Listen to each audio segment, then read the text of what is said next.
famous slogan, 1984, that Wendy's came up with. And we will go to Fred for the answer. Hey, Fred.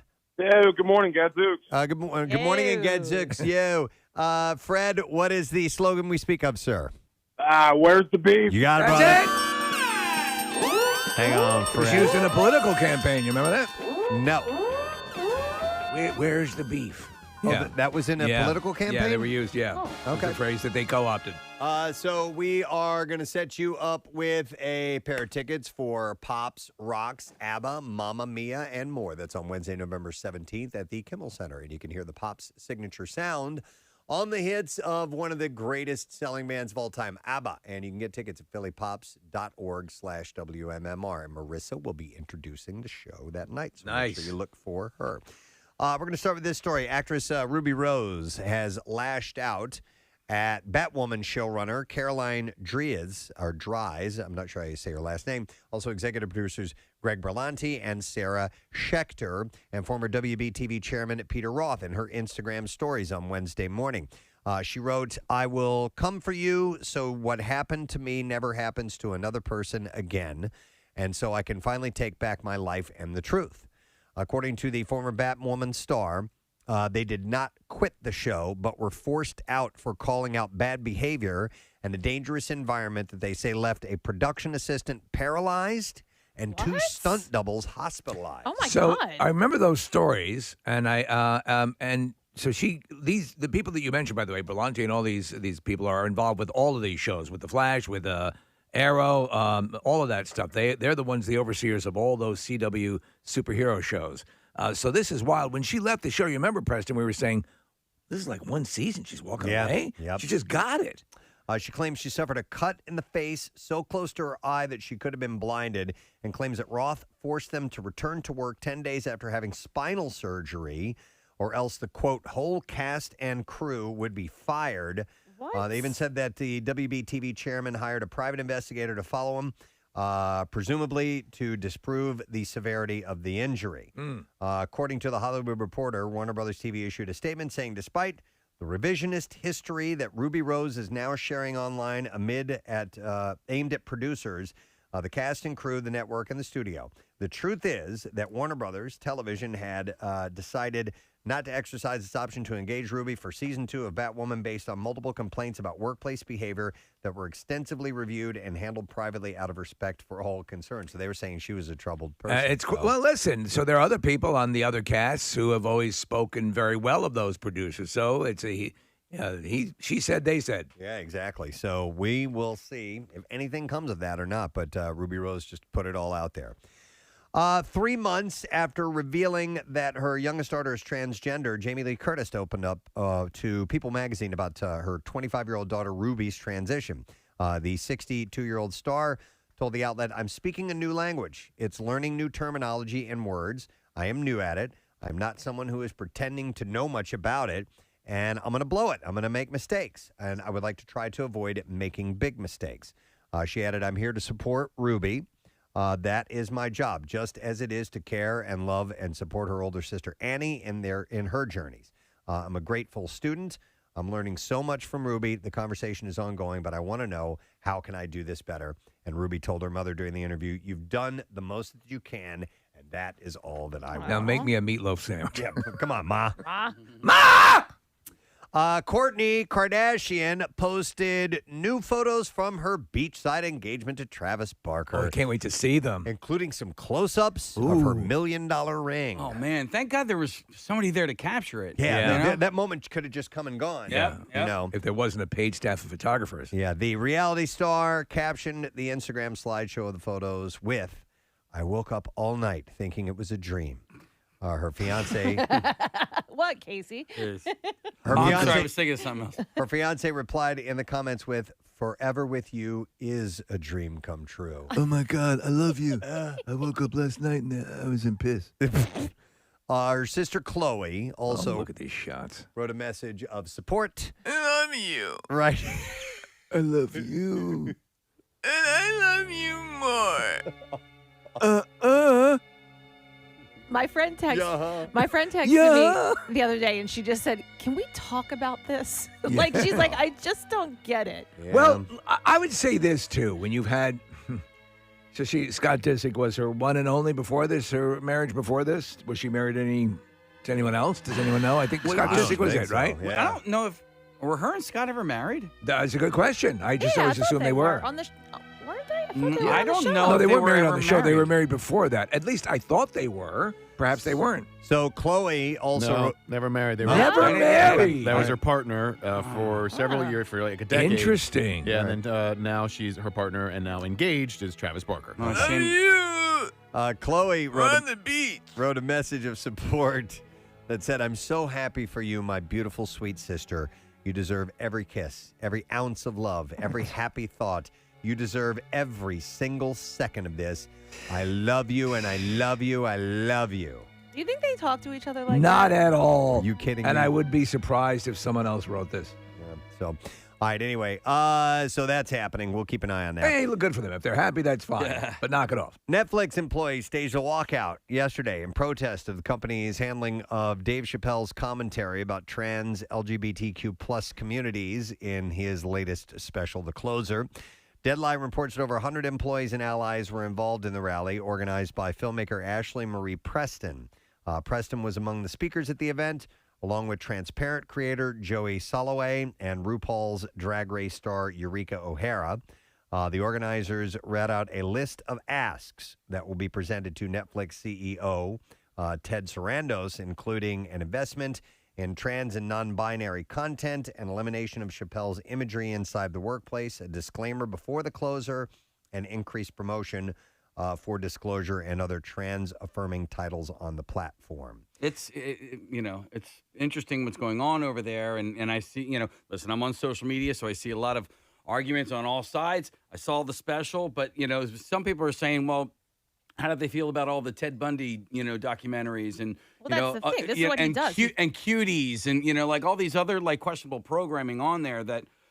I'll tell you what. You know what I mean? Like the special's making a ton of money for Netflix, so Yeah. they're going to try to walk this line and hopefully wait till it goes away. Try to do something to patch it up, but they're not taking it off the system. The special is huge. Right.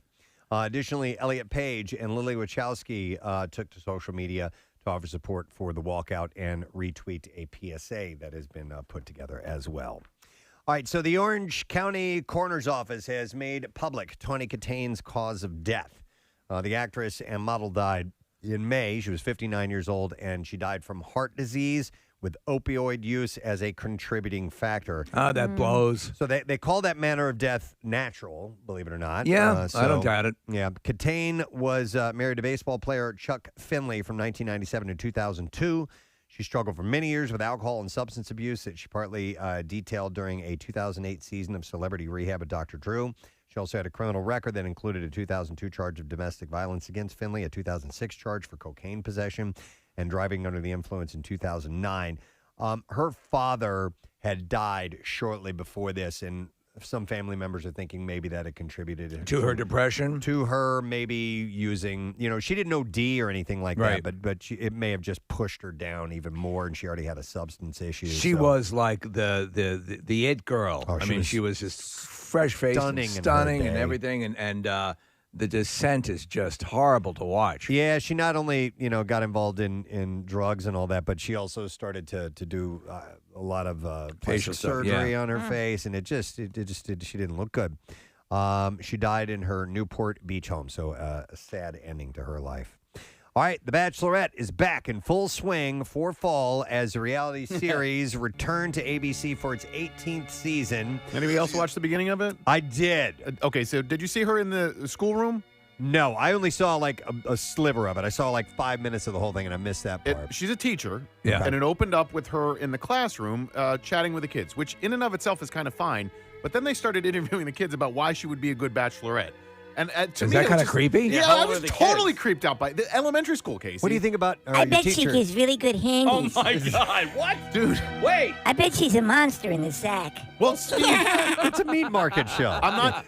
They were Got talking a about. fine turd cutter on her, Nick. They were talking about her kissing like 30 boys. Oh, Because that's what happens on these shows. Right. It was. I was Oh, my God. totally creeped out by all of these kids. No, being that's on The kinda Bachelorette. weird. Yeah. By the way- obviously it's fine that she's a teacher, but like, don't interview the kids about the show. By the way, only vaguely familiar Yeah. with this show. You know, I'd catch just little snippets of it here and there. The beginning, the opening, the season premiere. Oh, my God. Kathy, it's like your prom. Okay. Yes. Oh, were they arriving? Yes. The thing is to arrive in an outrageous manner, and so one guy is on a bed on rollers that they push out as he comes, into the to meet her. Another guy, Steve. Do you know the thing they'll do where there's a table with a hole in the middle, and somebody Yes. puts her head up through it, and Right. then they put fruit around it, and, Right. and it looks like they're part of the display. A guy spent the entire time in one of those. So here's Then the deal. there was another guy that came on a fire truck. Sure.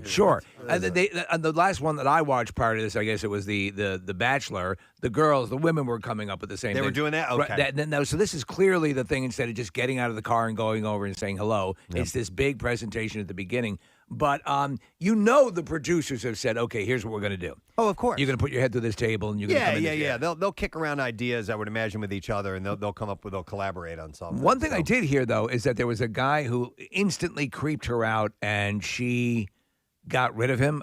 Because there's usually not a rose ceremony in the first episode, is there? I don't know how this I don't goddamn know. thing works. This happened on this season? I believe in the first Okay. episode, there was a guy who really creeped her out. Okay. Yeah. If that happened, I don't know. Yeah. But what I do know is that it opened to a 0.7 demo rating and 2.84 million viewers. And it topped Monday's ratings, but it marked a premiere low for the series. The opener was down. Maybe when from- they talked to the kids, that's what drove people away. It was down from season 17, which was a 0.9 or 3.59 million, which previously marked the series' all-time premiere lows, and also down from the season 17 finale in August. Taisha Adams and Caitlin Bristow returned to host the host seat after Chris Harrison had stepped down from the duties. While The Bachelorette season 18 topped Monday's demo rating, The Voice snagged the night's most viewers. So it didn't do what they hoped it would do. Has this because they do it so much? Has it finally started to lose a bit of its steam? I don't know. I mean, it's probably still enough there to juice to it, make it worthwhile. But yeah, I mean, come on, it's this. I mean, it is literally the same damn thing, the same damn thing every time, with very few successful relationships. Michelle Young is the name of the Bachelorette, by the way. So It's more of like they're just going to date for a little while. Yeah. Where it used to be that. I want you forever. Yeah, forever. I came here to find a soulmate. right. That's why I put my head through the table. Yep. It's like a over the top dating app. It's horrible. Yeah, you're right. Yeah. You're absolutely right. Wouldn't it be wild if she ends up dating one of her students? Oh, Yeah. Jesus. Oh, wow. What? Someone has changed their hair. Oh!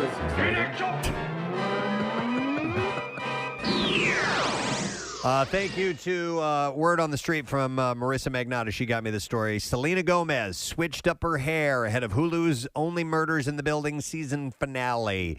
The actress announced in a TikTok video that she will be hosting a live stream on the video sharing platform to answer questions and chat with fans during Tuesday's final episode. In the video, Gomez surprised her followers by debuting a sleek, blunt bob. A sleek, blunt bob. Yes. After rocking long, loose waves Long, loose waves. for the past few months. That episode has already gone up, right? Yeah, It goes up the Tuesday. finale was up on Tuesday night. It's, Right. I wait till Friday to watch it. Yeah, I like watching 2 episodes in a row, so I Oh. watched the 9th and the 10th. So she already did the live stream. I'm She already sorry. did the live I'm stream. late on this. But it was it's my favorite show of 2021. All due respect to Ted Lasso, this is, I think, the best show of 2021. It's so, I know, I understand. Yeah. Listen, I have an opinion that might be different than yours. Yes. Wow. I think it's just so Jesus. well done. The 3 leads are all right. No, I know. You're I right. watched the It is- first- It is you a guys great are show. I watched first 3 episodes and I liked it. I know. It didn't grab me like Lasso did. So And Lasso's a lasso. He would grab you. Hey! See what I like did there? a rope, a lasso. Yeah. That was good. Good show. All right, good show. According to the trailer for her HBO Max cooking show, well, by the way, earlier this year, she made headlines when she debuted a platinum blonde hue on her Instagram account for her cosmetic line, Rare Beauty. Oh my God, I like that. But according to the trailer for her HBO Max cooking show, Selena Plus Chef, or Selena and Chef, I don't know, it's a little plus sign. The bleached look is going to be back on full display in season 3. Which will be premiering on October 28th for the Selena and Chef. She said, I'm back and I'm blonde in the promo. Okay, so is she dating Chris Evans? That was the rumor, right? I don't know. I'm not sure. I don't think that's been verified, but All right. That'd be nice. Well, we can always go on half facts. I like the new hairdo. It's very flattering. She looks great. She's actually very good in the show. The show is good, Nick, and I love it. It's definitely one of the top shows of the year. I would say that it's great, Steve. And but there's going to be a season 2. The way that they end season 1 for only. Okay. Oh, you watched it? You watched the finale? Yeah, Only Murders in the Building. All right. They're going to come back for a season 2, and it's set up really well. Excellent. All right. This is cool. Jack Nicholson made a rare public appearance on Tuesday night. He was spotted at the, of course, Lakers season opener. Of course, he always does that. Against the Golden State Warriors at the Staples Center. And it was the first time that the Oscar winner was photographed out in public since the Lakers-Knicks game in January of 2020. You have to ask me nicely. He's looking properly Jackish. Yeah, very much so. He's kind of been old for a while in my mind, so this looks right. How cool would it be to hang out with that guy, Oh, my man? God. His like stories. the ultimate, you know? Who's he sitting next to? Anybody famous? It'd have to be, right? I thought it was Larry David for a second, but it's not. The guy that to his left in this photo looks like Henry Winkler a little bit. But his nose is too big. Yeah, you're right. Hard to tell. Henry Wonkler. Let's see. Gwyneth Paltrow's 15-year-old son thinks it's great that his mom sells vibrators on Goop. Of course he does. The actress told Daily Pop on Wednesday, my son actually said to me the other day, he's like a really sensitive, amazing kid. And he said, first I was really embarrassed that you sold vibrators on Goop, but now I see that it's actually great because you're giving permission to people who think it's embarrassing for it to not be embarrassing. I don't think that conversation ever happened. I don't think so either. I think she just made it up. You know what he said to me? He said, Mom, you're empowering women with your dildos. We're looking. Is that a picture of one of them, Nick? Yeah, it's on her site. Okay, I got to hand it to her. That's different looking. That's a very stylish looking vibrator. Does it have a holster? No, but it's blue. Well, go over there and take a look on the monitor that Nick has. It's actually You could quite literally hand it to her. It looks like it's got a handle on the bottom there. That's It looks like a bizarre oar. a bizarre oar. Well, it's on a boat right It now. is. There's a That's where I nautical made the nautical connection. theme to it, but that's actually. It looks like a napkin because there's a ring in the middle that looks like a napkin holder. Do you think the play on pictures here is that there's a man on the boat? Quite possibly, or semen, but which is another sexual thing. Semen, and yes, absolutely. Right. Okay, who knows? I wouldn't if I got that, I would not immediately assume it was a dildo. I don't know what, You wouldn't? like a phone, Yeah. a headset. Yeah. Yellow. There's a company on Instagram that hashtags wine. So I follow the hashtag wine and Right. like Winestagram or something like that. And I don't know what the company is, but that's what they hashtag. So they'll put up 2 photos, right? So you have to scroll through. So the first one is like something catching, and I'm like, oh, what is this? And then you scroll to the next one, and you're like, oh, and it's like very this? similar to this, but it's pink. Oh, okay. wow. Okay. All right. Interesting. It's got a whole bunch of like connector cords and stuff, Preston. Yeah. And a lanyard if you want to wear it around your neck. That's nice. It's a multi-purpose. Yeah. The stars of Marvel's Eternals pulled out of Elle's 2021 Women in Hollywood event on Tuesday night due to a potential exposure to someone who had tested positive for COVID-19. Angelina Jolie, Salma Hayek, Gemma Chan, and Lauren Ridloff were set to be honored that evening. Disney spokesperson explained to The Hollywood Reporter earlier today, we were made aware of a possible exposure to COVID-19, and while all of our talent have tested negative, out of an abundance of caution, we are pivoting to virtual appearances rather than in-person events. So When is that movie coming Soon, out? Yeah, right? November? Yeah. November 5th. And Okay, again, wow. Preston, Yay. another really great advance on this movie. I love it. Hey, that's the Friday of Camp Out. So I we know. can end Camp Out and then go see the Eternals. Oh, I'm going to just sleep in the parking lot. Okay. Might have to do that. I don't know if they're going to show it in the parking lot. No, I don't even need to see it. I just keep my eyes shut and lay down behind a car. And kind of the bummer thing here is that usually we get a screening of that, and it's the week that it opens, and we'll be at the Camp Out for Hunger. Well, we'll be doing good. Yeah. We'll be like the Eternals ourselves. Yeah. Steve, here's an update on the Continental. Deadline reports that Starz has cast Colin Woodell as Winston Scott Interesting. in the John Wick prequel series. We mentioned the other day that Mel Gibson will play a character, and that character is named Cormac, I believe. Cormac. Yeah. Cormac. Cormac. Oh, okay. Then we have no response He's happy. after that. so- He's happy. He likes it. Yeah. He likes the name Cormac. Now go get back in your box. So He's angry. that's him going back into the box. All right, I'll go in my box. And also joining the ensemble are Michelle Prada, Ben Rob. Wow. Yeah, he doesn't like her. Well, how does he know? Ben Robson, Hubert Point du Jour. Oh, that's the Hubert of the day. Yes. Yes. Thank you. I'm sure he gets that his whole life. Yes, but- yeah. Point du Jour. Also, Oh, that sounds good. Jessica Elaine. I'll have that. Jessica Elaine and Hyung Kate. Okay. All right. Well, I'm so- very excited. Yeah. All right, one last story, and it is that Uma Thurman has been cast as Ariana Huffington in the Showtime series Super Pumped, which charts the rise of Uber. It is planned as an anthology. The first season of Super Pumped is based on Mike Isaac's book of the same name, pivoting on Uber CEO and co-founder Travis Kalanick, who's played by Joseph Gordon-Levitt, Interesting. and his sometimes tumultuous relationship with his mentor Tamale. Bill Gurley, who is played by Kyle Chandler. The series will depict the roller coaster ride of the upstart transportation company, embodying the highs and lows of Silicon Valley. And so she's playing Ariana Huffington? Yeah. The series will focus on a different major business world story each season. So that season will be Uber. And then they'll examine her empire. And then she worked at Uber. She did? Yeah, she I was didn't know that. an Uber board member. She's not a driver, right? So yeah, she was a Yeah, driver. where are you going? So no, she started as a member of that group. So Yes. they're just going to cover Uber. This could be very fascinating. I mean, the way Silicon Valley, the show, which obviously was a comedy, started to explore how that world works, and it's pretty fascinating stuff. I love the I think it's the History Channel has a series of the people who built America, basically the big entrepreneurs and innovators. So yeah, I'm always down for something like this.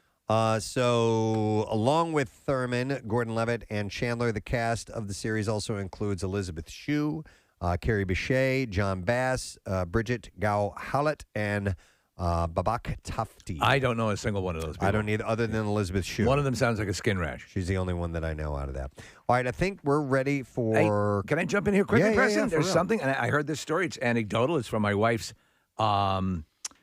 trainer. She just relayed the story yesterday. She said she was in the city, and I don't know if we can verify this. It might be part, since you're the entertainment, maybe you can. Okay.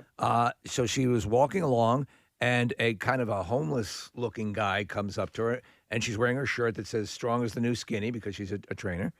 And the guy's looking at she finally realizes the guy is reading the shirt, not looking at her chest. Right. And so he starts talking with her, and so he starts walking along with her, and she's like, okay, I guess I'm talking to this guy now.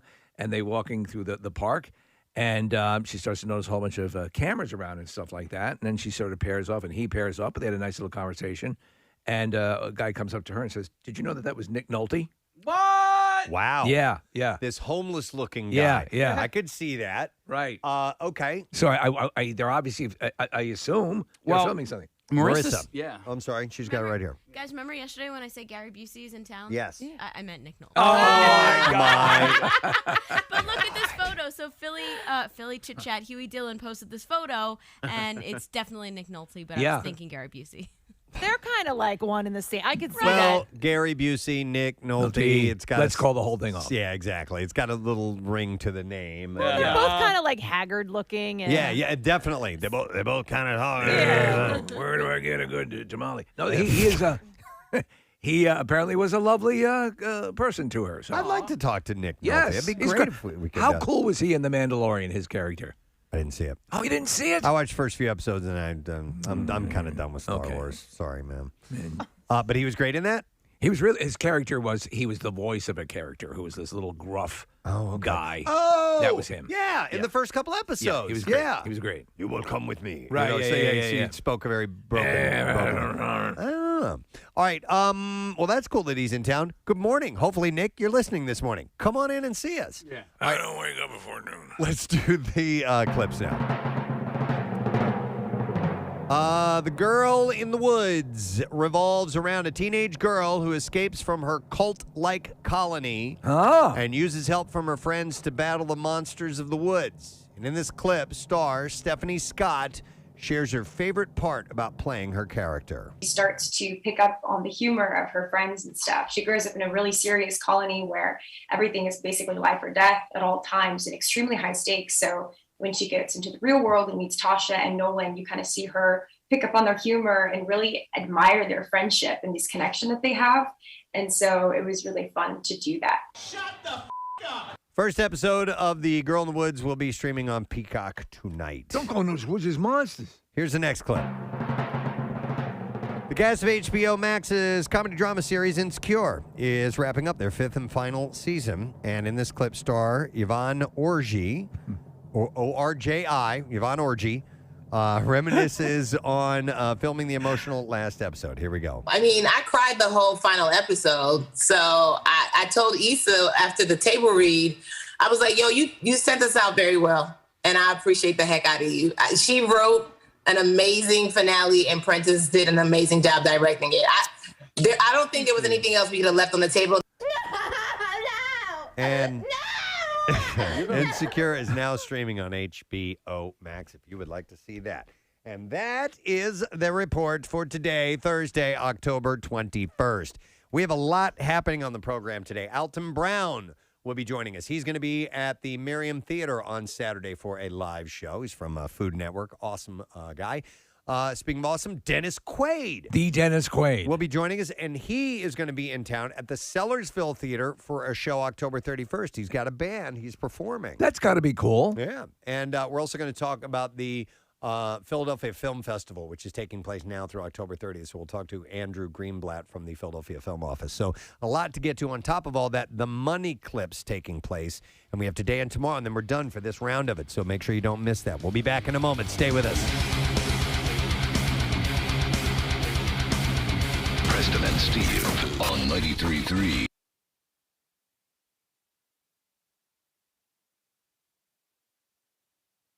Ewan McGregor is in talks to reprise his role as Obi-Wan Kenobi in a series that centers around his Star Wars character for Disney Plus, according to the Hollywood Reporter. It is Obi-Wan Kenobi, attorney at law. It's a departure. That would be. Yeah. I think you should let him off with time served. I'm giving you time served. He's using the Jedi mind trick to sway the judge. I think you should find him innocent. I'm finding you innocent. I object! There's no way that's legal! It's totally legal. Oh, my God. I think you need to go to sleep. I got to go to sleep now. That would be...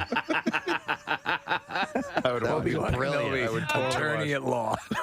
This isn't the evidence you're looking for. Yeah. Even if you're stone cold guilty, give me a call. Yeah, exactly. Those are the commercials. Yeah. Demand Kenobi. Yeah. And he's licensed in Missouri. I am. Yeah. And even if I'm not, I'll convince them I am. Yes, that's right. I'm licensed in Missouri. He's licensed in Missouri. Better call Obi. Would he wear Would he be a cowboy hat? Space cowboy. Lawyer? Yeah. Type? Oh, my God. Obi-Wan Kenobi, attorney at law. Anytime, day or night, even on New Year's Day. Coming soon to Disney Plus. Or Life Day on the Wookiee home planet. No, this could be good. I loved him as Obi-Wan Kenobi. I didn't care for the series of movies, but I thought he pulled it off I agree. wonderfully. He was the thing that kept me watching, and he provided, I believe, the emotional core to those. The second and third movies I really do like. I think they're good. In just tone and in some way, the distinction between the Abrams movies, the artificiality of the first trilogy was almost too much. It was so CGI'd that it was hard to connect to. Yeah, but everything on the screen was fake. Yeah. Except for the people, and even in that case, a lot of like Jar Jar obviously was fake. But there's a big stretch of time where we don't know what happens with Obi-Wan, and maybe they'll fill in that time. Yeah, with his law career, law school, with this, passing the bar. Mr. Kenobi, would you have anything to say? John Houseman. So anyhow, we'll see when that eventually he gets his own surfaces. judge show. Obi-Wan Kenobi. This bitch still got my TV. Give the TV back. He's settling these small claims cases. It's like Sam This bitch still got my TV.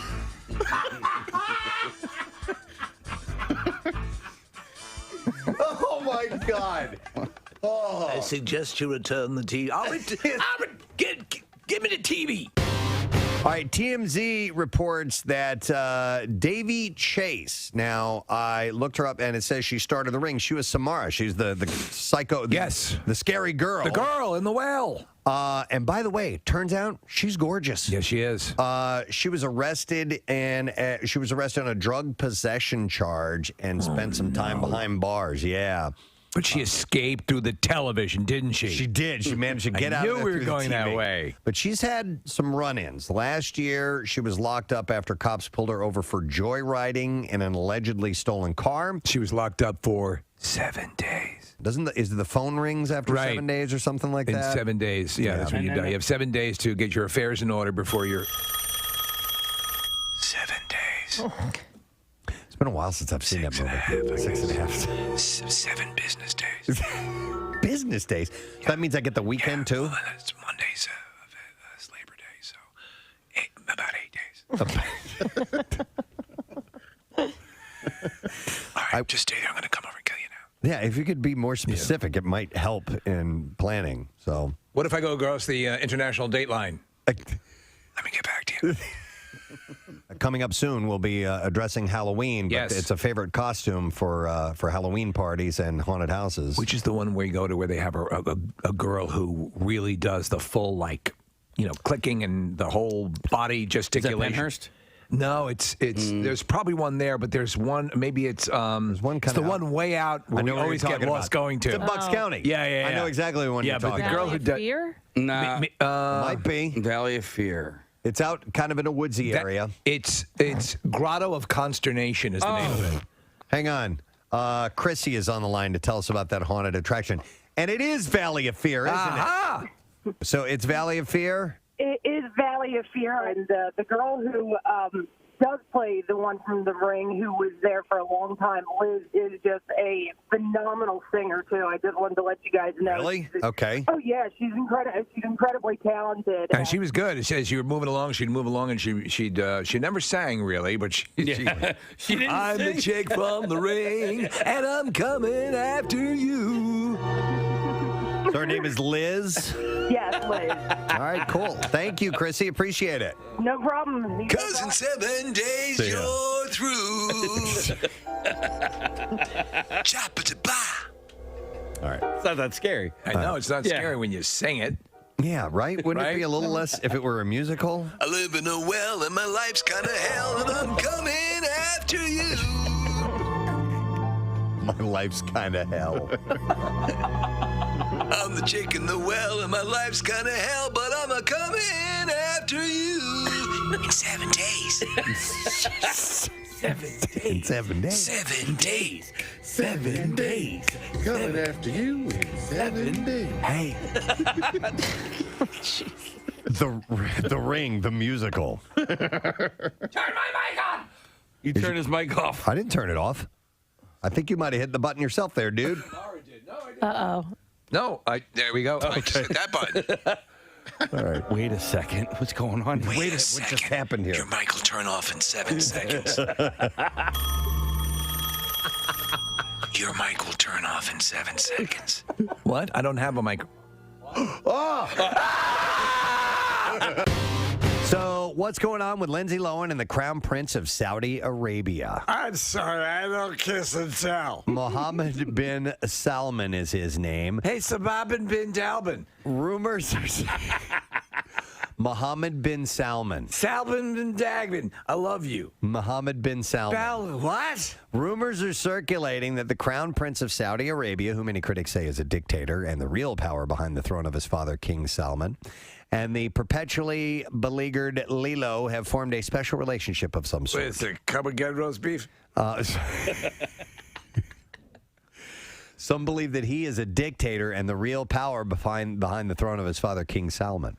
So sources spill that he flies her around on his jets and showers her with presents, even gifting her with a credit card. Oh, it's a Discover card. It pays you for every purchase. A rep denies the claim. What's in your wallet? What's in your wallet? But sources insist that Lindsay, who has been based partly in Dubai for a few years, is regularly courted by Middle Eastern dignitaries. I love dictators. In Saudi culture of late. And Kim Jong-un, this is Lindsay. last year declared her intention to make an all-female film dubbed Frame about Saudi Arabian life. I want to make an all-female version of Steel Magnolias. It is an all-female. It's already. God damn it. If Lindsay is, in fact, good friends with him, she wouldn't be the first Hollywood star to cavort with dictators, Kim Jong-un and Dennis Rodman. Hilary Swank and Ramzan Kadyrov. Yes. Steven Seagal and Vladimir Putin are just a few of the reported Hollywood political odd couples. So Lindsay might be, I don't know, tight with Mohammed bin Salman. Wow. And yeah, it's pretty wild, isn't it? A former Cape Breton University student says that she regrets not making a formal complaint 3 years ago against a professor who was fired this summer for demanding moose meat, lobster, and sex from a student in exchange for better grades. In that order? Moose meat, lobster, and sex. All right, you don't have moose meat. You don't have lobster. You got any lobster? Sex. All right, look, how about sex?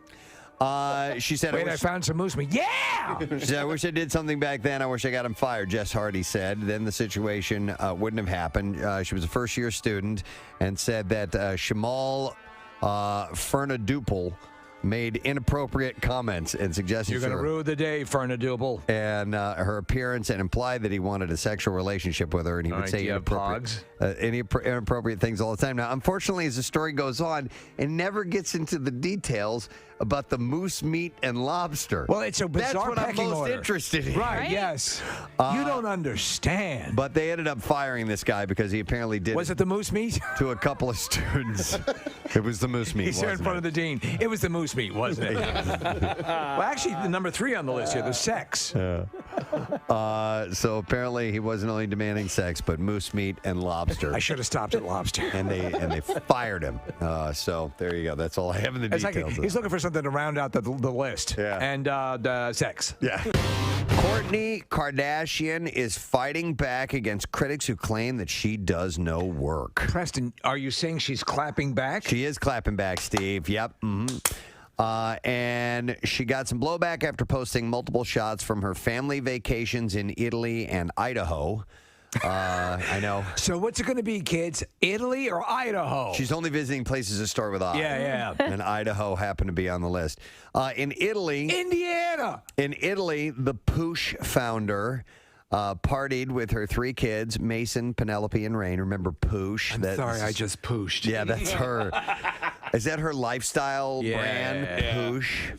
Trying to be like Goop, I guess. Yeah. Poosh. I just pooshed in my pants. People who brought you queef. And drippy fart. But she partied. Poosh, and queef. The award-winning triple line from Courtney Kardashian. The Poosh found her party with her 3 kids nominally for her sister Kylie's 22nd birthday. With the subtle scent of salmon. Several other family members were there, as was her ex, Scott Disick, with whom she shares her children, and his girlfriend, Sophia Richie. Now, in Idaho, Courtney and her kids... We're going to Idaho, kids! ...hung with her sister Kendall. One social media user commented, "Courtney, this is why people say you don't work, girl." And she replied, so she clapped back. She clapped back. "We all have our priorities, so I'll be making memories with my kids and amazing people while living my life to the absolute fullest." And then a fight broke out between commenters who praised her for prioritizing her kids over at work and others who said, as working moms, they were dedicated to family too. And so Courtney clapped back again. So she clapped back at the mothers? She says, "Who says I'm not a working mom? Because I most definitely am. Working moms can be dedicated, of course. As women, we should be supporting each other for what allows us to be our best, not being so critical and judgmental of each other. We all do things our own way." Did they counterattack with the clap salvo? I don't think so. There was not. Underlying her point, she wrote, "A travel diary coming soon." Can't wait. On Poosh. And I guess there must be an Instagram account because it says @Poosh. Poosh. Yeah, @Splooge. Splooge. We need to start our own lifestyle brand called Jig Jill. Splooge. All right, so anyhow. Well, that's her fight song. Well, I guess so. This is my fight song. Take back my life song. Live it, To be girl. honest, though, following her on Instagram, I don't follow her on Instagram, but I follow her through all the pages of TMZ and all that stuff. WMMR. All right, thanks, Kath. Steve, you want to do a shout out? Yes, a very nice gentleman named Rich Jordan, who's a fan of the show and had some very complimentary things to say about the show and about my stupidity. Sent me the Matchbox version of the Batman Batmobile. So a little car, and took the time to do that and actually put it in a package and sent it to me. So thank you to Rich for supporting the show and listening. We appreciate it. I'm giving him a shout out whether he wants one or not. That's for you, Rich. Yeah. Nice. All right, you know what we got to do? Well, we got to clean out the junk drawer because we're getting close to the weekend, and I know tomorrow's kind of a busy day, so I don't think I'm going to have time to clean out that junk drawer. So I thought of Kathy immediately when I saw this story this morning, Kathy. Yeah. The title of the article is "Nobody Wants Your Stuff." Nobody wants your stuff. Yeah. Yeah. Okay. Tell And me. it's very short, right. but it says, "You may love the idea of handing your most treasured possessions on to your children, but you know what? Nobody wants other people's stuff anymore." At least according to Forbes magazine. Well, that was like your giant armoire, right? I know. Oh, wait, is it? Was be it quiet pretty? about that? I don't know. I mean, I don't want it. You still have it? No, I haven't gotten it yet. That's for when my dad passes on. Oh, it's coming to you. He Do you want to drop a subtle hint? He wants me to have it. Yeah. When you send it to me, Dad, can you send it to me with an axe? Yeah. How big is it? It's huge. Remember, he said It's huge. I don't know. And I have a big enough house to where we can accommodate things. We can't accommodate this. No It's kidding. too damn And big. it's also, it's not going to be your style, correct? It's not anywhere near the type yeah. of style that Right, we have right. in my home. Wouldn't it look great in the Now, basement? He wants it to us to hand it down in the family. Now, the way things are going in my family dynamic, I don't think there's any way I'm going to have grandkids. I think we're pretty much done. I think my family ends is here. done after my 3 kids, if there's any indication. Yeah, but you know what? Like, listen, I don't think Forbes knows what the hell they're talking about. Everybody wants your stuff. People want your stuff. It's just as simple as that. And Wait, he's talking about handing down in the family, Yes. keeping it in the lineage. Okay. No. Yeah, so giving you, well, and it says clutter-free living is ideal these days. Well, that's exactly what it is. It's like the china that my mom gave me. And listen, I asked her for it because she never used it. I didn't register for it. So I said, you know what? I'll take it. She packed it all up. She put, newspaper around it, put it in boxes, packed it all nice for me so I could move it to my house. It still has the newspaper wrapped around it. It's still in the nice boxes in my basement. Yeah. I've never once used it. Well, now it's just taking up space. It's clutter. That's the thing you do. You assess and you. So, for example, I have the bureau that my mother-in-law and father-in-law had for decades. I mean, it goes back like when they got married. I don't know how many years ago. That is the bureau in my room Right now? Right. Is it fine furniture? Like, is it's it? not, but what it's well made. Okay, I but- would, so it has the dents and it's properly aged and because it's an authentic aging process. My room just happens to have dark colors and the original floorboards from 1880 and all that stuff. So it does work, and it was important to my wife. Okay. To bring that over. So I do. I have an interesting method of like my socks and things don't quite fit right, but I do it because it was important to her. So for some people, right, carrying that on is an important thing. It says in Forbes, technology has eradicated many of the things we used to collect, save, and treasure. Printed books, photo albums, records, and letters have all gone out of fashion, and antiques have given way to IKEA. Yeah. And that's the thing with what your dad has. Like, that is probably very well made. Things aren't made like that anymore, so Right. you're not passing down as much. But I would actually like to see a picture of it because. Do you have one? And I feel like we've done this before, and you've said no. But I feel like, what if we refinished it and like made it nice to fit your house? No. You'd have to see, you'd have to see it. I Okay. don't know how that would be done, All right. but it's huge. It's heavy. It's got to weigh a metric ton. I mean, it's just giant. That's this bureau. This bureau in my room weighs more than the earth.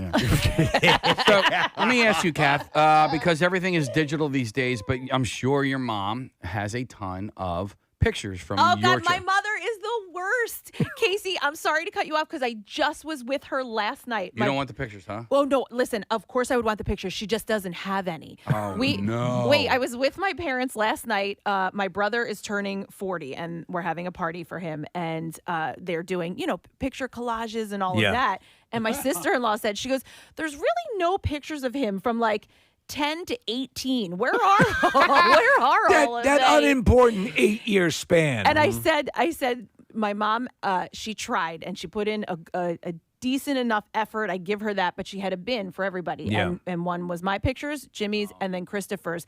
They got mixed up. I have Jimmy's bin. I was like, hey, I got the pictures from 10 to 18. If you want me to pull them out, I can drop them off to your house. Oh, that's great. But my mom was not good with, I was a first child, so we have some video and stuff like that. After me, it was like, I don't even, we don't even know where it happened. Well, Kath, you can join my family because my mom saved everything.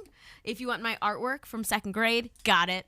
Really? My About Me 4th grade book, got it. You can have it see, all. I would love stuff like that. But so here's one thing that I did to change this progression in my family. So when I was moving, when I got my own place, I asked my mom for the stuff then. So instead of me going out and buying stuff that I like, and then when somebody else passes on and then inheriting it, I said, let me enjoy it now. Let me bring it into my aesthetic at the moment. And so I've built my house around these pieces that she gave me instead of inheriting them and forcing them into the vibe. A So beanbag chair. one of my kids, when they move out, I'll say, here's an armoire for your 9,000 pound apartment that'll take up the entire living room. No, Preston, you present it this way.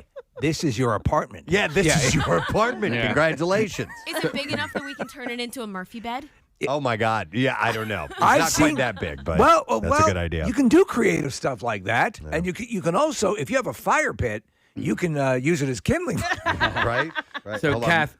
I'm sorry, Oh, Bruce, no, one more what were thing. you going to say, Casey? No, I was just going to say, Kath, my wife was telling me last night about, so there is this free site. It's not Free Cycle. I can't remember what the goddamn name of it was, but she said last night, she told me last night that there was a woman in Newtown Square who was, I guess she's moving to Florida. She was giving everything away on this website.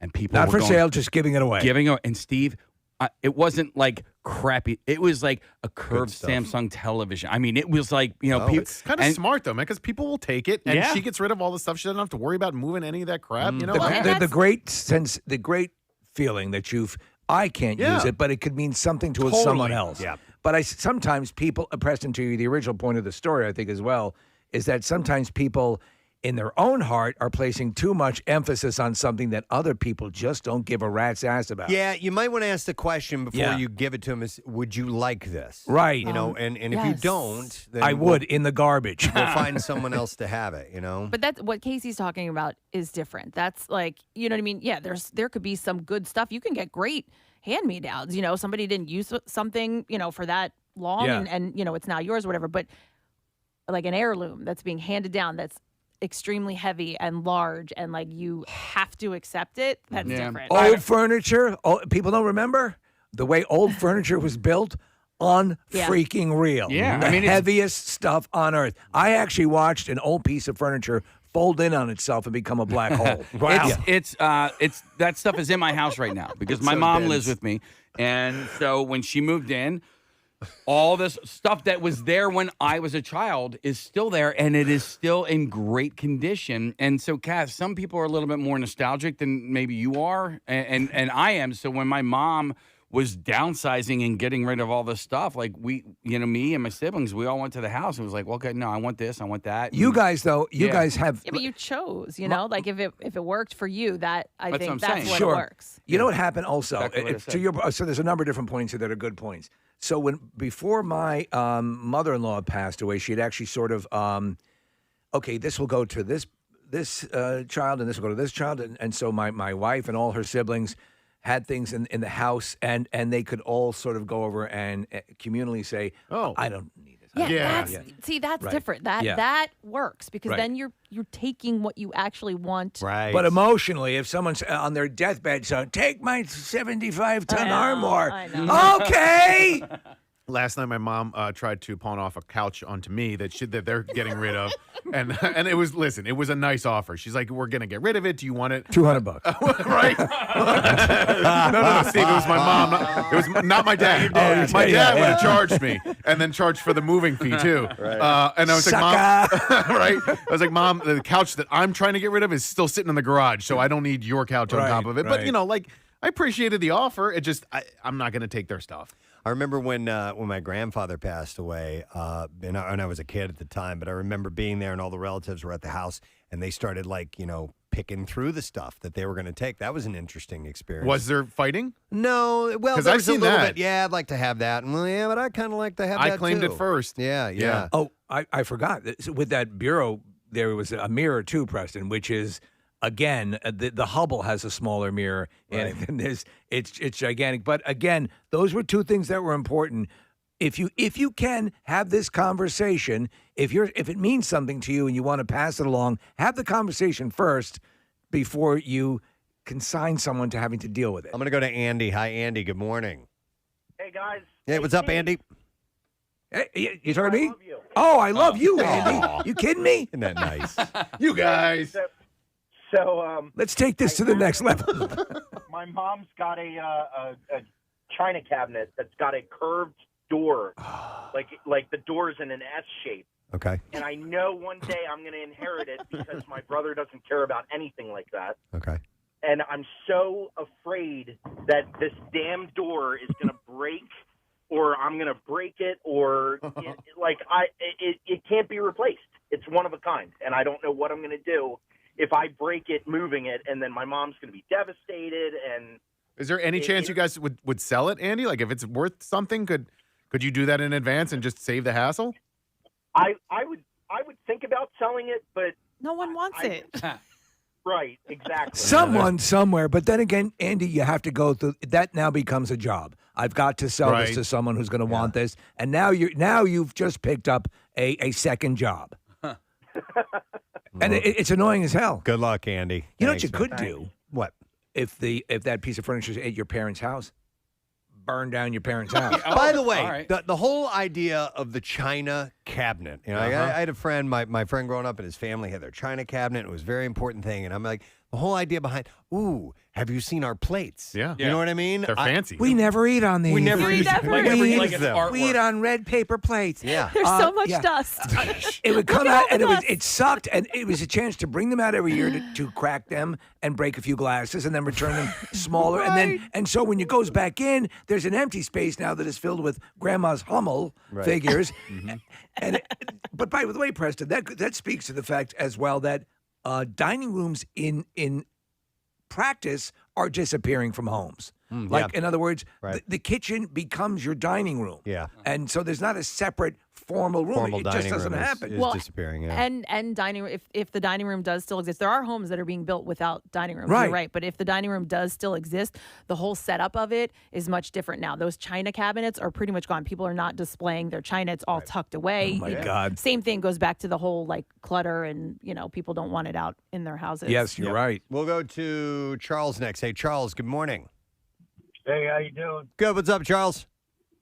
Yeah, I'm going through it now. My dad just passed a week ago, Oh, and I sorry to got hear a that. whole house full of stuff, and I don't know what to do with it. Now, is it stuff that you are expected to hold on to? Like it was, it was okay, all right, and you don't have enough room for it. Or is it just stuff you don't like? He had a one-floor rancher house. One and floor I had to rancher. put it- I tell you what you can do, Charles. You can get on social media if you're on Facebook or something, and just post, "Damn, I forgot to lock this house." Yeah. That way it gets taken. Right. And you didn't. You didn't. No, you were just. Yeah. Now you're doing There's a estate victim sale? here, man. I mean, I've never All right, done good luck, an estate Charles. sale. I've gotten stuff from an estate sale, but I don't know how that works. Like, do you have to put a price tag? Do you have to go into the house and put a price tag on everything? Or I think there has to be some sort. sale? Yeah, right. Oh, yeah, there has to yeah. be an assessing of the value of the items. Okay. Yeah, well, and it depends on who's running it. Like Right. sometimes there's companies that'll run it, Oh, or they do that for you. Okay. sometimes they will. I do not have to worry about any of this because I get my let's get rid of everything and declutter from my mom. My mother threw away everything, which is why I don't have artwork. I don't, like from when I was a kid, I don't have anything like that.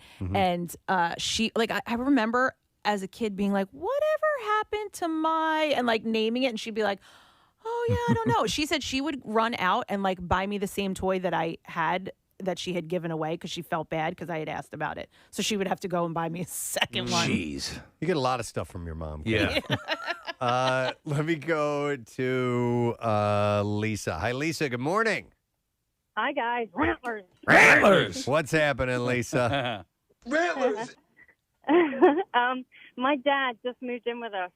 He's 76 from Virginia. He has 17 bookcases and 2,000 books. Jeez. Which we all had, well, my husband and I had to pack and bring up with us amongst everything else he had with him. So right now these bookcases are all in the basement, and they will likely stay with us, obviously when he passes. So 17 I got a lot of bookcases? books. And you had enough room in the house?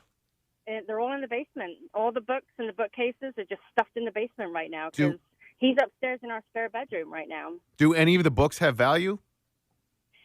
They might do. He's a Civil War buff, and he's they might. He's got some first editions, so they might be worth something. Mr. T autobiography. No, I mean there are collectors of books, and the books are obviously they're great, but they just take up room, and moving them is a giant pain in the ass because they weigh a lot. So you could probably, if he was okay with it, you could probably sell some of them. Not right now. Yeah. Who's You're right. Who's the jerk off who invented books? Yeah. All right. Thank you, Lisa. Good luck with everything.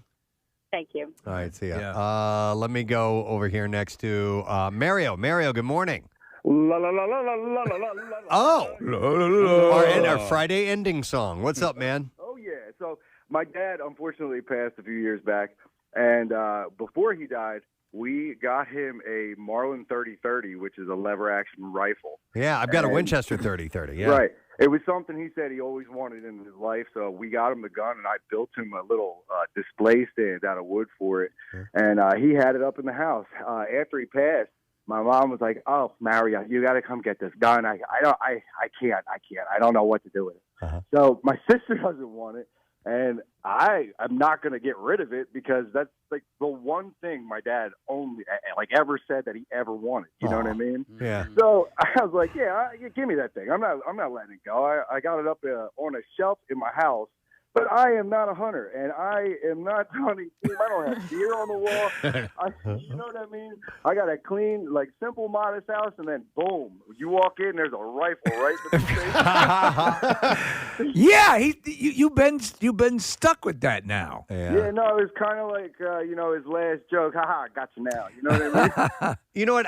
Here, Mario. Here's what I've done. I have an old lever action Winchester 30-30 that my dad gave me that he had, and he used to hunt with it, Right. deer Yeah. hunt when he was a kid, and I'm not going to use it. It's really really old, but I did buy a small rack that I have like a bar area, and I'm gonna hang it up as just as a display Conversation piece piece. to kind of go along with Right. stuff. So I don't know if that's worth doing or not. Well, I don't have Presbo house money. You know? Sorry, brother. No, I'm sorry, Mario. Thank you for your call. Why don't you put this in the conservatory? Running out of wall space. No, I hear you. All right. Well, good luck with it, Mario. Hey, love you guys. Thank you, brother. Love you. By the way, I didn't know until recently that you can inherit guns. Oh yeah. I didn't know that. What if you don't have a gun permit? I mean, listen, you can just own a rifle without Absolutely. Okay. Yep. Okay. But handguns. Now handguns are a different story. Those you have to pass a clearance on and all that stuff. But yeah, you can buy and sell shotguns and rifles and stuff. From what I understand, listen, I may be speaking out of my ass, but yeah, my dad can just give me his hunting guns. Should be. Absolutely. I recently purchased a shotgun, and they did the background check, and then I did a pistol, and they did the background check. Now, I think if it's within the family, like this case, it's an heirloom, and I can give this to you. I'm not sure, but I don't think that requires anything. Yeah, I'm not sure about that. Let's see. What else? Let me go to, I have Janice. We may just be talking about this right now. A lot of people are calling it. Yeah, when you clean out a junk drawer, sometimes there's like a giant ball of like twine, Yeah. and it just takes up all Spit, your rubber time. bands. That's what this is. Hi, Janice. You're on the air. Good morning. Gadzooks. Gadzooks. What's happening? So my mother-in-law, my husband and I moved in together 8 years ago, and she sent us with his bedroom furniture, about 2 or 3 pieces. And ever since, she's still trying to give us more of his old bedroom furniture. So our bedroom furniture doesn't match at all. My stuff and his stuff completely different. And now she's trying to give our 14-month-old his old bed. I'm like, well, we don't need that yet. He's 14 months old.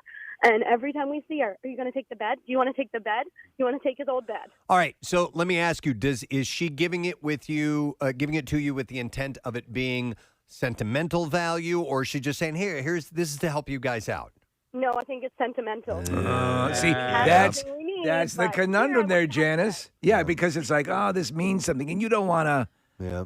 You want to play nice, but Thank you. That's why people have to think of it like your dad. Would you ever have to talk with your dad and say, "Listen, no, I don't want this 44 ton No. I'll take it. Yeah, I'll take it. I just, I seriously don't think I'm going to have anybody to hand it down to stay in the family. But You know what you should do when you drive it away from the house, Preston? You need to just immediately put it up on Craigslist. Locally in that area, curb. Oh my God, curb alert! And your dad sees it. He's driving back from the store. What the? No, I want a picture of it. I think I can come up with something for you. Okay, all right. Let me go to. I have Kenny. Hey, Kenny. Good morning. Yes, homies. What? Let me take you off speaker. Gadzooks, homies. Oh, there we go. Thank I you. heard Gad homies. I didn't know what that was. Gad homies. Gad homies, my friends. What's up, buddy? Hey, man. Yo, I just wanted to comment real quick. There's 2 things you can inherit that no one is going to argue about. Those 2 things are cash and property. Yeah. So, listen, if you're listening out there, you're planning on dying soon, just send money. Yeah. No, you're right. You're right. That's a good point. Or unless it's something that, like, I could see jewelry or something that's a little bit more portable, yes, as opposed to a 9-mile piece of furniture. And jewelry is smaller. You can Right. store that, Right. and even if it's not something you'll wear, you can Right. store it and And hold on to lose it. it. No, Yeah. and holds on to it. No, I know. Yes, I mean that. Did you get some stuff, Kenny? I did. Unfortunately, over the last 2 years, we lost my dad and my brother-in-law, or my dad-aged brother-in-law. Wow. Okay. 2 vastly different people. But my dad got us into. He was a musician. He got my brother and I into playing. And but he died a slow death, so he had time to make preparations, and he gave us all his music equipment. Now, I've been playing for like 20-something years, and I got all my stuff. It's fine-tuned. Right. We filled my pickup truck with – we didn't realize how much music equipment this man had. Wow. We brought it home. It's been in my closet for like 2 years. Yes. But – it's what he wanted us to have, so we took it. Yeah, and you're honoring that thing, but do you have any long-term plan for that stuff? Are you going to pass it down, or what are you going to do with it? Well, I'm just continuing that trend because I want to pass on my stuff. I'm looking into selling the stuff he gave me because I got to pay some bills, Right. But No, but I'll tell you what. My another thing you guys were talking about with the photo albums. My brother-in-law recently died, and that was very unexpected. Just died in the living room. But the whole family on my in-law's side, they were bickering about this and that, and it was all dumb stuff. But everybody made up when we met up in the evening and just passed around the photo albums. If there's something physical, everybody can bond over and just squash stuff. So they have their value too. You know what I mean? Yep. No, absolutely. it's true. To everyone's own sensibilities, I get it. But I think if you take away anything from this conversation, Preston, if you're on the I'm going to pass it down side, do the recipient a favor and just say, is this something you really want? Right. I agree. And by the way, if you have musical instruments like that, he obviously wants to sell them. That's Right. cool. Sell them or donate them to a school because musical instruments should be played. People should be playing those. And schools need them, too. Absolutely. And they need armoires, Preston. They do. Kathy, I was going to ask you, if will you inherit any jewelry? And if so, will you accept it? No, the only thing my mom had, which was her beautiful diamond ring, she lost the diamond out of it years ago, and no, so she doesn't have anything that she'll hand down to me. All right. Well, anyhow, according to this article in Forbes, people don't want your stuff. It's a clutter-free life we're living now, so don't hand down the china cabinet. Sell it, make some money, and then they can buy what they want. Right. Yeah, something like that. All right. Anyhow, this was not really the junk drawer, but it was. So we're going to wrap that segment up and get you ready to win some money because we have the MMR money clips, and this is the last 2 days that we'll be doing that. So we'll take a quick break, and we will come back in just a moment with that and the Bizarre Files. Stay with us.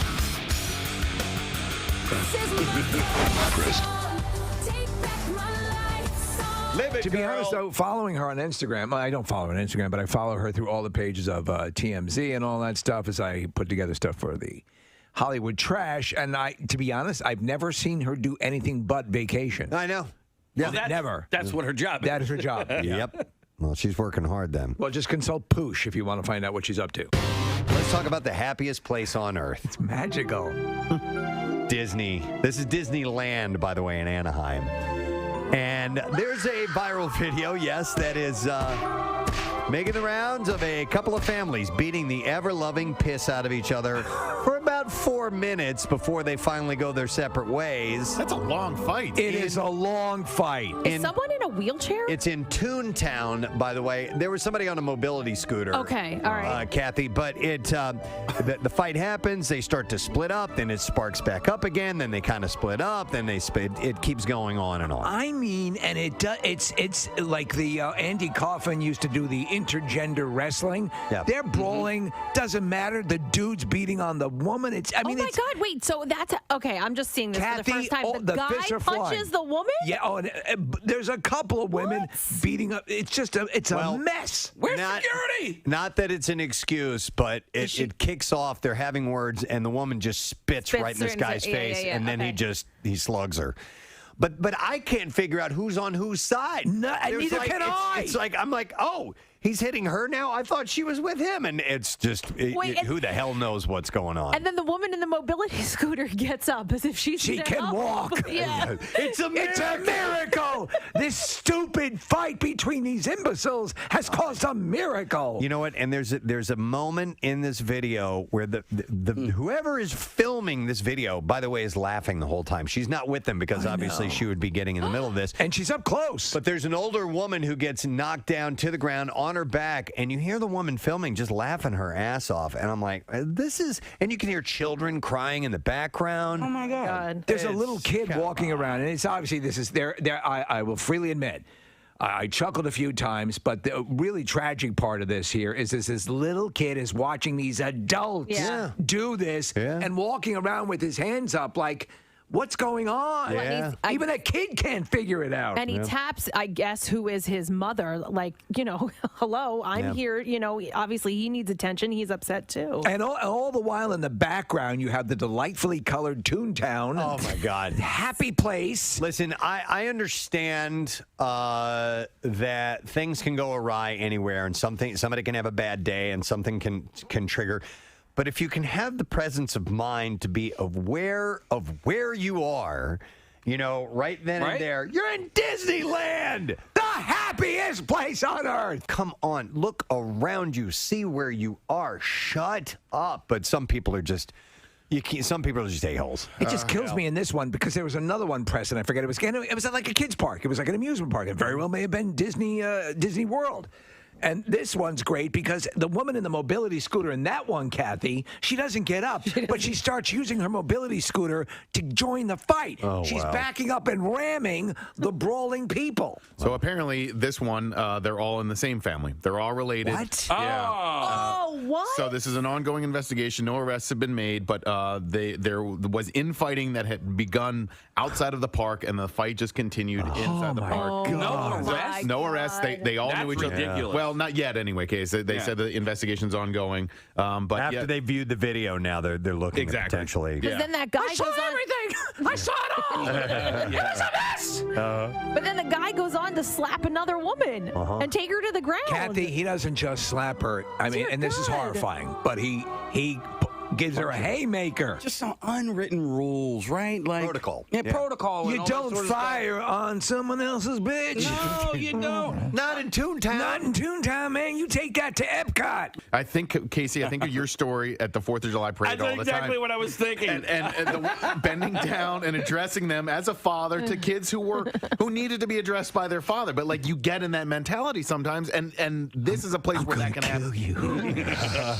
You can have an Independence Day from life. Oh, I totally understand. I'm gonna make you independent of your life. But on the outside, everybody else. Hey, is like, what a good dad. Oh, you were. Oh, you poor thing. You're so upset. You better stop crying. Don't cry. Don't even let him know you're in pain. A former Cape Breton University student says that she regrets not making a formal complaint 3 years ago against a professor who was fired this summer for demanding moose meat, lobster, and sex from a student in exchange for better grades. In that order? Moose meat, lobster, and sex. All right, you don't have moose meat.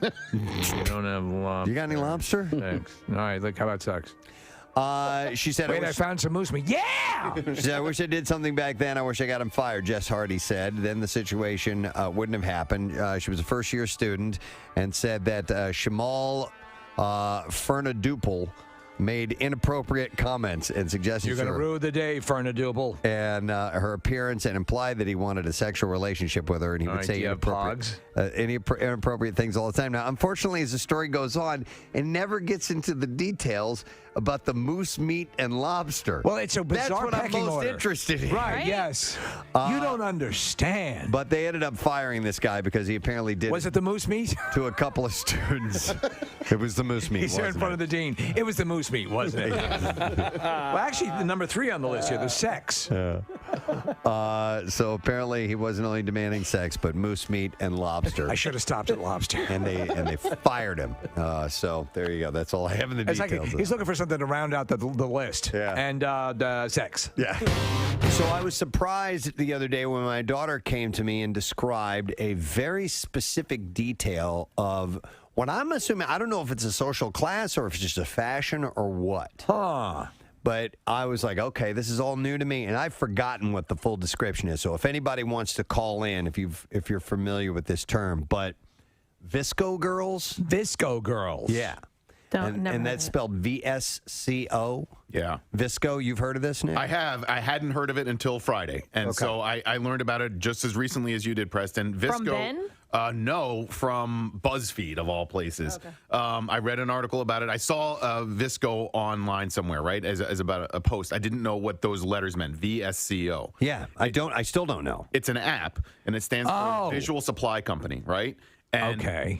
The reason that I know that it's an app is that my girlfriend does some photography on the side, and she's used this app to process photos. What girls now are doing, Preston, is they're taking this app and they are applying it to their social media posts, and now it's also become its own social media thing. Nick, look at this top text. Do you know what that means? Okay, so it just says SK. Apparently, they go around going. Wait, like okay, that. well, Okay. so So the confused. crickets. Visco. So what is it? I don't know. I'm trying to figure this out. Our phone lines are lighting up, so we'll find out in a minute. It's right. That's what it is. As far as social status goes, it's a new thing for this school year. It's brand new. But How is it social status though? because it's a look. So basically, it's a look. If you are a Visco girl, you are you kind of look like you came from the beach. You wear scrunchies around your wrist. Scrunchies are a big thing. Seriously? Yeah. You carry on your wrist. You carry around a hydro flask.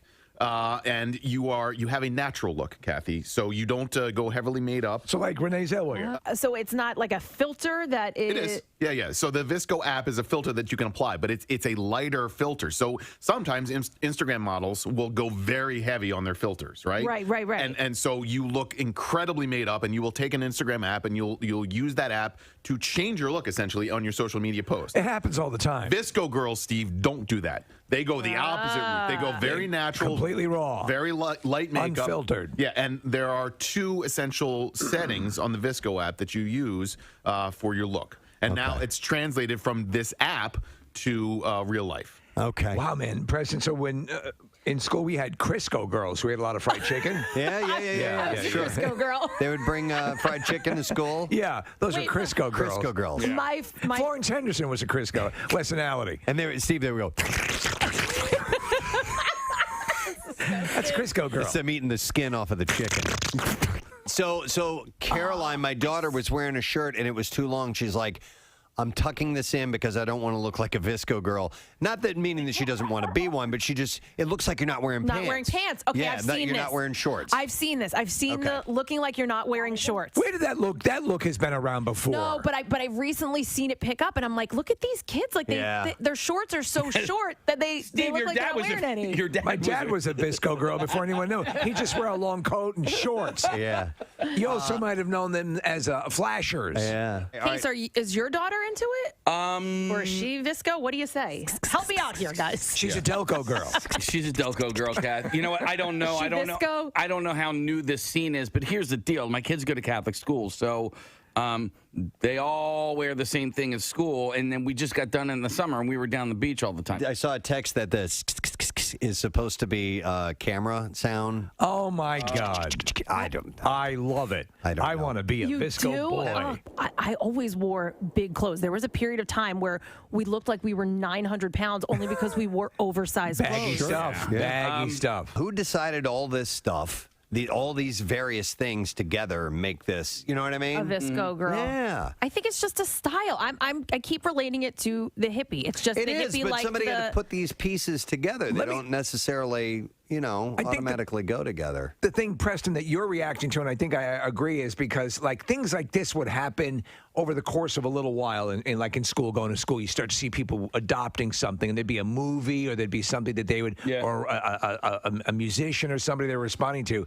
But this seems to, for a lot of the people are saying from 0 to 60. I know. Because of social media. It's like the, now this isn't a fashion thing, but it was an accessory people had. Remember the fidget spinners? Oh, yeah. Like that took off in 10 minutes. Boom. And everybody had them, and then they were gone. Look at this. Visco Girl Starter Pack. You can buy this $150 for $150. Should we get it, guys?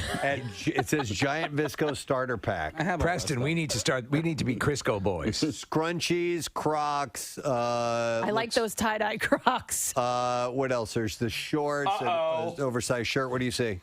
No, Kathy liking the Crocs now. I like the tie-dye Just Crocs. like 10 minutes ago, she's like, not for adults. Oh, well, no, I wouldn't buy them and wear them. But Steve, it's funny because you were talking about how these things, how they can happen so quickly. When people are getting back to school this week and they come home demanding the scrunchies, that means that like this thing is taken off and they want to be like all the other people who are in the group. That's funny. Some people are texting in, and I've gotten some emails that there is a phrase that goes along, not just the SK one, I oop. I oop. I don't know what that means. There's another one, Nick. That's no, it. no, that's mine. You can't have that. I oop. But I oop is a Can thing. we make that part of the Crisco boys? Sure. Yeah. That's allowed. But All right, how's I oop spelled? I oop is I, the letter I, and then OOP. Okay. Oh, yeah. Again, it says I oop. Here, there's I oop can be used as a reaction to express sudden surprise or shock over an unexpected situation. That's like, oh my God. Yeah. For example, you can say it if someone calls someone else out on social media in a mic drop moment. As in, I oop. Okay. Because it says here, honestly, who says mic drop anymore? That's old please. now. That's so old. Nick, you know that I love you, but I do find it a little creepy that you know the most about this. Well, of anyone on the show. BuzzFeed research. Yeah, no, and I stalk 12-year-olds. Yeah, do you want to hear it? Interesting. Oh, yeah, Jasmine thanks. Masters, I think. All right. I crashed in my back seat for a couple of hours, and All right, okay. And that's funny. And, Okay. And hence the beginning of a new phrase. Wow, Bizarre. Sitting on your balls created a thing. Where some things come from And yet how they take off. We can't get to take off. Nobody can pronounce it. And it's very hard. That's the only thing. I oop is much easier. All Although I got a text from somebody who says I'm 27 and I just found out I'm a Visco girl. it's like going and looking at your X-rays. Yeah. I have some bad news. You're a Visco girl. What would be some positive workplace habits? It doesn't give any examples here at all. So I'm wondering what we could do. Maybe some yoga or something like that. Well, let's assess. Maybe like clean up your area. Are you talking to me? No, I was just saying that's like a positive workplace. I just put knew. all my stuff in there. It's a mess. This morning, Kathy goes to me. She goes, "Oh, your area looks really nice, Steve." And Preston goes, "Oh, what about mine?" Mine's just an absolute. It looks like an atom bomb went off. It actually looks worse than the old office. I haven't done anything. I just dragged all my crap in here. Listen, I was and not set talking to you. And I was just saying in Steve, general. your area looks very nice. That's pretty mean. Steve came in over the weekend and worked on his. I did. Whereas Preston just poured it his I over. just brought my Didn't have stuff over chance. and left it. I'm going to work on it today. I was just complimenting Steve because the shelving in the new office was made specifically for his guys. Like, Yes, my Batman. It looks so nice. I wasn't saying it. Kathy did it in the way where you're talking to one person, but your mouth is actually towards someone else who you want to make sure they hear that particular statement. Your part of the office looks much better. The cleanly, orderly way you've approached your workspace is impressive. All right, let's dive into the stories I got here for you.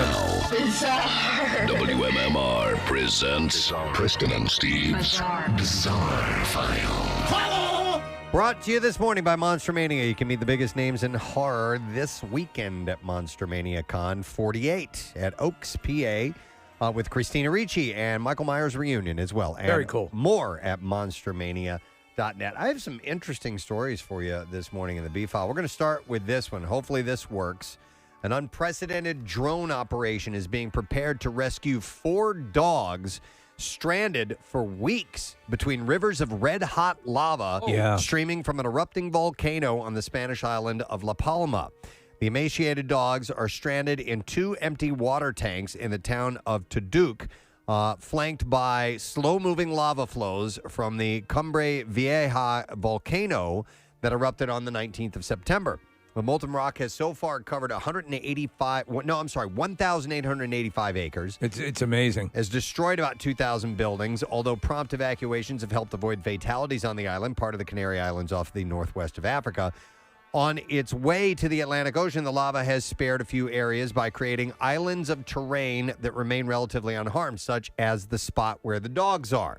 Local Animal Association, Lails.org, sounded the alarm after it became aware of the plight of the dogs in early October and arranged for 2 drone firms to drop off food and water for the animals, which have lost weight since becoming trapped. Reaching the animals on foot is impossible. This would require crossing scorching lava, and also helicopters can't fly in the area because the ash and hot gas from the volcano could damage the rotors.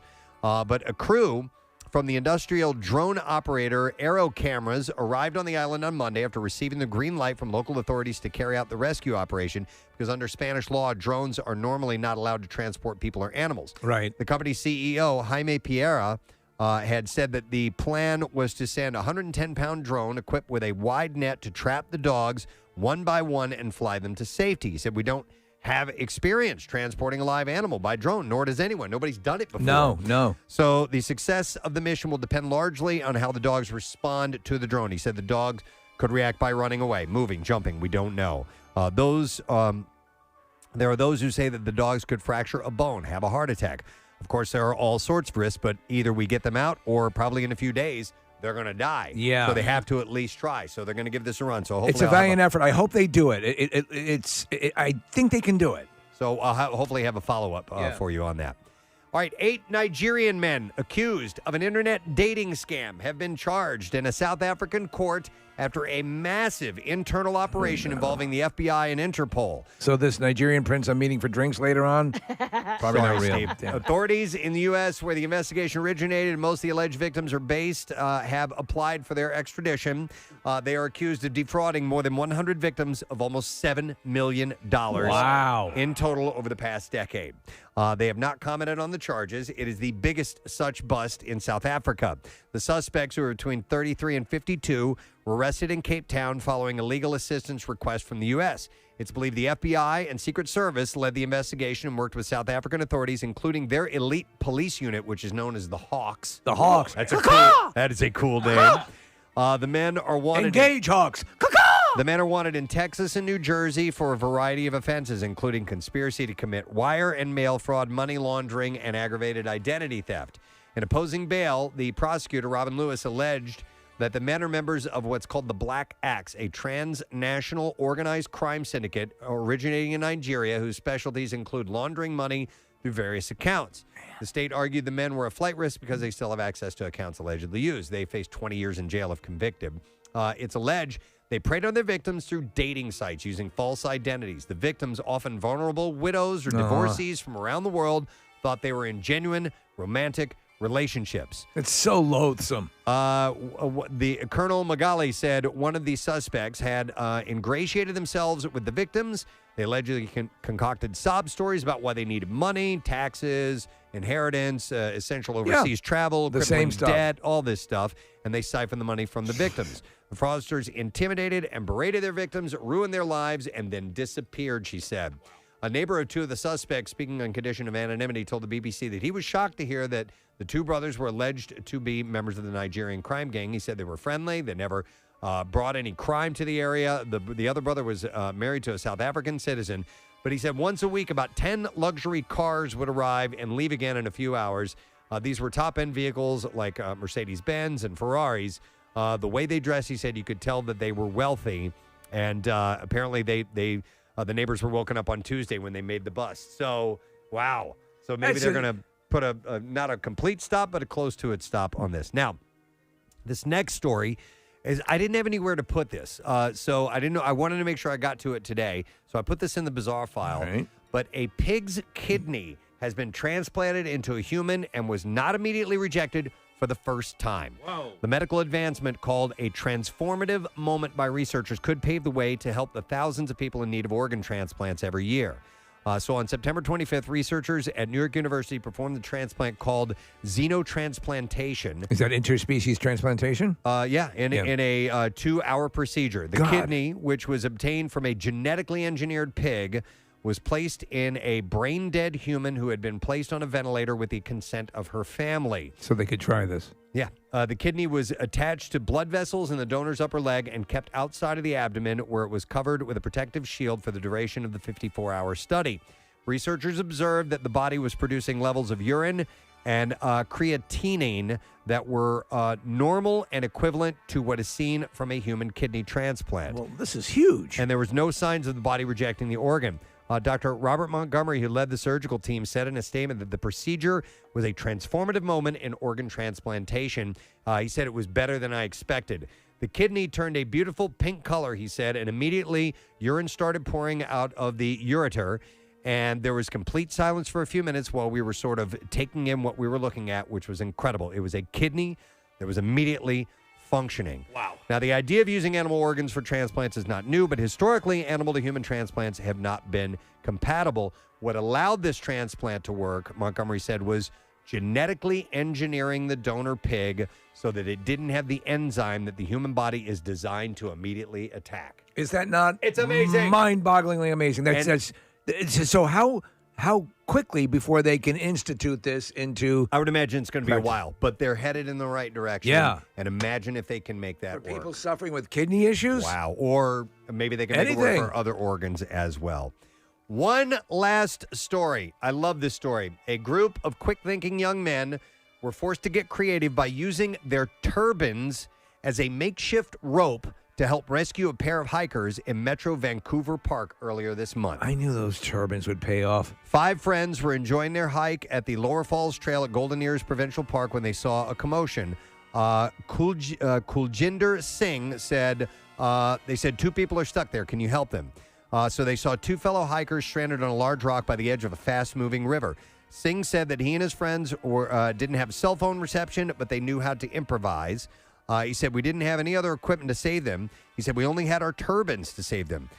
So Singh said, so the 3 wearing turbans unraveled the headdress to make a rope along with their jackets. He said, in my Sikh culture, the turban is for that. Really? To help save the life of people who need the help.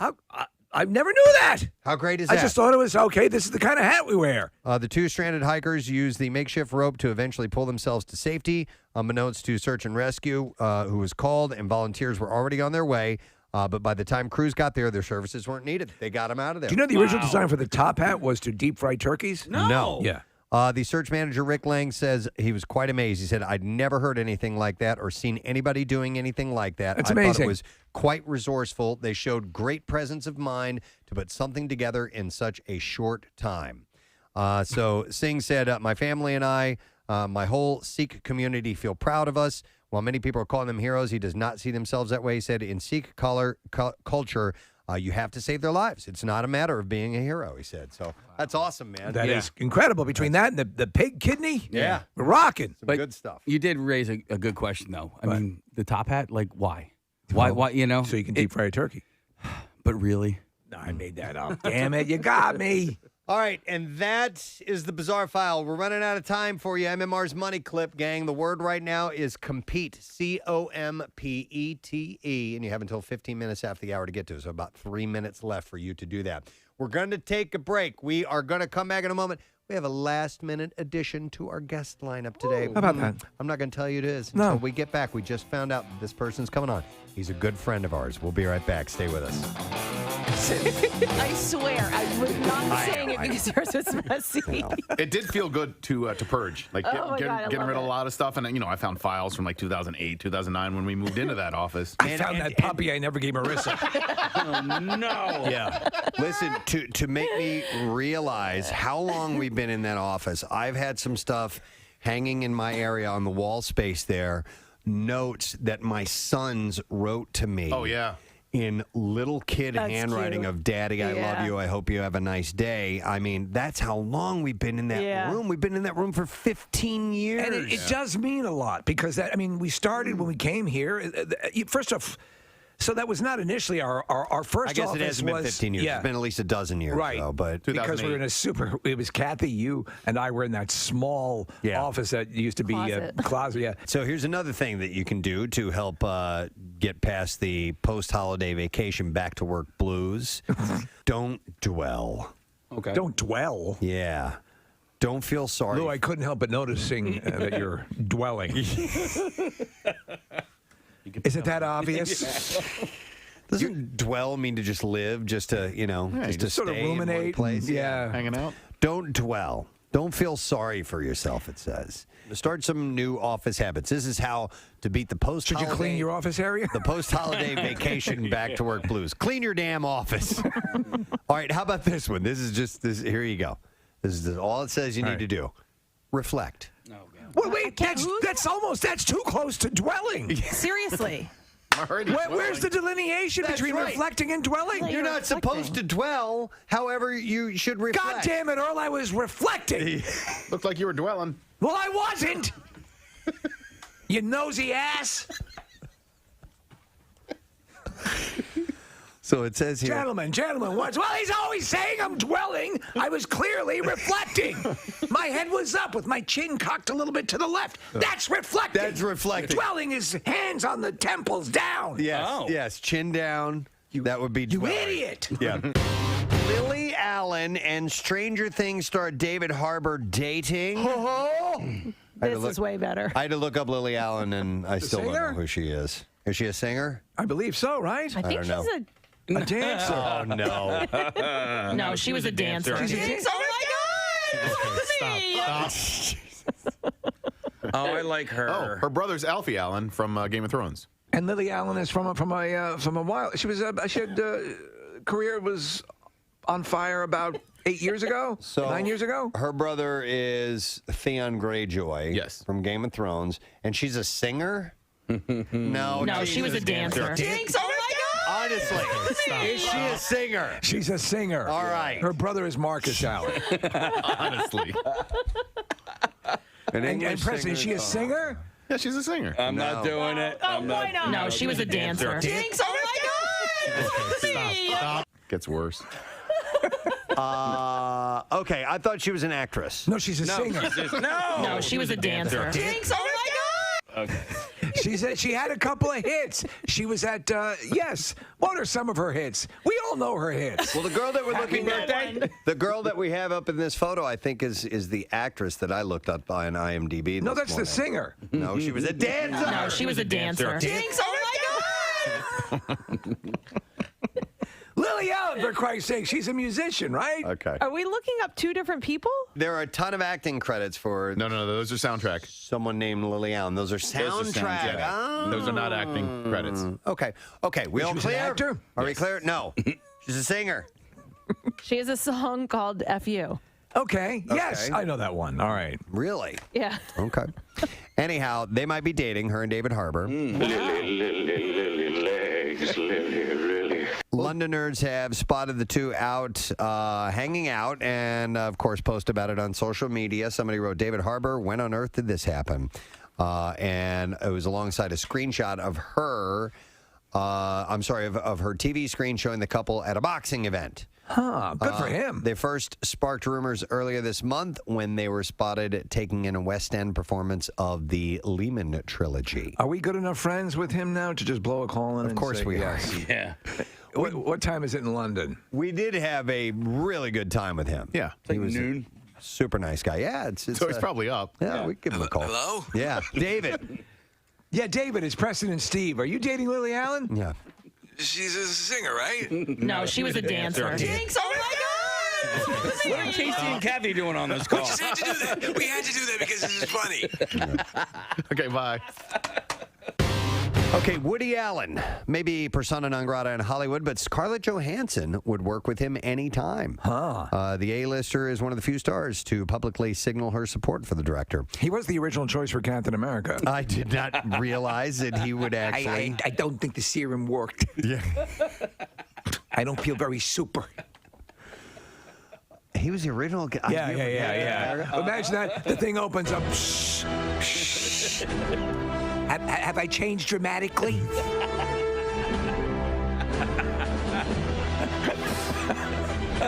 He comes out worse. Yeah.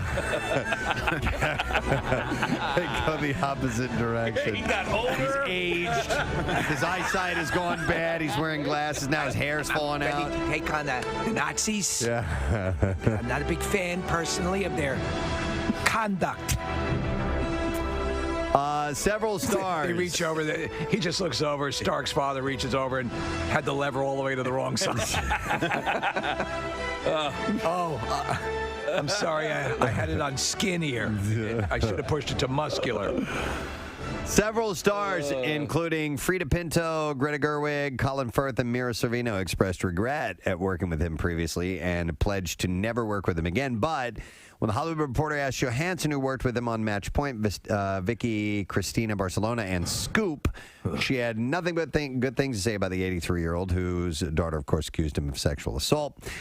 He's denied all this stuff, but she said, how do I feel about Woody Allen? I love Woody, she told the Hollywood Reporter. I believe him, and I would work with him anytime. She said, I see Woody whenever I can, and I have had a lot of conversations with him about it.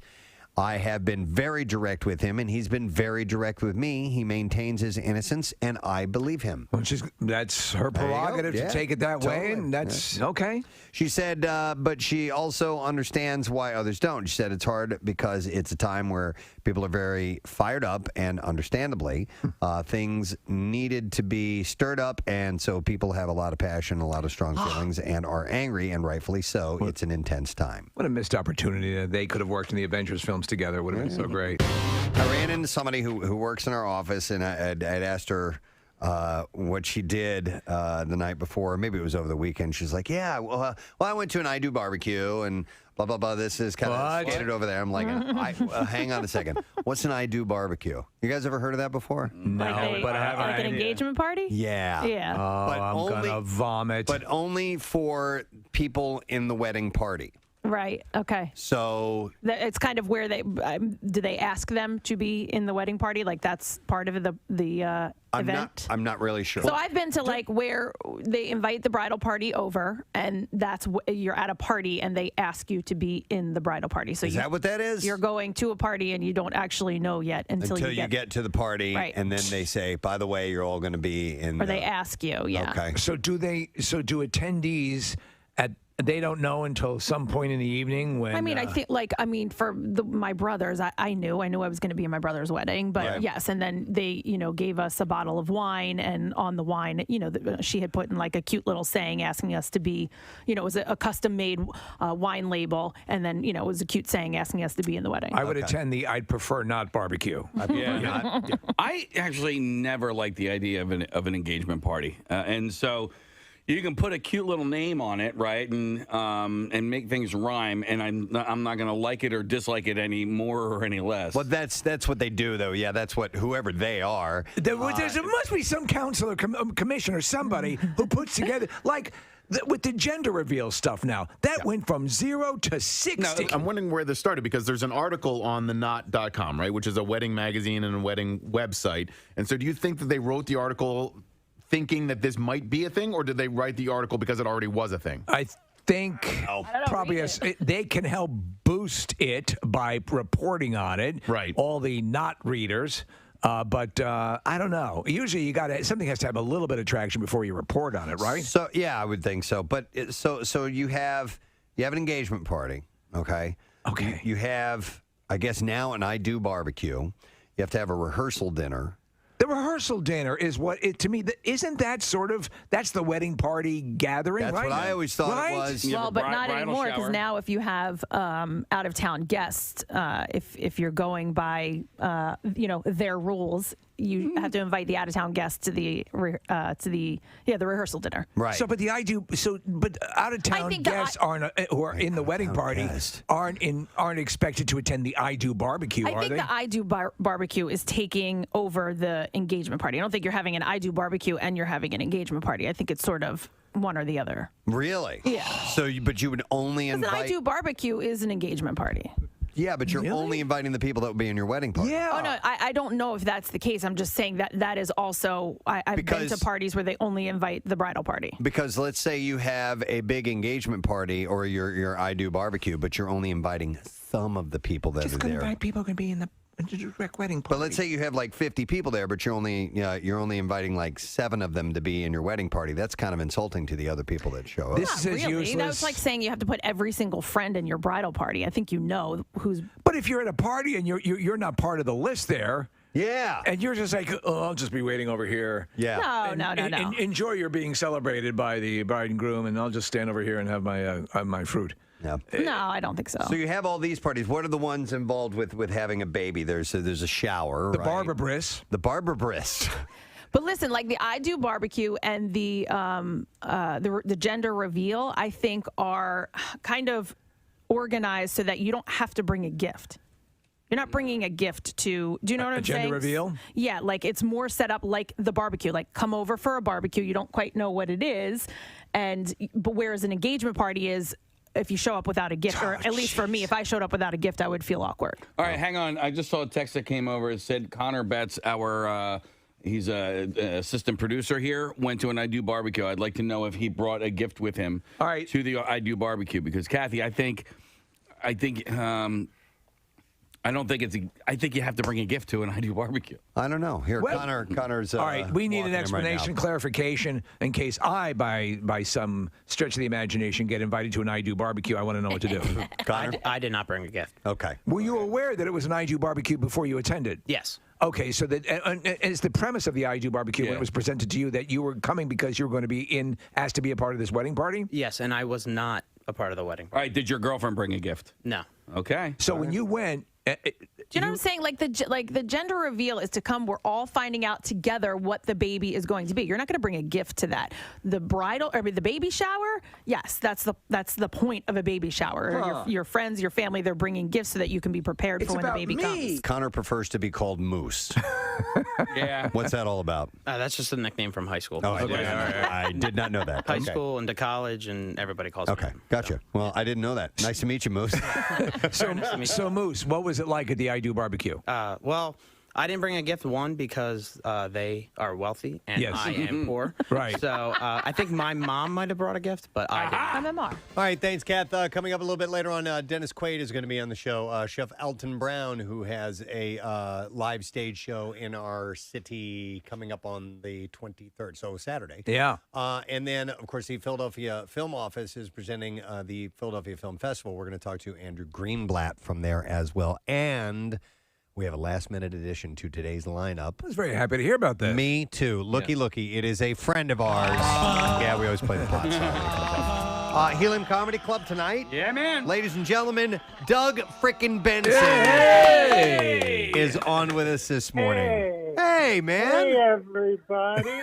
Hey. What a surprise. We didn't know. You texted Casey this morning letting us know that you were in town for the gig tonight, man. That's cool. Yeah, I got this crazy show that we put together where, there's already, I'm on the East Coast. I always want to come to Philly. So we just added at Helium tonight a happy hour show. Oh, that's cool. 6 o'clock. Yeah, it's at 6 o'clock. It'll be about 90 minutes long, me and at least one or two other comics. And it just should be it's a strange time for a comedy show, but I'm just excited to, get one in and to, hang out in Philadelphia for the night. No, I think the happy hour comedy show flies. yeah. You don't want to be doing it at 2 in the afternoon like a retirement home. Right. But the happy hour is a perfect. That's when people want to decompress, and so that falls well within the realm of viability. So that's cool. And is it a standard show, or is it one of your other shows? What are you doing? Yeah, it's not a Doug Loves Movies taping. If it was that, you guys would have gotten the call and would have hit you up to be guests. It's just a stand-up show. I've been working really hard on jokes while pacing around in my home. In between peeing in jars because I thought you were supposed to do that for a while. And that was the Hugh Hefner. Yeah, I mean, I've got a lot of urine. If Yes. you need any urine, I've got a lot of it. But it's not good for drug testing purposes, of course. Howard Hughes. Howard Hughes, yes, I was about to jump in. Yeah. It's my urine. I just walked around my apartment referring to myself as the aviator. Oh, nice. Hey, Doug, I wanted to ask, speaking of movies, have you taken to now streaming and watching movies at home over going to the theater, or have you been going back to the theater, or when things lighten up, will you be looking forward to going back to the theater, or maybe just doing the home thing? I try. It's a mix. It's Yep. really a mix. Like when Suicide Squad came out, I had to see it on the big screen. So I just went to a matinee at a huge theater and sat there with my mask on, but then I also watched the hell out of it on HBO Max. So I when I was a kid, if you'd have told me, hey, all the big movies are going to be available in the theater and your home at the same time on the same day, I would have been pretty stoked. I think movies should be seen on the big screen. I want the big screen experience to continue. I got to go to see the premiere of the Nicolas Cage movie Pig. Oh. And we all sat there with masks on, Nick Cage included, and it was so exciting to That movie is so good. Pig is and we had talked about it initially when it was just coming out. We're like, well, what is this about? But it is really a wonderfully well-made movie. Yeah, and it's not a comedy. No. It's got funny parts, but it was wild sitting with Nicolas Cage a few rows away because you know how he just does things that you don't know if you're supposed to laugh or not. Right. And so it was weird being near him. but I just love that movie because it's just 2 hours of Nick Cage walking around going, "Who has my pig?" And it's just compelling. It's just so compelling. Since the pandemic, I finally went to see a movie in the theater last week, and it was Shang-Chi and Legend of the Ten Rings, which I absolutely loved. But now getting used to this watching at home thing. So this weekend, I have a crazy busy weekend, and Dune opens up. I've read the book a number of times, and I love the original film, and I'm dying to see this, but my weekend's so busy, I'm not going to try to make the time to go to the movie theater and see it, which is where I should see it. It's a theater movie, Yeah. but I'm going to watch it at home this weekend, and I'm a little ashamed of myself, to be honest. Right, but if it's great, you can go back and experience it in the theater. That's and if it true. Sucks. You didn't waste your time going. There you go. I think I'm sitting right where you are in that take, Doug. Is that listen? The theater means everything, but so I have a nice rig at home where it's a short throw projector, and I get a sizable image, and I'm like, well. I was initially very reticent about it, and I don't know, what is this going to happen then? Is this going to cause the movie's overall, the quality to diminish, and then so on and so forth? But no, I mean, to have that option, if you want to go see it in the theater, you can. If you want to see it at home, that's great.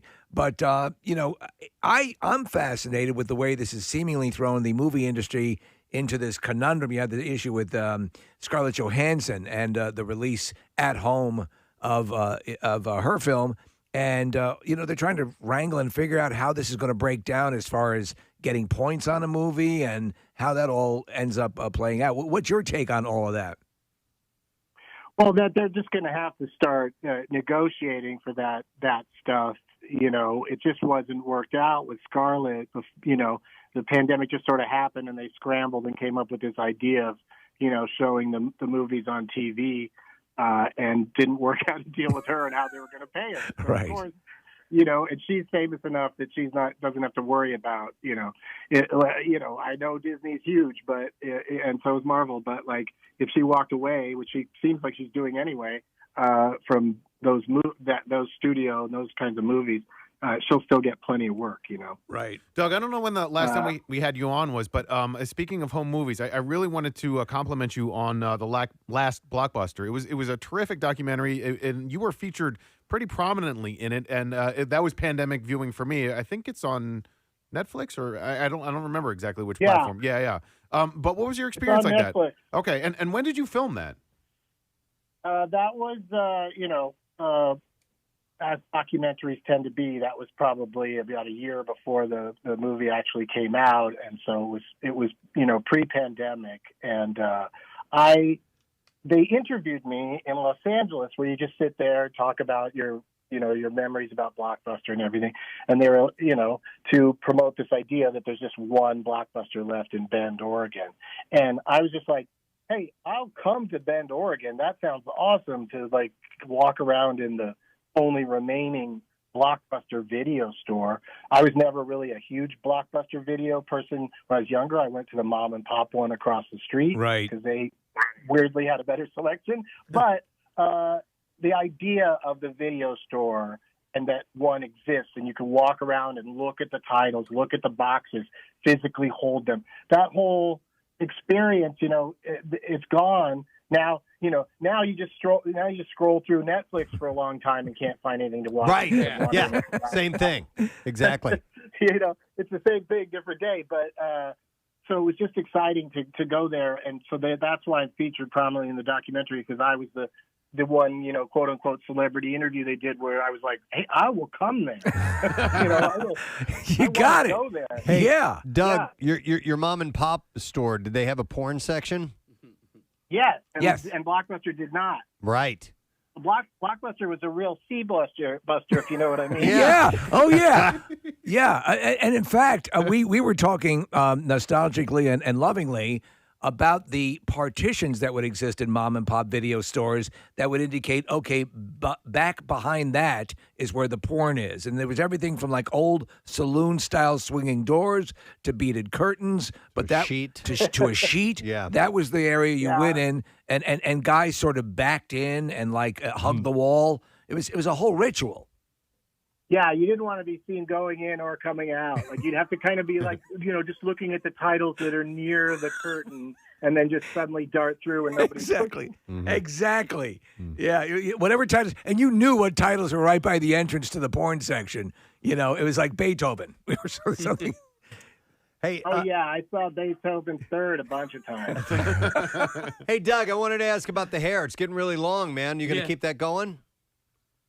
Yeah, I've made a pledge to myself and the world that I'm never going to cut my hair again. Oh, wow. Oh, my God. This was a pandemic decision? I probably won't stick with it, but yeah. If you could become Go ahead. It's a real pain. Like, I'm having conversations with women with long hair all the time now about, like, just the crazy things. Like, my own hair scares me all the time because I'll turn and a glob of hair will move and I'll think it's somebody standing next to me or walking towards me. And apparently women have had to deal with that this whole time, and I just didn't know. Well, let me ask you, with the long hair and the amount of lighters and things that you use on a consistent basis, does that present a fire hazard? Yeah. Oh, I mean, no, I didn't even think of that when I decided to let it grow. But yeah, it probably will be an issue. But also, there's a lot of vaporizing and dabbing going on now. So a lot of devices you don't even have to. Yes, that's true. That's true. Hey, Doug, I don't know this. If you are, then I apologize. But have you delved into that world as far as a kind of a side hustle?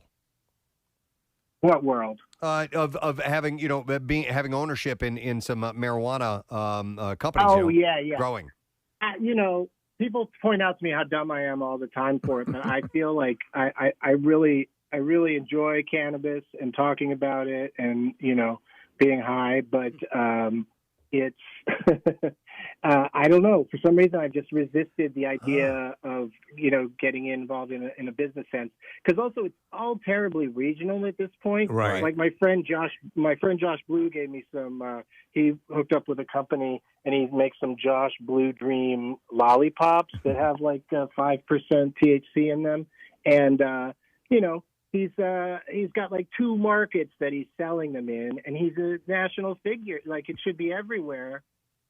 And I just don't feel like he's going to make a ton of money off of it because it's just hard to make things national while it's still federally illegal. Well, I think maybe it mirrors the whole podcast thing, that those who got to it earliest are going to stand the best shot of making more on it, because there are a ton of people now who've gotten into the business, and the people with the reputation seem to be doing better.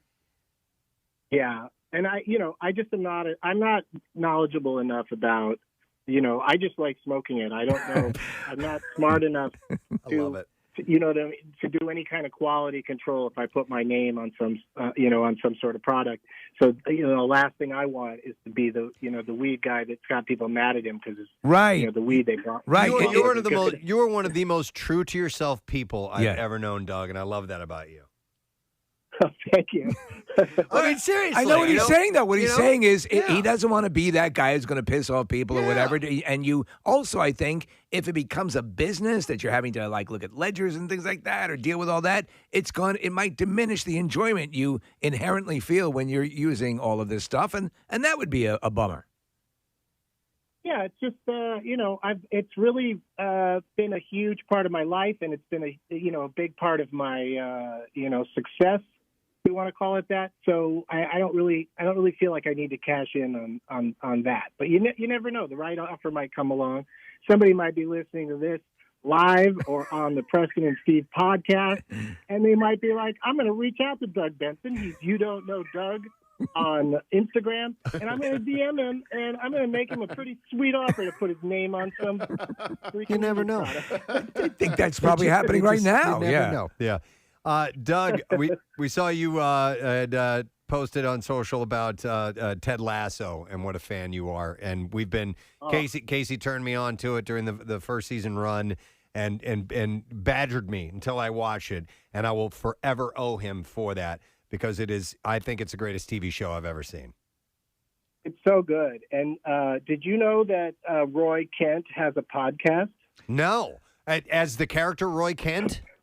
No, the guy who plays him, Greg Goldstein, has a podcast called Films to Be Buried With. Yes. And I was watching Ted Lasso and loving it, and I was like, this Roy Kent guy is amazing. And I looked him up on Twitter, saw he was following me, so I DM'd him, and he's like, hey, I have a podcast about where I talk to people about the movies that were most important to them in their lives. And so he had me on his podcast. So I got to be on a podcast with Roy freaking Kent while I was watching like the first season of Ted Lasso and loving it. Oh, that's awesome. So does he live in London? Is that where he is based? Or not? Maybe not London, but England? He is. Okay. Yeah, I think he's based there, but he's all over Los Angeles right now because he came out to get that Emmy. Well, he's had a successful stand-up career. He's been writing. He has a couple movies that there's that sort of it's sort of like a Hancock riff where he gets superpowers. It's funny to see him as he normally is, and that character is a bit of a transformation that goes on. But he's a sharp guy and wrote a number of the episodes in both seasons. Now, are you just season one, or have you seen both seasons? Oh, I've seen it all. Yeah. Okay, all right. I'm still a diehard fan, even though they made some interesting choices in season 2. Right. It's all, but that's what you love. I mean, you're talking. I don't know how many seasons they're going to go for, but the characters don't do always what you expect them to do, and everyone is nuanced. But I stand by this. I think this is the show that is closest to like a Frank Capra vibe, where you. Save for one person, a nasty ex-husband, everyone else has redeemable qualities. Yeah, and he's got it. He's charming. So yes, he does. He's charming. He is charming. Yeah. Wow. Nice, man. He's a charming a-hole. Well, listen, man, we're happy you got in touch. It's been a while, so we're glad we had an opportunity to chat with you in advance of your show. This kind of last minute scheduled happy hour show, which is fantastic. A 6 o'clock show at Helium. Can we expect you to circle back around? At some point down the road in Philly? Oh, absolutely. I mean, the going back out on the road thing is just, I'm doing it in, dribs and drabs at this point because it's the Wild West everywhere. Like each place I go has different rules and and different ways of reacting to those rules. So, I'm in New York City right now, and it's kind of crazy how even bodegas you have to have a Vax card to go in, and it's just. Well, it's everybody's got to figure out how to make this work. In many ways, you are the Mandalorian of comedy because you keep going to these different outposts. That's another thing that's frustrating to me is that when's the next Mandalorian coming out? Like in 2023? Like why can't they make it quicker? Yeah, well, they're making there are other series. They're Boba Fett going with Boba, which phenomenal offshoot of the Mandalorian. The fact that Boba Fett is finally getting his just due.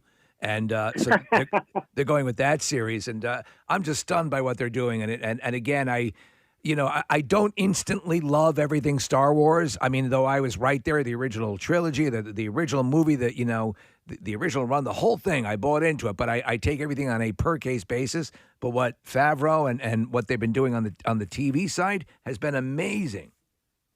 Oh yeah, it's I've watched so many Star Wars movies, and heard them talk about the Force so much, and then it's so satisfying to finally see Baby Yoda using the Force to try to steal someone else's snacks. I love it. It's great.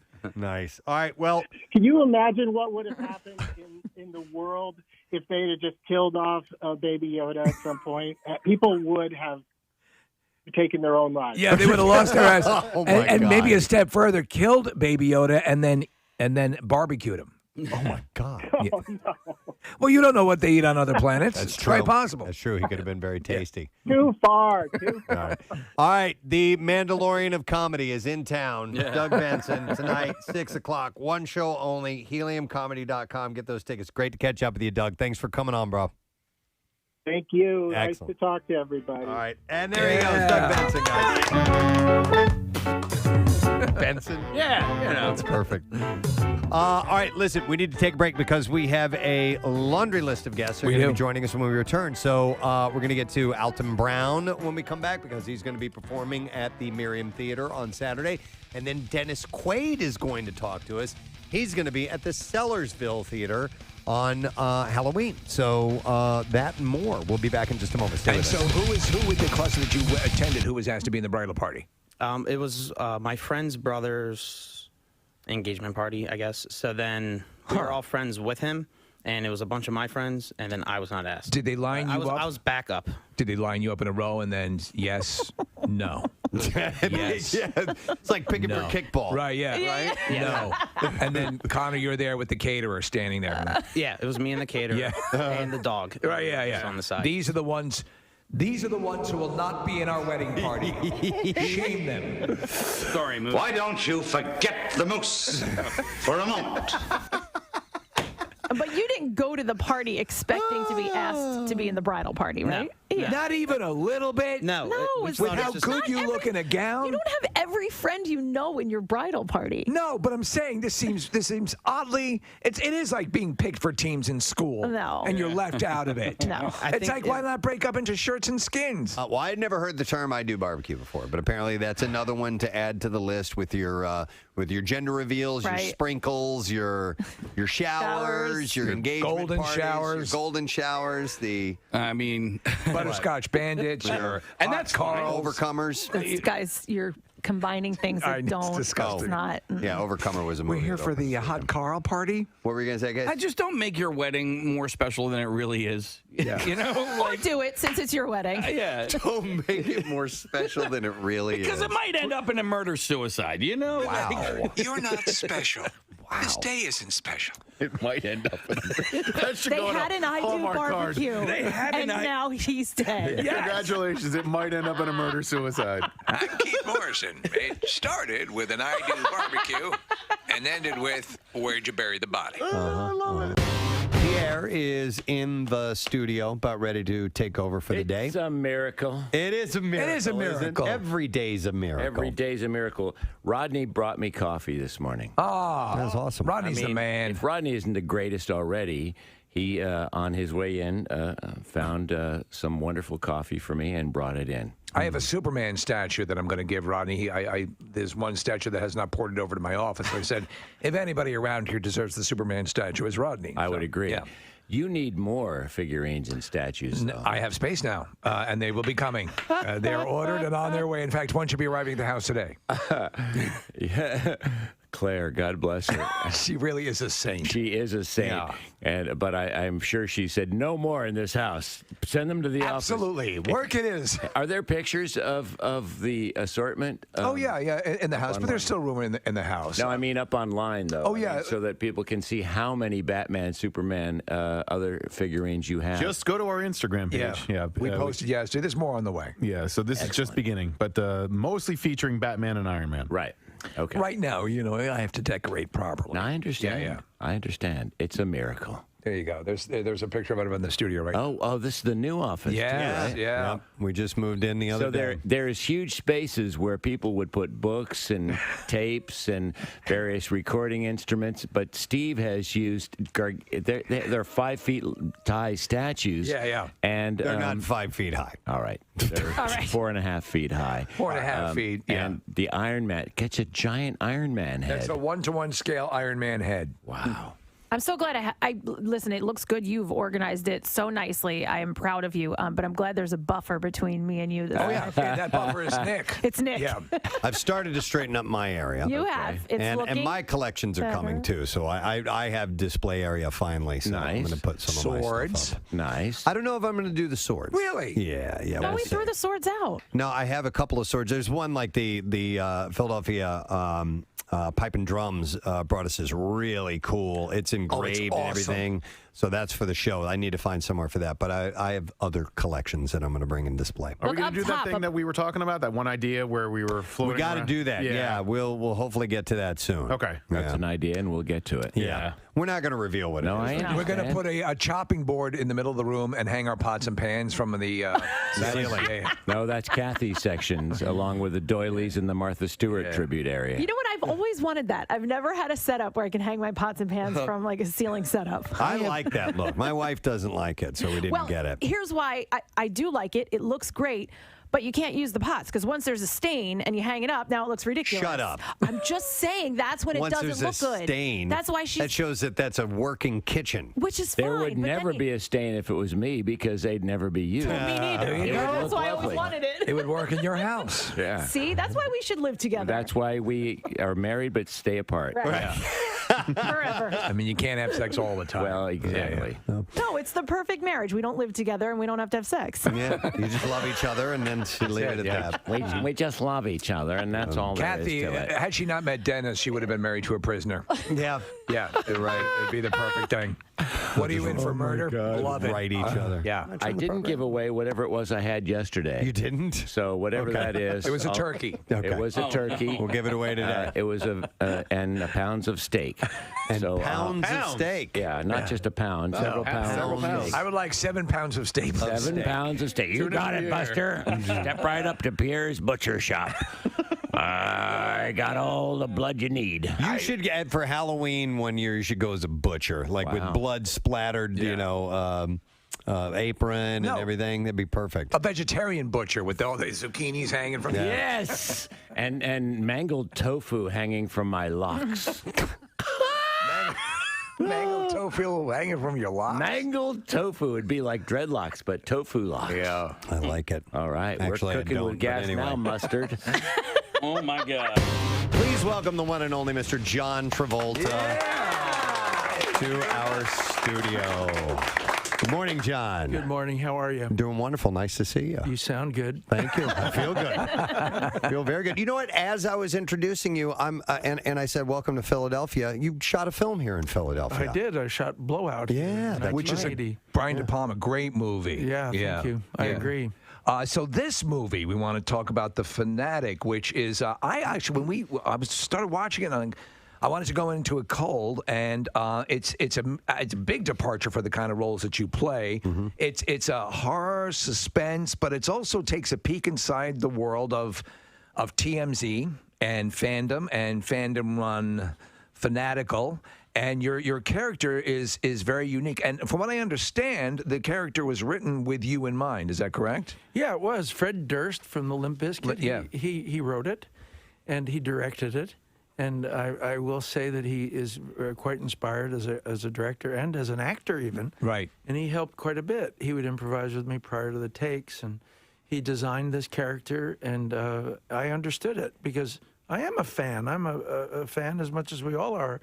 And I think if you don't understand that, whether it's sports or whether it's the arts or icons or whomever you admire, you can't do this kind of role. It's funny because John, because I collect things. I'm a massive movie fan. I'm a huge fan of yours as well. And there's something that, and it's your character exemplifies in the movies. Well, just to be able to get the tactile sensation of touching something that a celebrity or there's this bizarre thing. I remember it's odd, as I was watching the movie, I was thinking the story that Gene Siskel of Siskel and Ebert, it was very important for him to own the white suit that you wore on Saturday That's night. correct. And he owned that. It was a holy grail for him. Yes, so and you then could Jane Fonda bought it. Right. So you're completely correct. But this particular guy, this character I play, is he's a man-child. He is maybe a little bit on the spectrum, which explains his irrational behavior. However, that being said, he's picked on and bullied at work, and everyone bullies him, but he's so used to it that he handles it. But when his favorite person in the world bullies him, this movie star, he doesn't know how to handle it. He gets confused. And when he gets confused, he does really odd things. And you'll see in the film that he goes over the line, but so does the movie star. Yeah, and the movie star goes over the line equally as well, by torture. And his inability to pick up on social cues, it takes it down a path where it's like, oh no. And I got to tell you, John, the entire time while watching this movie, I don't think there was a moment where something on my body wasn't clenched. Yeah. Whether it was my hands or my mouth or even my butt cheeks. I mean, I was just like, it was tense. Well, because the it's whole thing. Nothing times up. The point when you finally get to have this moment with the Hunter Dunbar's his name is the character.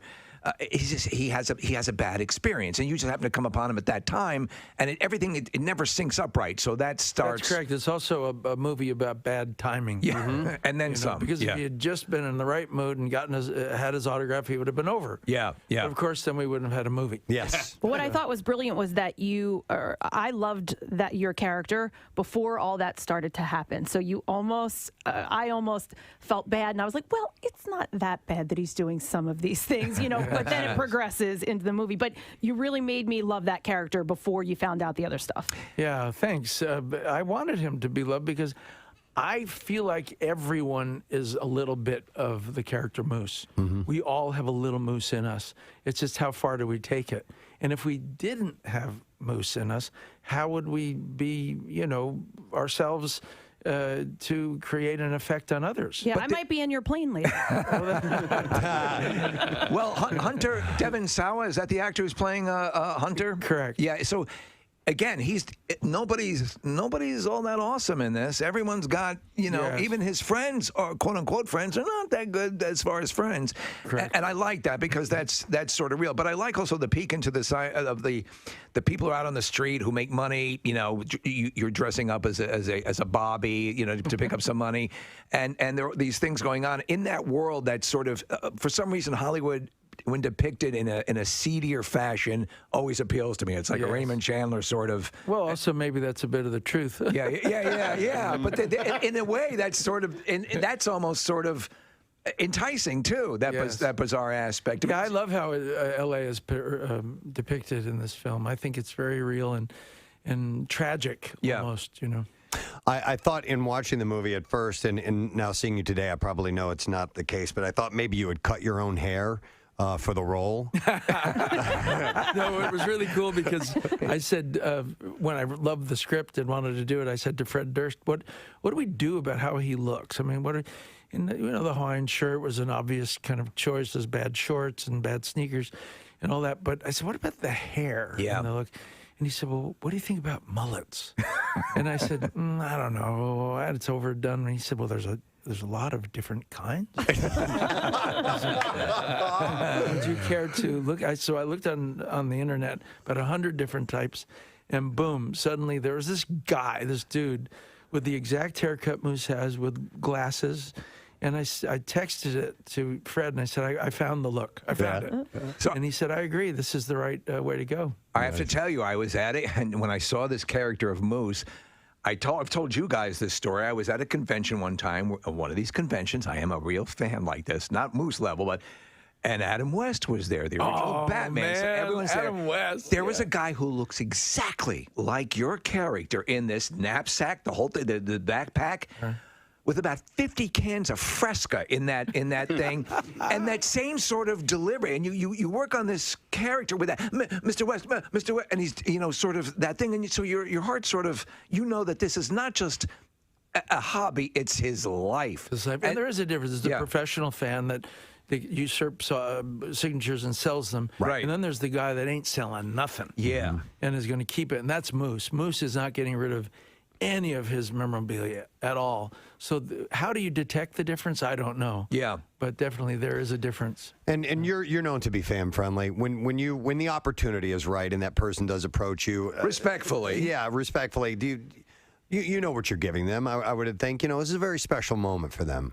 Absolutely. And I grew up being a fan, so I understood. Right. And I remember a very famous movie star who will remain nameless, but he kind of, just discarded my this is before I was famous.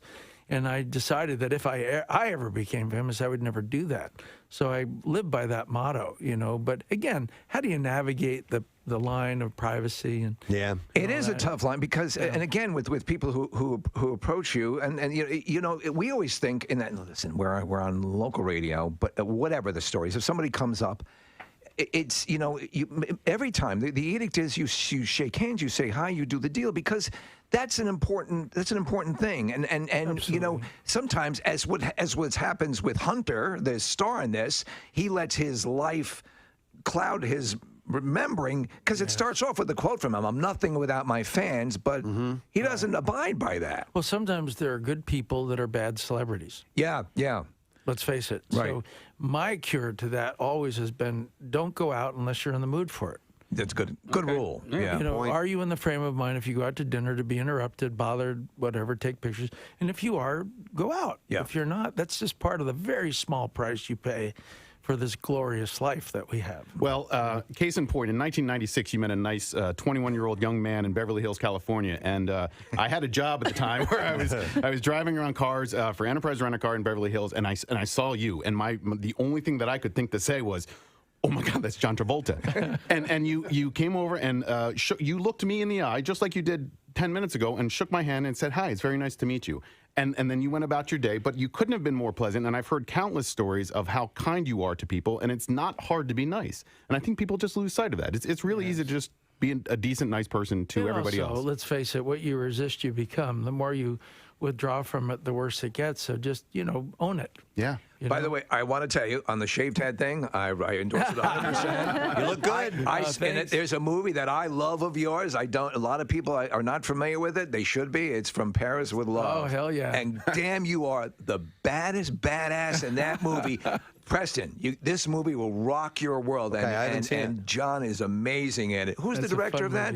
That's the guy that did oh gosh, you've tested me now. Yeah, he's great. He's done a whole bunch of stuff that's similar. Fantastic. But did you enjoy making that film? I loved it. Yeah. Because they were demanding stunts and action that I've never, you know, had done before, and I had to do them myself. And I loved the badass character. He was just whatever. He was bold. Yeah. Pierre Morel, is that it? Yes, there's Pierre some. Morel. Yeah. There you go. Thank you. Well, I looked it up. You've so. saved it. All right, thanks, Kath. Our next guest is a live show. It's at the Miriam Theater on Saturday, and I've watched him for years on Food Network, so I'm very much looking forward to speaking to him. The show is called Live Beyond the Eats. And ladies and gentlemen, we have Mr. Alton Brown on the show this morning. Alton, good morning. Hey, thanks for having me on. Absolutely. The show, by the way, is Alton Brown Live Beyond the Eats. You can just call it Beyond the Eats. Okay. Beyond the Eats. All right, you got it.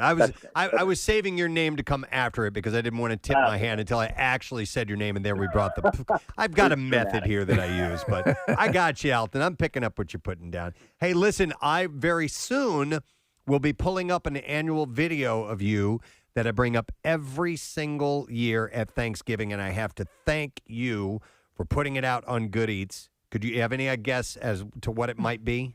It's probably going to be that roast turkey episode. It's how to truss a turkey. How Absolutely. to trust the turkey specifically. That's Yeah. mainly it. I cook. I do a good amount of the cooking in my home, and I've been a long time Food Network fan.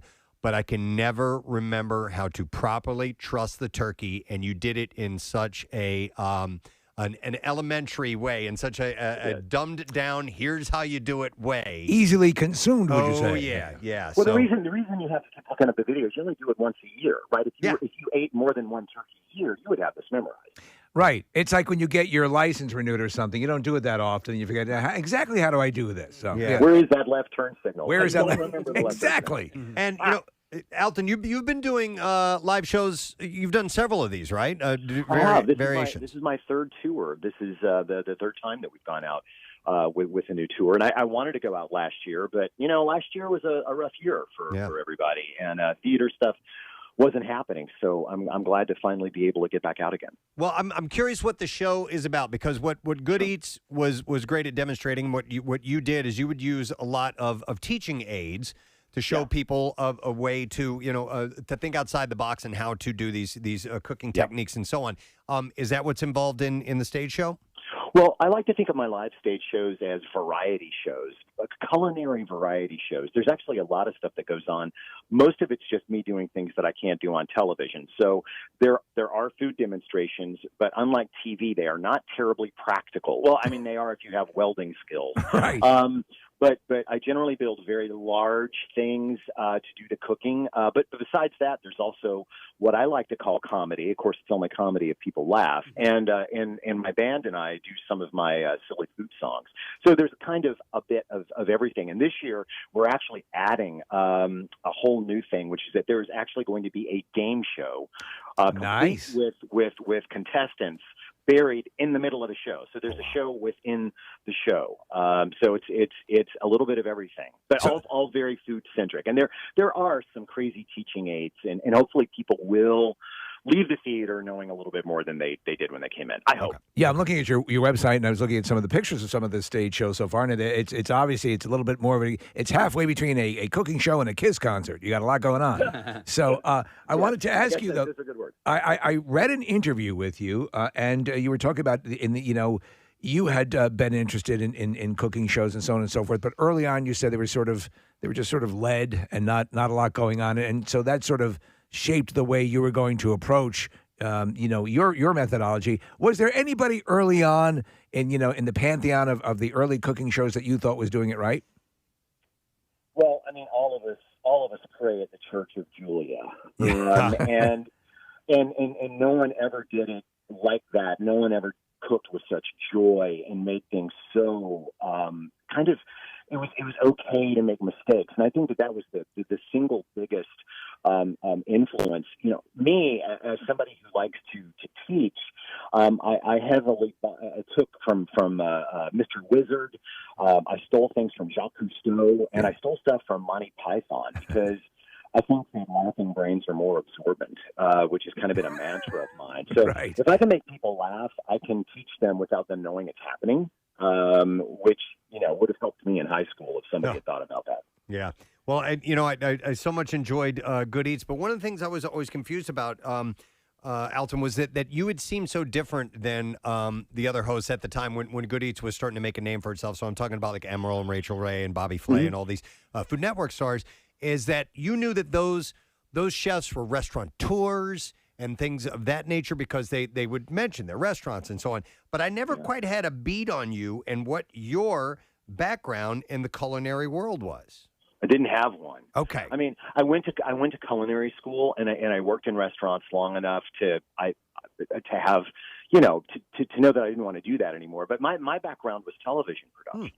So I went to culinary school specifically so that I could get the background to make the show that became Good Eats. That's what I wanted to do.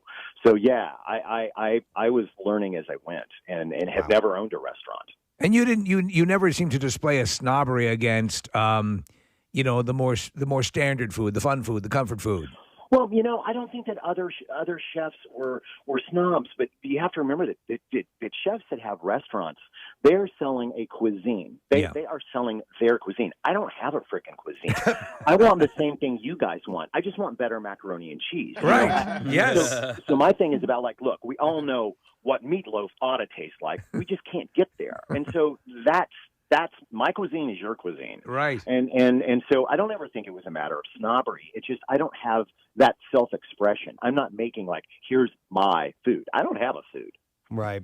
Well, with those with those episodes, I mean, you clearly these were pre-produced. They weren't in front of a live audience or anything like that, and it didn't seem like they were done there at the Food Network studios where some of the other ones seemed. So I assume there wasn't much of bumping into Emeril as you're going from here to there. Did you interact with those other cast members much? Well, my shows were always shot in Atlanta, except when I was doing Iron Chef America, which was shot in the main studios in New York. So I would run into those people often. Well, not Emeril. I mean, I met Emeril several times. He was the king. Yeah. When I started, it was kind of like if you carried his golf clubs, you felt lucky. Such a lovely guy. What a lot of people don't know or has never been exposed to is that most of these people that were on these shows early on, whether it's Emeril or Rachel or Bobby Flay, were seriously lovely people. Most cooks are. There was just always trying to kind of create, what's their persona going to be on television. But really, all of these people were pretty freaking nice. That's cool. And everybody's always disappointed to hear that. Everybody wants some like horror story. I don't get any horror stories. No, I actually prefer to hear that they were nice because they're people you enjoyed watching. That makes it much more enjoyable to know that they're actual human beings. I wanted to ask you about Quarantine Kitchen, which you and your wife have been doing, and I want to ask you. So we, throughout it all, we were, kind of giving out there were recipes of the week or things that people were coming up with to make while they're sort of killing time. What would you say at this point, in retrospect, was the quarantine food to make, the quarantine dish? Wow. Quarantine Kitchen's the thing that happened accidentally during lockdown for Elizabeth and I. One night, she likes to make sure that I take claim of this because it was my fault, turned on the computer and said, hey, we're live on YouTube. And we didn't think anything would happen. And now we've done like 150 of the gosh darn things. And I would say that there's not a representative quarantine kitchen dish except for just throwing a lot of crap in a pan with some eggs. So it's a dish called Lots of Crap in a Pan with Eggs. Okay. That's kind of it. We never knew what we were doing. It is as premeditated as Good Eats always was, as pre-planned and scripted. Quarantine Kitchen was like, we walked in the house 5 minutes, said, oh, crap, it's Tuesday night, let's go. And it was whatever came out of the refrigerator. And I think that just goes to show, look, we all live in a life where we don't know what's going to happen from minute to minute. So what we learned was if you got eggs and you've got some, an onion, it's going to be okay. It's going to calm down. There's going to be food. That is comforting. We had started to surmise early on that banana bread might have been the the front runner. Banana bread, the wonderful thing about banana bread is, believe it or not, we all have rotting bananas in our kitchen. Yes. You don't know it. You may not remember buying the bananas. We don't know where the bananas came from, but they're there if you look for them enough. And that's certainly true. And the nice thing about a banana bread is if you put enough stuff in it, you can actually live off of it exclusively for up to a year. Wow! So it's a food category unto itself. It is actually, banana bread is a food group all to itself, and it is also a trash receptacle because anything can be thrown into it. I knew a guy once who put shrimp in his banana bread because it was going to go bad, and I'm like, how was that? And he said it was terrible, and I said, did you eat it? And he said, yeah, I was hungry. So hunger, in the end, is the best song. Hunger wins out. Alton Brown Live Beyond the Eats is Saturday at 8 p.m. at the Merriam Theater. I wanted to ask about this game show that you have within that show. Yeah. Will you be pulling people from the audience to participate, or do people? Yes. In fact, what we did, because a lot of it is a food knowledge test, I posted a quiz online I guess it was almost 2 months ago, that about 50,000 people have taken online. And you can take it, go to my website, Alton Brown Live, or altonbrownlive.com, and take the quiz. So what we've done is we've generated a list in every city, including Philly, of the people that scored the best on that test. And if they're in the theater, they're going to be the ones that are called down. That's awesome. That's awesome. The problem is that some people sat for 3 days and did nothing but take the test. So they kind of, they may have memorized a few things, but it's been so much fun. Alton, throw a question at me. I want to try. True or false? You should never wash a cast iron skillet in hot soapy water. Okay, so I've been told by my son yesterday, by the way, because we just bought a cast iron skillet and I cooked some steak in it, and he was doing the dishes and he washed it, and he goes, Dad, I didn't use any soap. You're not supposed to use it in a seasoned cast iron skillet. And I was like, really? Well, how do you wash it? He's like, I don't know, but I just use water. So I'm going to side with him. He's only 19 years old, but I'm going to go with him, and I'm going to say, no, you should not wash it with hot soapy water. Why the hell would you listen to a 19-year-old? Damn it! This is the problem. I thought it sounded fishy. It is one of the biggest lies in the culinary world. You're not supposed to use anything abrasive, but of course you can use salt and water. It's a freaking iron pan. And I was wondering, how the hell do you get it clean if you're not using soap? Let me tell you something. If your cat goes over and pees in your cast iron skillet, do you want to wash it with soap? He's making a good point here, Preston. But are there some things in the kitchen that you shouldn't use soap on? You know what? Food. You shouldn't wash food. Okay, with soap. You're right. It tastes really crappy. It tastes like cilantro, right? Honestly, no. Most soap is fine. It's abrasives that you want to avoid, because a cast iron skillet, once it develops a cure, the number one thing you need to do for a cast iron is just use it. Yeah. Use it and use it and use it, and don't try to scrub it clean every time. But a little soap and water, hey, you know what? Soap water turns out to be a really wonderful thing to wash things. It really is. It's Well, let me fun. ask you this, because there's a gentleman who came in a couple of times. He's since passed away, but he's known as the king of Caesar salad, right? Yes. Right. And so he had a specific, this beautiful wood. Yeah, it's a gorgeous, bowl. huge Salad bowl. wooden bowl Okay. that he used for years and years and years. He said it was the secret. Right, and that was the protocol. Is there any merit to any sort of restriction on how you would clean something like that? A wooden bowl like that has been seasoned, and he probably, if he was in the true church of that salad, he probably rubs it with garlic every time he uses it. Right. I would not ordinarily wash that with soapy water because that wood is kind of porous. But even then, I probably still would. It's not going to ruin it. It's a bowl. It probably doesn't care that much. That whole mystique. It's not a genie. You don't rub the bowl and a genie comes out to make the salad. So, there's a lot of crap that can grow on wood. So I would still probably every now and then use hot soapy water on that. That's just me. And you know what? If a salad tastes like soap, I'll just say it's cilantro. Yes. Oh, this cilantro is excellent. All right, so Alton, as long as we're talking about cleaning things, I eat a Honeycrisp apple every day for my breakfast. All right, so when I get it, I bring it into the kitchen here at work, and I rinse it off with water. Am I supposed to do that? And then after I rinse it off, I rub it off with like a paper towel or whatever. I don't know if I'm supposed to be doing that. I just assume that there's chemicals on it. So don't think about the chemicals. But what I would do, and what I do when I eat an apple like that, is I rinse it in hot water and then I dry it off, because a lot of apples, another fruit like apples, are actually coated with carnauba wax. It's an edible wax, and the wax won't hurt you, but stuff can stick to it. So I rinse in hot water. Cold water, believe it or not, ain't going to do that much, but hot water or warm water will, and then you can buff it clean there with a towel or a paper towel or whatever. It's probably not going to kill you either way, but usually there's some form of wax on the outside of those. And what that does, why that's there, is not to make it shiny, it's to prevent moisture loss. So it's not a bad thing, but stuff can stick to it. Wow. Man, we're learning stuff. You got to go to the show. It's what Alton Brown does. Yes. He teaches you stuff. I love this, man. I think what we've learned here is don't listen to 19-year-olds. Yeah, you're right. You're right. Man, if I come around on that. The hell do they know? All right, Alton Brown, live Beyond the Eats, Saturday, 8 p.m. at the Miriam Theater. You can get tickets at kimmelculturalcampus.org. I'm sure it's an easier find than that. Just to type in Alton Brown on You can your go to browser. Alton Brown Live and buy tickets for any of the shows. It's super simple. Awesome. There you go. All right, Alton, have a great show here in Philadelphia, and thanks for coming on this morning. Hey, thanks, guys. Hope to see you there. All right, excellent. Alton Brown.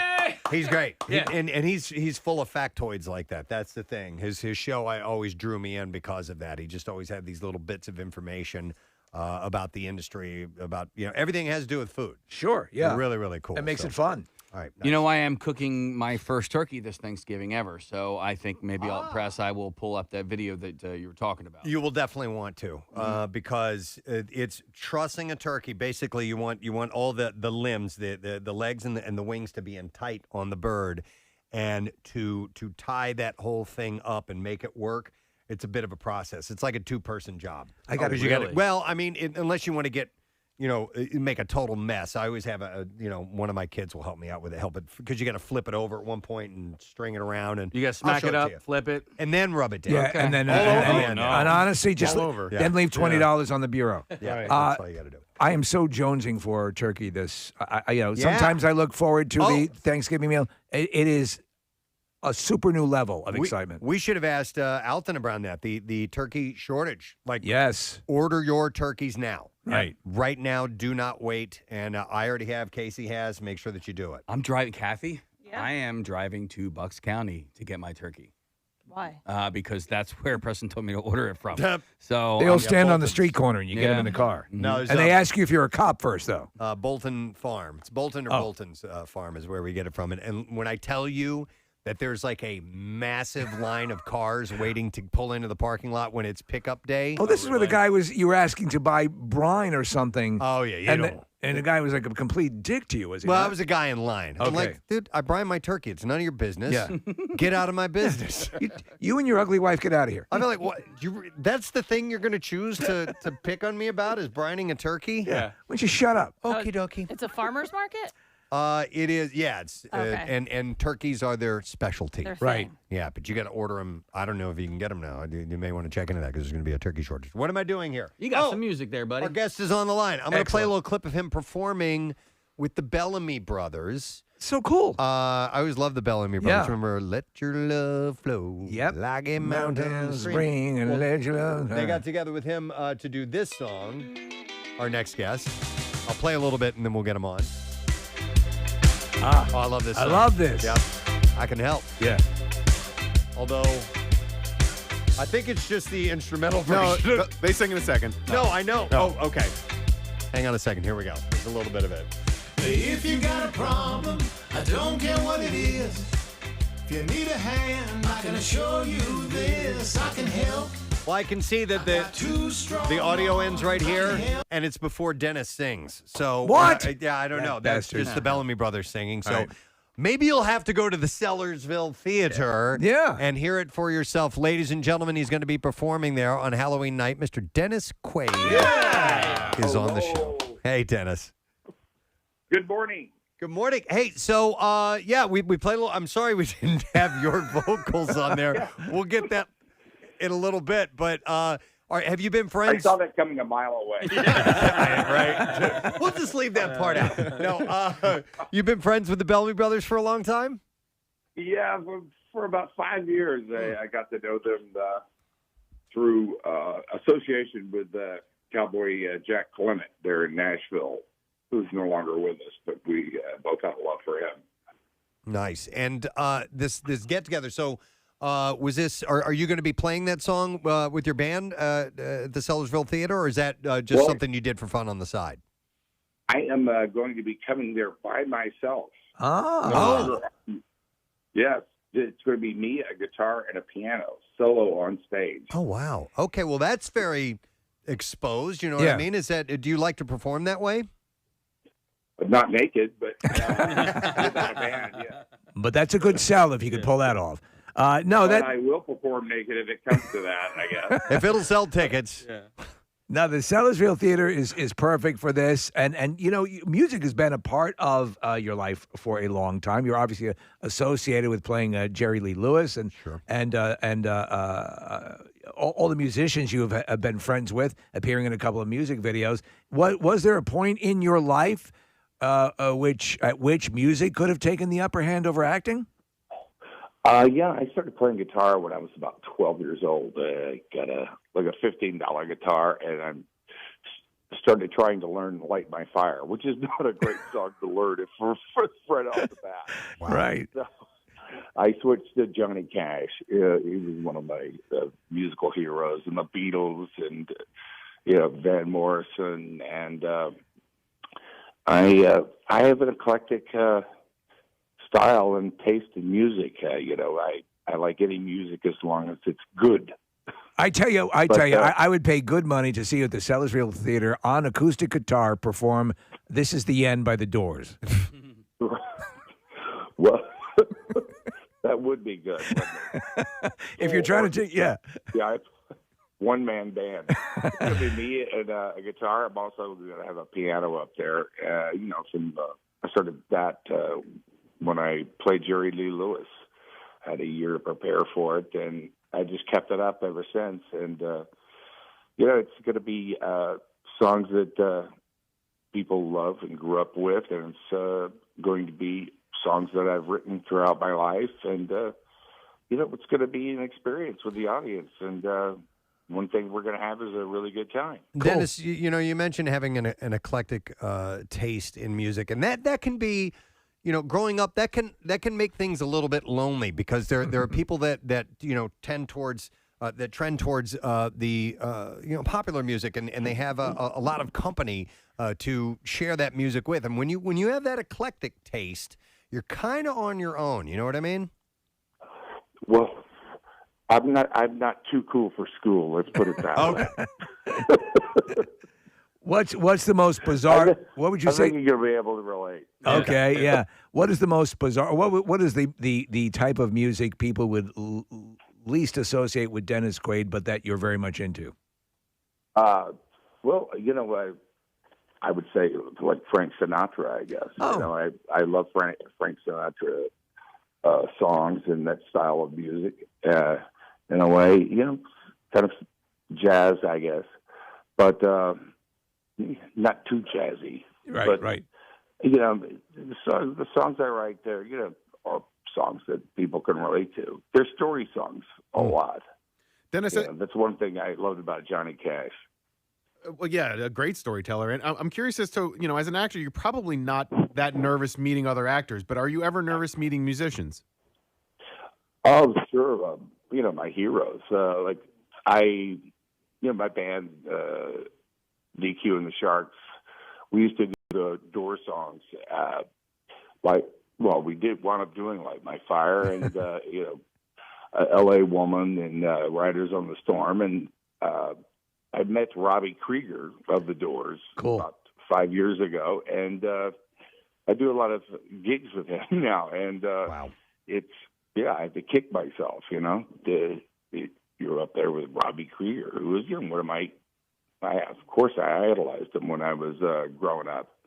But he's a fantastic guy. He's like the perennial teenager himself still. He just loves to play. I wanted to ask you, because I know it's coming up in your credits, American Underdog. You're playing Dick Vermeil in the movie, near and dear to this area. Yes. Yeah. So is I assume if it's being released, it has a release date here of December 25th this year. Is that still the deal? Yes, that is still the deal. It's the Kurt Warner story. It's not Dick Vermeil when he was with Philadelphia. Mm-hmm. So, but he was quite an interesting guy. He's very emotional. He has a winery out in California now. But this is the Kurt Warner story. He was on shelves in St. Louis at the beginning of the season and wound up winning the Super Bowl. Yeah. Amazing. Most amazing story. Oh, we're losing them. Yeah, we're losing the phone signal. You still there, Dennis? Yeah, I'm here. Oh, okay. We started to lose you there for a second. It was breaking up for a moment.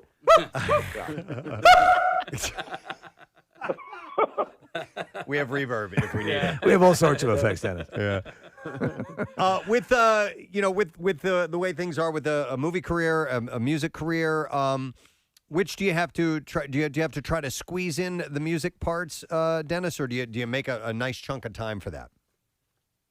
Make it a nice chunk of time because I have the luxury of time and being able to kind of set my schedule. And so I've got this 2-week tour that I'm going out on. This is the first time since COVID that I'm able to get out there, and I'm really looking forward to it. Yeah, it's a cool thing, and everybody we talk to, it's sort of like a broken record, but everyone is so ecstatic about the fact that we're getting back to these live performances that you can't help but share the common enthusiasm for it. So yeah, I mean, this is what you do. This you're in a line of work where you have to interact with your audience, and this gives you the opportunity to do it. Will there be like a meet and greet afterwards, or what could people expect? Of course, man. I'm there to meet everybody, and the show's audience participation. This is what I love about doing gigs like this. Being able to look people in their faces and talk to the audience and just everybody have a good time. I always have a money back guarantee if you don't have a good time. There you go. That's solid. You know what? With you having your musical talent, that can obviously bode well for any roles acting wise that pop up that require you to play guitar, play piano, or something, or sing. But I was curious about in the length of your career and all the various things that the roles that you played have some type of speciality, like when you were in The Rookie and you probably had to, I'm sure you knew how to pitch, or in Soul Surfer, or these things where you had to learn to do things for a role, like ride a horse or something like that. Do sometimes those things stick, and then you'll carry on and make a hobby out of what you learned for a role? Yeah, that's the beauty. I don't make a hobby out of it. I make an obsession out of it. I'm not a human being. I'm a human doing, is what I call myself. But that's one of the beauties of being an actor is that you get to go through all those doors. It's the authorized personnel only. When it comes to learning about what makes somebody tick. Like when I played an astronaut, I got my pilot's license. Yeah. When I played Jerry Lee Lewis, I learned to play piano. In fact, he was one of my teachers, and that's what I love about doing what I do.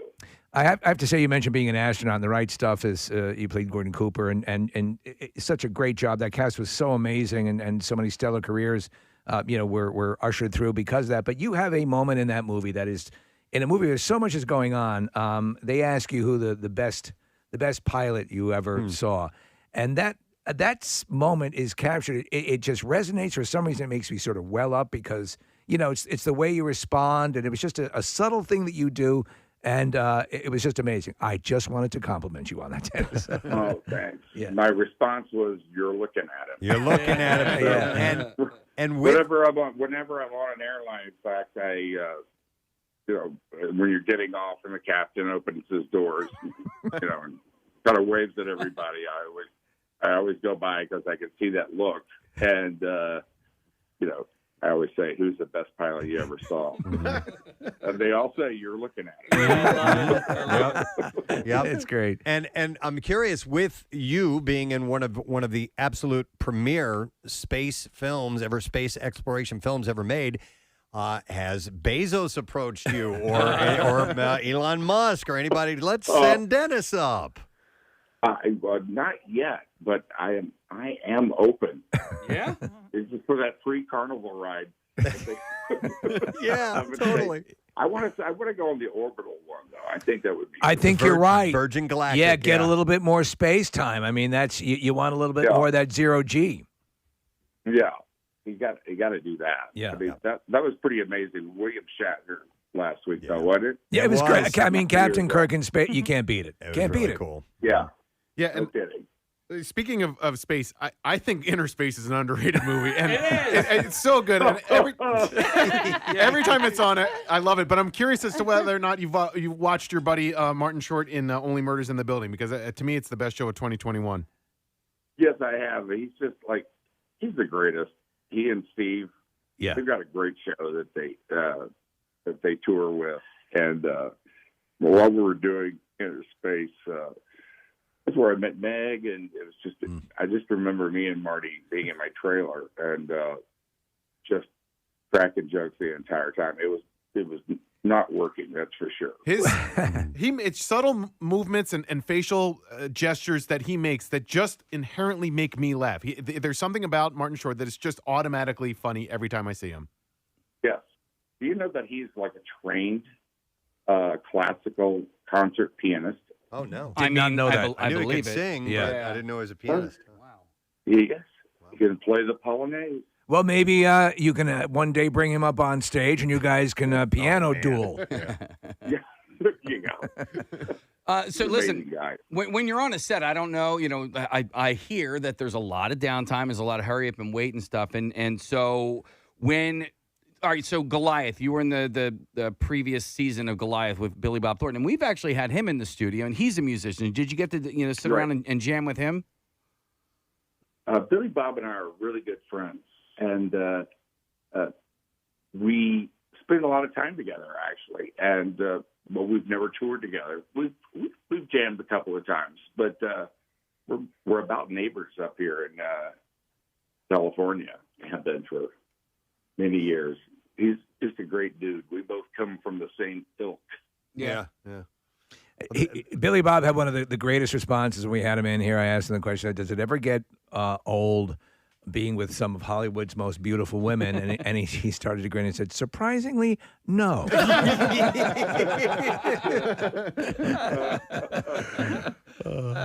love it. Well, listen, Dennis, we hope you enjoy this 2-week tour that you're doing, Sellersville Theater. It's going to be a Halloween show.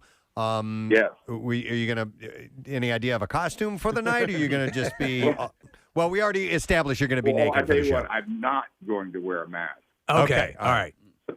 Fair enough. You got to sing. I understand. Excellent. All right, well, tickets are on sale now. You can get them st94.com. It's great always to speak to you, Dennis. Thanks for coming on this morning. On out and see us. And like I said, everybody is guaranteed a good time or your money back. All right, you can't beat that. Money back guarantee from Dennis Quaid. Thank you, Dennis. Take care, man. All right, and we have actually the audio of him singing. It's a fact that people get lonely. I never knew, but a woman like you, baby, should never have the blues. Let me help. I got two for me. Let me help. It was shown to be good, to do you good. Let me help. That's a catchy song. That is a catchy tune. He's also remember in the video for Let's Give Him Something to Talk About with Bonnie Raitt. Bonnie Raitt. Yeah. Yep. They were friends. I remember. I think last time we were on, we talked to him about that. But yeah, he's a cool guy. Man. Yeah. So many great movies. I mean, we weren't going to sit and pick apart his movie career because he definitely could have wanted to talk about his music. But we keep chipping away. Remember the last time I think we brought up Dreamscape. Which my God. One of you, we're big fans of that movie. Yes, yeah. Dreamscape, where he was a psychic that could get into people's dreams. Yeah. And it was a cool movie. And you mentioned Inner Space, Nick. I freaking love that movie. I think there was rumor of them remaking that, which they could do to great effect now with CGI and everything. Well, the thing is, he had Joe Dante directing, and I was watching a making of that movie. There's a guy who just spends ridiculous amounts of time doing research on the minutiae associated with the movie, and that movie was like, it was just kind of going back and forth, and they were, okay, let's do this here. No, all right, let's try this here, and at the end, a gem, like what you would believe it's being precise and all that stuff. Joe Dante just knew how to guide it to the end, and it is you're right, it is very underrated. If you haven't seen it, I would say it probably still holds up. I haven't seen it in a while. Yep. All right, we should take a break because we got more to go. We got to talk about the Philadelphia Film Festival, which is coming up. So we are going to cover that in a little bit. We also have another $500 to give away with the money clip and the bizarre file. How are we going to do it? How are we going to do it? Stay here and find out. We'll be right back. What would you prefer, stunts or dancing? Dancing. Come on. Any day. Well, did Pitbull inspire? Yeah, he's my buddy. He's your buddy. You're in a video of his. I love my Pitbull. He's. I met him 3 years ago just to reach out and tell him, how much, as a fan. Right. And then he's such a brilliant entrepreneur. He got thinking about it, and he said, maybe I should put him in one of my videos dancing, because nobody's dancing very much anymore. Right. He does, but nobody else really. So I thought, well, hell, I'll join him. And I think Christopher. I'm sorry to interrupt. I think Christopher Walken has danced in every single movie, even if it's for just a quick shuffle step. I think in every single role he's ever done. Got a Broadway history. Music. Yeah, and you danced with him in Hairspray. I certainly did. Yes, he played my husband. That's right. So I wanted to ask you, because you had 3 movies in a row that I really loved of yours, and it started with Wild Hogs. I can't believe I loved it as much as I was laughing out loud. It's a funny movie. It is a funny movie. It really is. It surprised me with how funny it was. I don't know if that's a backhanded compliment or whatever, but no, it's a funny movie. And who would have thought a bunch of old guys in motorcycles would be that funny? But your character as Edna Turnblatt in Hairspray, and I love that movie. I have songs from that movie in my iPod. You Can't Stop the Beat is a really, really great song. Great. Yeah. And then followed by Bolt. And speaking of songs, he's not kidding. I'm not kidding. I have I Nearly Lost You. It was a duet that you did with Miley Cyrus. Yes. I have that on my iPod. Do you really? I do. And I thought you sounded great in that. So this is a long diatribe. But what do you prefer, singing or dancing? I'd still prefer dancing, but I enjoy singing because I did both as an early professional. In order to work in New York, you had to sing, you had to act, you had to dance. 3 chances of getting employment. Yeah. So I enjoyed all of them. Yeah. But I'm most comfortable dancing and then probably acting and singing. I just happened to be able to hold a pretty good tune, Well, I had a very high, like almost a high baritone or tenor. You still do. Voice, yes. You still do. I mean, in Bolt, in that song, and I would ask anybody that, has an iTunes account or whatever, listen to the song if you haven't heard it before. It's the song that ends. He's played it for us many times. Maybe, but it's the song that runs at the end of the movie. Well, it just seems that my voice is like... for instance, You're the One That I Want in Grease. Yeah. And Bolt song, there's this high, range that I sing in that it's kind of different than most people. So it's kind of identifiable as my niche or something as a singer. I love the way you sing. You're the one that, because you're the one that I want. Yeah. A lot of yodels in that song. A lot of yodels. So with the career as long as yours, getting back to the Fanatic. It's biblical, yes. It seems, I never hear stories of you. There never seems to be a situation like a moose ending up. You don't seem to draw that kind of. I don't, because I think because I embrace my fans. Yeah. And I actually communicate with them. There is not that urge to. I'm not a mystery as much, and I'm not a can't have. Right. And as soon as you become a can't have, it starts a frenzy. So some people are calling it a horror suspense. Do you like things of the things that make you uncomfortable? I like the ones I've done. I love Carrie. When I was a kid, I did that movie. And was that your first major film? Yes. Yeah. Yes, with Brian De Palma, and then we got together again for Blowout, and I certainly love that. Which is so we work obviously with audio. It took the classic film Blow Up and made it audio. Yes, exactly. And so I remember thinking, and I thought with the editing and all that stuff, it actually was one of the things like I think I want to do this. But Brian De Palma is a brilliant director. Did you see the documentary on him recently? I haven't. He goes on about you in it, and just nothing but accolades and working with you. But it's a really cool insight to the movie. When did this come out? I'd love to see it. I watched it on iTunes. Netflix or Yeah, iTunes? it's probably all over the place. I'm gonna have to see that one. Because I love documentaries. Yeah. I mean, they're my favorite entertainment. There's actually CNN is doing a good series on movies now, a documentary series, and you are figuring prominently in it as well. Wow. Yeah. Two things to watch. John, I wanted to ask in The Fanatic, your character Moose mentions a couple of times somebody you've worked with before, and that's Jamie Lee Curtis. Yes. And she's got two pools. I got a kick out of hearing that because I'm sure you guys are friends or have been over the years, and maybe it's been a while, but has word gotten back to her that, or have you heard from her that she's mentioned in that? Not yet, but soon. Okay. Soon. I invited her to the premiere, so maybe she'll learn that. Yeah. I thought, was that Fred's idea to include that, or did he write that in? Okay. He wrote that.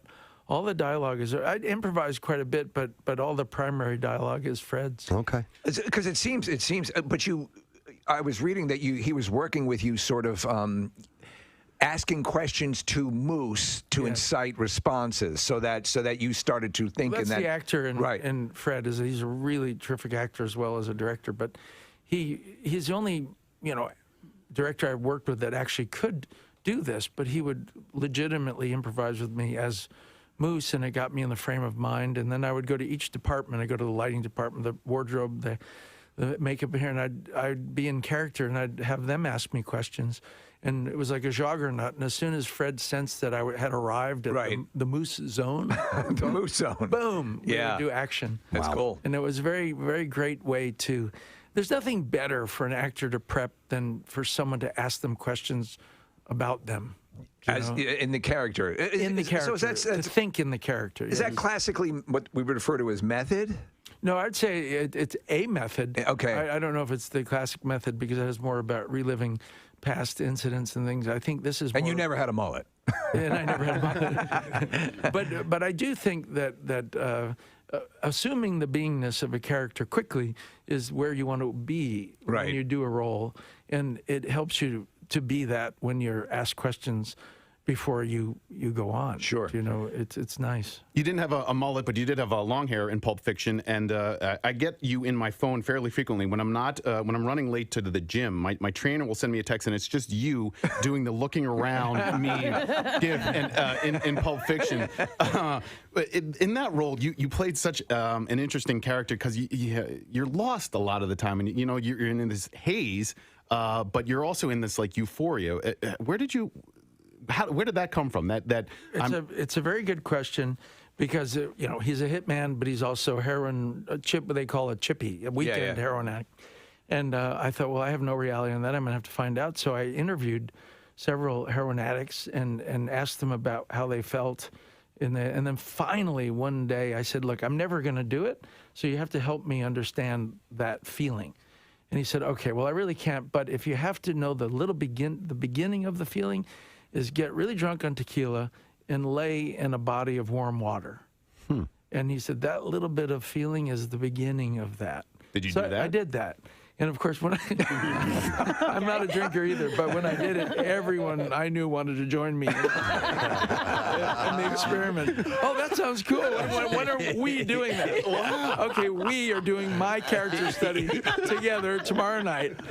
Man, that sounds like fun. I want to do that. It was fun, and then from there I grew, and then with the descriptions that they told me, and I was able to design it. But that's even Quentin didn't know all the time what I was doing because he just trusted me. He said, John, well, I don't why he's walking that slow, why he's talking this slow. I'll figure it out later. But He let you go? He just let you go? He just let me go. Wow. Because I think the great ones do that. Brian De Palma and Quentin and Robert Altman and Mike Nichols, all those guys I worked with all had that one thing in common. They hired you, you're 90% there. 10% is guiding you here and there. Is that what happened? So it's Saturday Night Fever. John Badham was the director? Yeah, he let me go because I said, Badham, you're from Texas. I'm from New York. I know this guy better. Yeah. So leave me alone. I'll help you with me, and then I won't interfere with how you direct It's it. got to be the ultimate compliment as an actor for a director to say, you got it. It is, Yeah. and it's the smartest. Yeah, yeah. If the actor is trustworthy. Right. I think it's the only way to go because otherwise you get a mediocre performance as opposed to a kind of a higher end performance. I want to ask you, you've worked with John Woo twice, right? Oh, yes. So you did Face Off and Broken Arrow. And for a guy who's so incredibly likable, you play a incredibly adroit prick in those movies. You are so evil. I haven't figured that out yet. How is that possible? But it seems to me you enjoyed it so much, especially with playing basically Nicolas Cage. Yes. With that, and you are so hilariously evil in that. Was that just a joy? It was a joy, Yeah. and it was easier for me than it was for Nicholas. Because you had to tamp down. Well, Nicholas really had to find me somewhere, and he had a hard time finding me in the movies because I'm different in most movies. But Nicholas is very specific in his talk and his behavior, and so it was a little easier for me to grasp his side of it than it was for him to grasp my side. So I wanted to ask you, let's get away from acting for a second. I wanted to ask you about your planes and your pilot's license. What ratings do you have, and how long did it take you to get them? Okay, you ready for the long list? Well, so I have a couple of friends that are pilots, and so I'm a little bit familiar with it. Okay, I have 10,000 hours in the air. Jeez. It's quite a bit. I have, 12 jet ratings, 747, 707, Gulfstream, Citation, Lear, Hawker, Falcon jet, 3 different fighter jets. No kidding. Oh, wow. Wait, which fighter? Because Preston and I have both flown in fighter jets. Yeah, I went we up didn't with the pilot it. No, I got to fly mine little. I went up with the Blue Angels. And, did you? Yeah. How was that? Immediate flight. It was amazing. Did they make you sick? I passed out and puked. That's why I won't go with them because I don't want to do that. I have too much pride to end up, doing that. But Yeah, it was FA-18. You were in an F-16 because he was with the Air National Guard. I wore a G suit, so I didn't pass out or get sick. Yeah, well, but I that's did pull 9 good Gs. for you. Yeah. Well, you have to tell them before. You have to say, you know what? I don't want to get sick. Please don't make me. Yeah. So that's my. And how many years? How long did it take? Oh God, I've been flying since I was 16. Okay. Really? It blows my mind when I see a shot of you sitting in the cockpit of a 707. I mean, because I know my litmus test has always been if you've ever locked your keys in your car, you shouldn't be a pilot. So but to me that it requires such a skill set and an attention to detail. And you just legitimately, we know about like David Gilmour as a pilot, and there are a lot of people just love it. I'm thrilled with the notion, but I would never do it because I know my own limitations. But I mean, when you get behind when you're flying a 747, are you white knuckling it, or are you just in absolute ecstasy? No, I find that the bigger the plane, the more almost simple it is. Really? Yeah, and less complex. Well, it's complex in its systems, but it's, there's a lot of booster. These are the theme of the show today because we had a surprise call from Doug Benson. Yes. Earlier this morning, who's doing a last-minute happy hour show at Helium Comedy Club tonight. And obviously, he's, Doug loves movies. He's all about Huge. movies. We just had a movie star, Dennis Quaid, on a little while ago. You know, we should have told, and maybe we can get in touch with Doug about what's going on in the city. It's true. Now through Halloween, and it is the 30th Philadelphia Film Festival. It's happening as we speak, and we like to chat to some of these people each and every year just to remind you what a great event this is and how many movies you can actually get out and see. It's huge. Please welcome the CEO and Executive Director of the Philadelphia Film Office, Mr. Andrew Greenblatt. Good morning, Andrew. Good morning. All Thanks right, for having and me, we Mike. also, absolutely. And then we also have the Artistic Director, Michael Lerman. Good morning. Hey, Michael, how you doing, man? I'm good. That's quite the entrance. Casey's had a lot of coffee this yeah, morning. and we're amped up. Yeah. He was very excited. All right, so do I understand it's already happening, Andrew? Things are underway as we speak? That's right. We kicked off last night with our opening night screening of Belfast and a pile of other movies in our supersized 30th anniversary program. Let me ask you, with obviously there were some movie production schedules were impacted, things were delayed. There have been movies that have sort of, even big blockbusters that were sitting on the shelf for like a year plus 2 years. Has that caused a drought, or are we still as vigorous and robust as we've always been? No, it's been great. It's been great actually, because people had time to like refine things and all this stuff, and a lot of people held back and not released movies because they wanted to make sure they were seen on the big screen, which means we have an even better program this year than we've ever had. Excellent. All right, I saw the number 140 films from 50 countries. Is that the case, Andrew? You guys are that stacked? We are. It's a packed program. That's why we started on Wednesday instead of Thursday. We are using all of our screens at the PFS Force. We're using the Philadelphia Film Center. It's just a fantastic program and so much to show and so much diversity so that there really is something for everyone. All right, so it's a little overwhelming, that many. Okay, so how do I boil it down? Let's say I'm a film fan. I've got genres that I like. I have actors, directors, and so on that I like, and maybe I want to pinpoint those things that are in my wheelhouse. How do I go about doing that? One of the first things I look at is who's coming to the festival, right? Because that's what builds the festival experience, takes it from just going to a theater, which we always promote as well. But this year we've got Kevin Smith coming in. He has a documentary, or it's a documentary about him called Clerk, and he's doing 2 back-to-back screenings with extended Q&As. And you guys know Kevin well, and he can talk and tell fantastic stories. He's the best. He's the best. And so those are happening on this Saturday on the 23rd at the Film Center. So that's one I would circle and grab tickets now, because his tickets always sell out crazy fast for his tours. So this is a chance to come see him. And it's, I think, his first appearance since wrapping Clerks 3. So I'm sure we'll get some really great stories out of him. And then we also have Night coming down to do a really special event. On Tuesday, the 26th, Night is going to do a conversation with Guillermo del Toro. Guillermo is going to be on screen over Zoom. Night will be there in person. They're going to talk about directing, producing, their careers. It's going to be super cool. We couldn't be more excited to be doing No, this. that's a home run. I mean, with Night Shyamalan, who loves to talk movies and loves to talk about other artists' movies, as does Guillermo del Toro, who is again they're both in the upper echelon of movies that we love. So just to get that alone is big. What as far as it being buttressed right up against Halloween, what do you have in the way of suspense and horror and that sort of selection?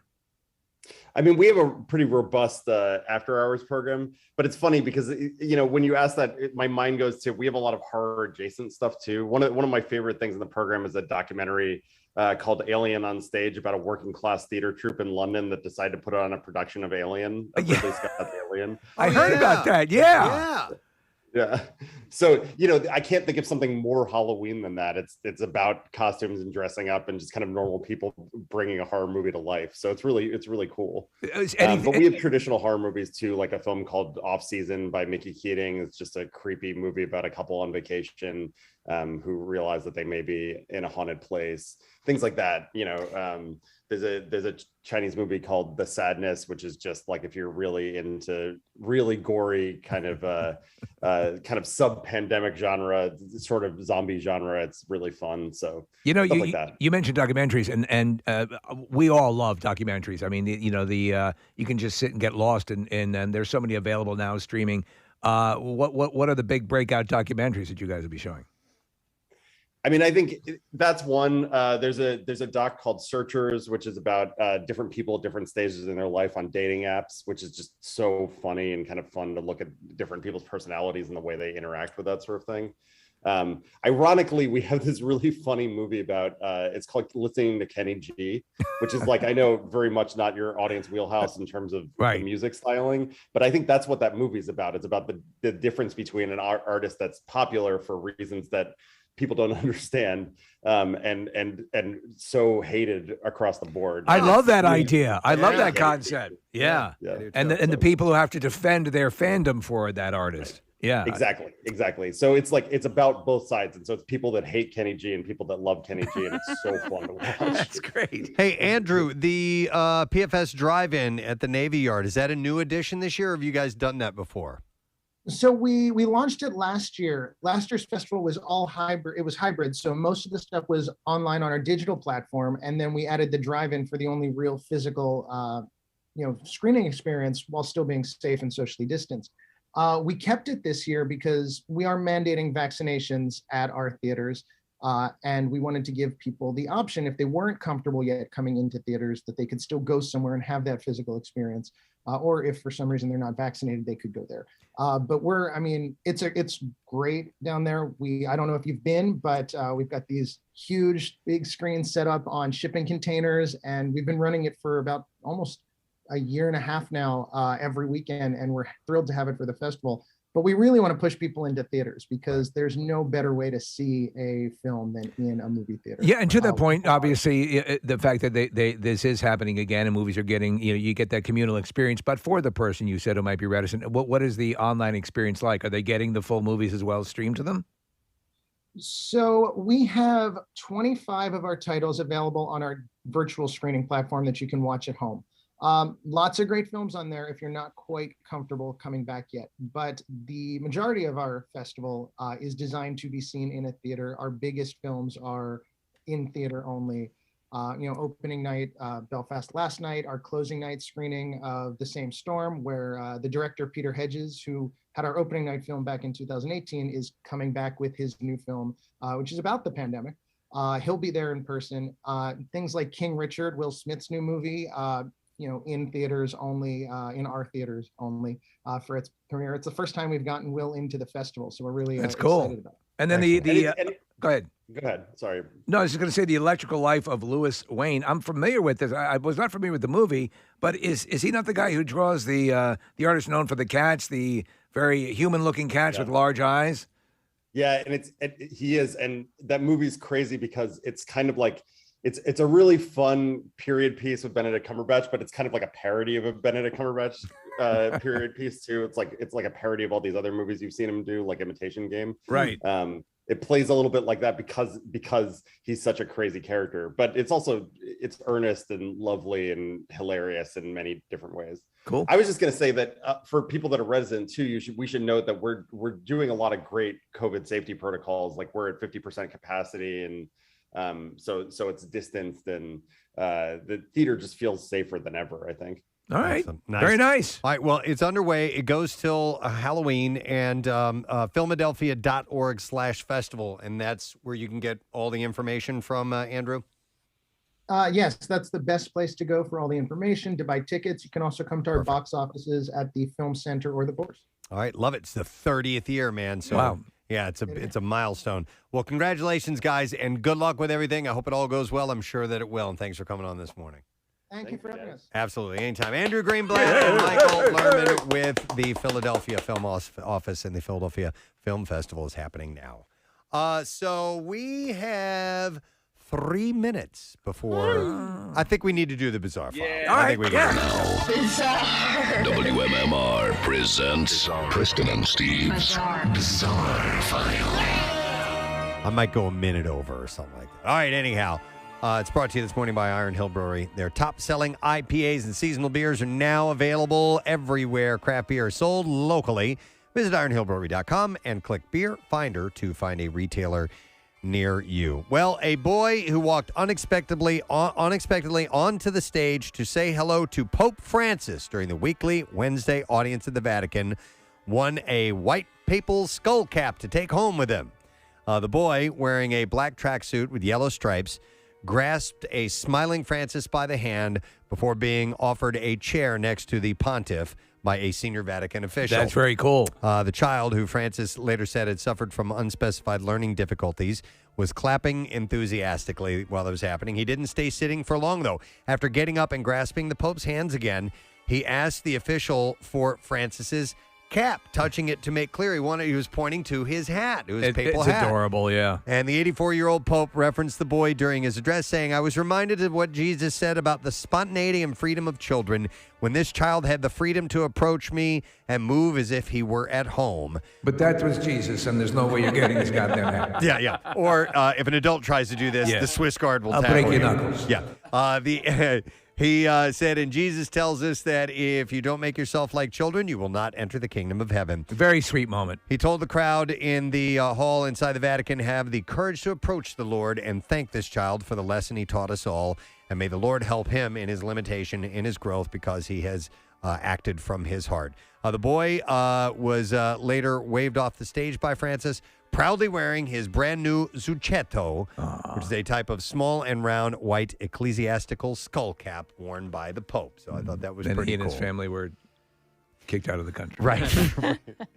Let's see. Dallas police say an explosion that injured 4 firefighters and injured several other people at a southern Dallas apartment complex last month was triggered by a suspect who fired a gun into an apartment, hit a stove, and severed a gas line. What are the odds? Yeah, investigators say the incident Did you see that? is connected Yes! to an ongoing domestic dispute between the suspect and his girlfriend. 1 in a million! Jail booking records show 28-year-old Philip Dankins was booked into the jail in charge of aggravated assault, drug charge, being a felon in possession of a firearm. Dude, where did you get these bullets? Investigators were able to match a shell casing found at the scene to the weapon that he had. So Chris Gadomski remains hospitalized in the burn unit. He underwent his 4th surgery yesterday. He's been there for 19 days after this happened. Wow. Firefighters responded to a 911 call about a natural gas leak. So it didn't explode right away. Here's how it happened. Okay. When firefighters arrived, they smelled gas near the apartment and the building's gate entrance. And while they were investigating the smell of gas, the explosion happened. It caused a large fire, leading to part of a 2-story apartment building to collapse. 8 people, including 4 Dallas Fire Rescue firefighters, were hurt in the explosion. All are expected to recover.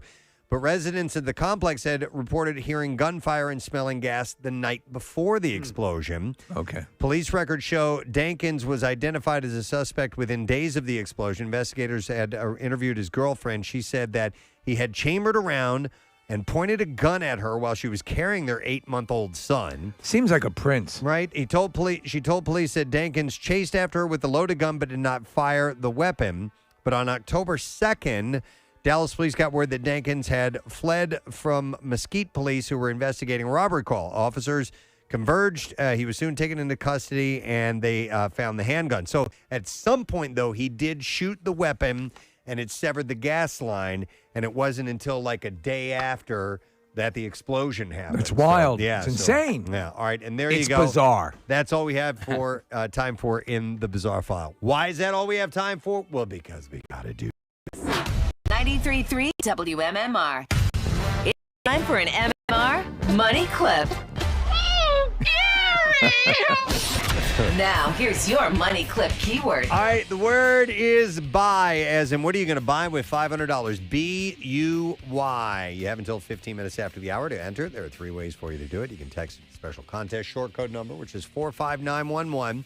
Or if you want to be entered for the $10,000 grand prize, you need to enter it via the MMR app or at WMMR.com. And one random entry wins $500 contest. That person get a call from Beasley.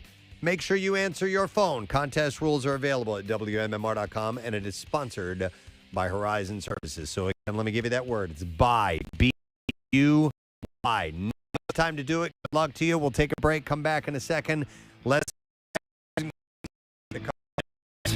Yeah, a boosted systems, I should say, that make it like a power steering. You know, it's kind of effortless. Backups. You don't really feel the size of the plane. All right. In the smaller jets, you actually feel it more. You know. Would there be enough room for me to lay down and cry? Because that's all I have. Yes, you can lay down and cry. Being famous, you have a lot of people have the privilege of having private jets and being flown all over the place. When you do get into one of your jets or something, are you flying it? Yes, for the most part, unless I'm tired, and then you shouldn't be. Did you see there was a news story yesterday? Dale Earnhardt Jr.'s citation that went off the runway, caught on fire. Really? Everybody got out. Everybody was okay, but the plane was a total loss. Yeah. Oh, I've got to look that up. Yeah, I think you always learn by these things. You know? Okay. Yeah, they're the FAA and the Safety Administration are looking at it. Speaking of aircraft, your 707 is getting is being donated. Yes, I'm donating to Australia. I've had it 18 years, and I loved it.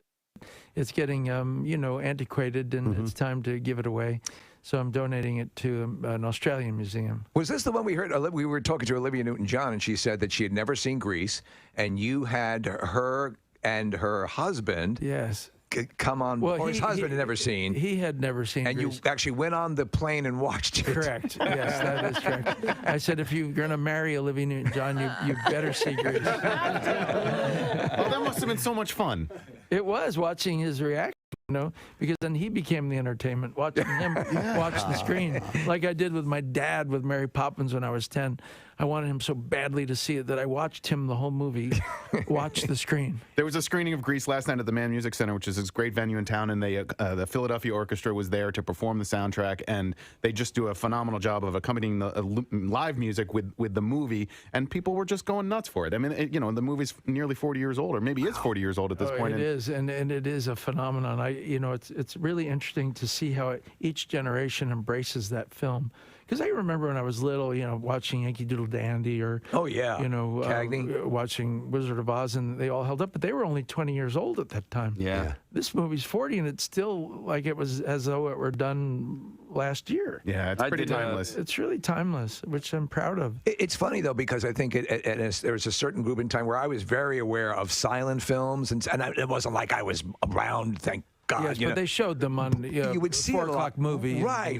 And you had an appreciation for it. That's a little harder to get now. But I mean, so for right now, I think a lot of people to be turned on to the movies of the 70s, which you are a part of. Sure. The second golden era of Hollywood. Yes. Because these are great movies that sit there, and when kids or younger people discover them, the light goes on. It's like, oh. Yes, because the more timeless they are, the more they discover them, not only in a new unit of time, but as though it were they were back then. Yeah. And it had the same impact, because Grease and Saturday Night Fever seemingly, even Urban Cowboy, have the same impact on the new generation that it had on people then. Absolutely. For some reason. Still as profound as ever. Yeah. It seems it. Do you know? Yeah, as I did musical theater growing up, and Grease is the one play that has always eluded me, and I always wanted to play Danny Zuko, and now I wanted to play Sandy. Yeah, as a 44-year-old man, that's never going to happen. Oh, yeah. at that point, you're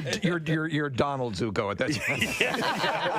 I think you should do it. The Fox News Group did today. They did a reenactment of Grease. They filmed it per shot. Oh, really? Yes. You guys could do that. We could do that. 100%. We've got our Sandy. Absolutely. We've got all our T-Birds here. Sure. Frenchie. I'm the lesser-known guy, Baldy. So It doesn't matter. Just do the leather jacket. You're home. I mean, we still, to this day, if somebody says, rockin' and rollin'. And whatnot. Of course. It just finishes all the time. Every single time. Without That's fail. hilarious. Well, so just thank you for all of that stuff that you've given us you're over the years. It's a stuff. real pleasure actually looking at you in the flesh. It's you have beautiful eyes. Sean. Really? Man, it didn't get uncomfortable to the very end. No, are you kidding? I'm an actor. I love compliments.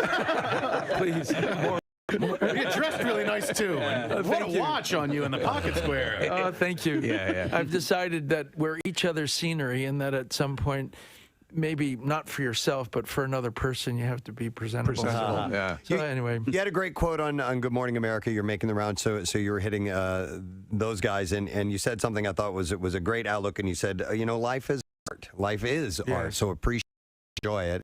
here for your entertainment. You Well, know? it is because I think so many people don't view life as an art, but how you eat, who you spend time with, where you go, how you do it, how you dress is all part of an art if you choose to allow it to be an art. It's not just the quote unquote arts of music and dance and sports, and it's actually how we live. Yeah. What we're doing right now. Well, of course, this is an art because you're on radio performing. Yeah. But it's how we interact is also part of the art of life. I love that. I love that outlook.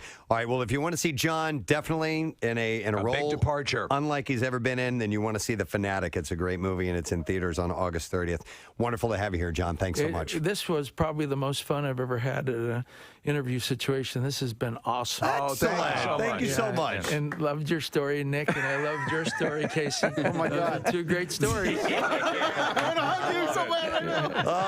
hear it. John Travolta, ladies and gentlemen. Thank you, John. Ewan McGregor is in talks to reprise his role as Obi-Wan Kenobi in a series that centers around his Star Wars character for Disney Plus, according to the Hollywood Reporter. It is Obi-Wan Kenobi, attorney at law. It's a departure. That would be. Yeah. I think you should let him off with time served. Giving you time served. He's using the Jedi mind trick to sway the judge. I think you should find him innocent. I'm finding you innocent. I object! There's no way that's legal! It's totally legal. Oh, my God. I think you need to go to sleep. I got to go to sleep now. That would be... I would be watch. brilliant. I would totally Attorney at law. This isn't the evidence you're looking for. Yeah. Even if you're stone cold guilty, give me a call. Yeah, exactly. Those are the commercials. Yeah. Demand Kenobi. Yeah. And he's licensed in Missouri. I am. Yeah. And even if I'm not, I'll convince them I am. Yes, that's right. I'm licensed in Missouri. He's licensed in Missouri. Better call Obi. Would he wear a Would he be a cowboy hat? Space cowboy. Lawyer? Yeah. Type? Oh, my God.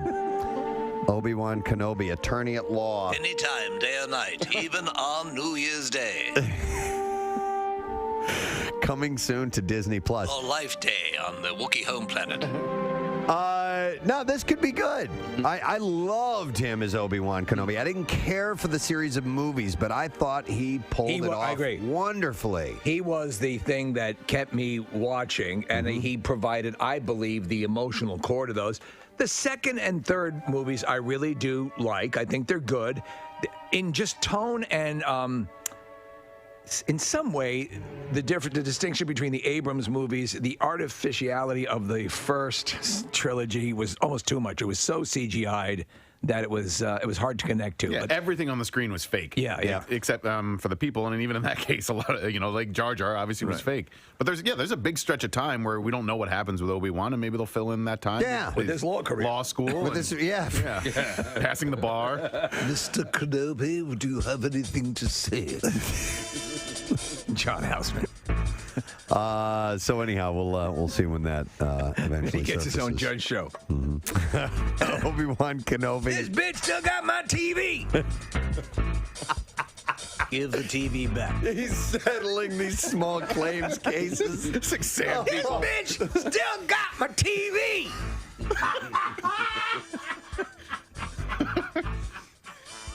Oh my God. Oh. I suggest you return the TV. Give me the TV. All right, TMZ reports that Davy Chase. Now, I looked her up, and it says she started the ring. She was Samara. She's the psycho. Yes. The scary girl. The girl in the well. And by the way, turns out she's gorgeous. Yes, she is. She was arrested, and she was arrested on a drug possession charge and spent some time behind bars. Yeah. But she escaped through the television, didn't she? She did. She managed to get out of I there knew we were through the going that TV. way. But she's had some run-ins. Last year, she was locked up after cops pulled her over for joyriding in an allegedly stolen car. She was locked up for 7 days. Is the phone rings after 7 days or something like In that? 7 days. Yeah, that's when you die. You have 7 days to get your affairs in order before you're... 7 days. It's been a while since I've seen that movie. 6.5. 7 business days. business days. So that means I get the weekend too? It's Monday's Labor Day, so about 8 days. All right, just stay there. I'm going to come over and kill you now. Yeah, if you could be more specific, it might help in planning. So, what if I go across the international date line? Let me get back to you.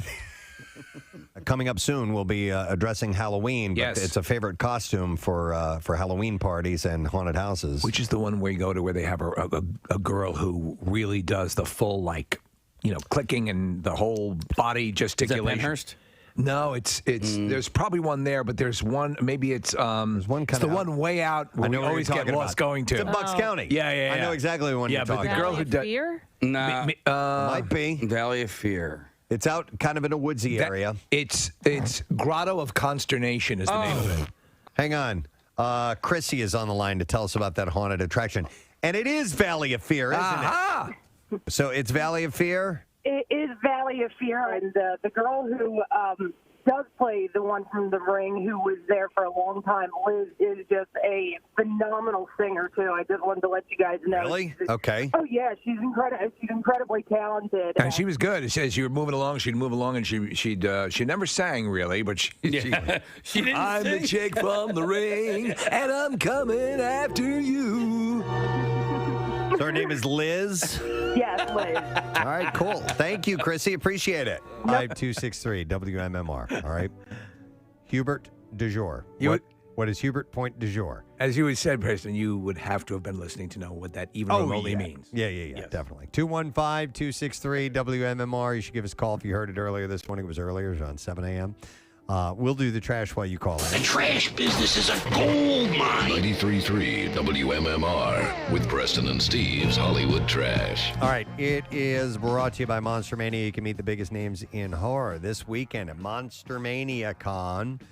It's number 48, by the way, at Oaks, PA, at Oaks, PA, with Christina Ricci and Michael Myers reunion and more at monstermania.net. What's going on, Steve? Well, Katie Couric says she never saw the dark side of her former Today Show host, Matt Lauer, co-host, I should say.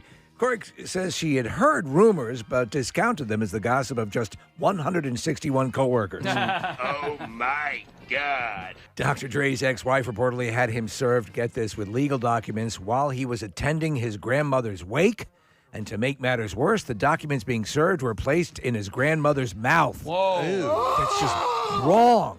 And finally, Queen Elizabeth has canceled her upcoming trip to Northern Ireland under the advice of her doctor. Apparently, the Queen has not fully recovered from an injury she suffered while rock climbing. So, that's your Hollywood. Let's get an answer, shall we? What is Hubert point du jour? 215-263 WMMR. We're going to go to Lou. Hey, Lou.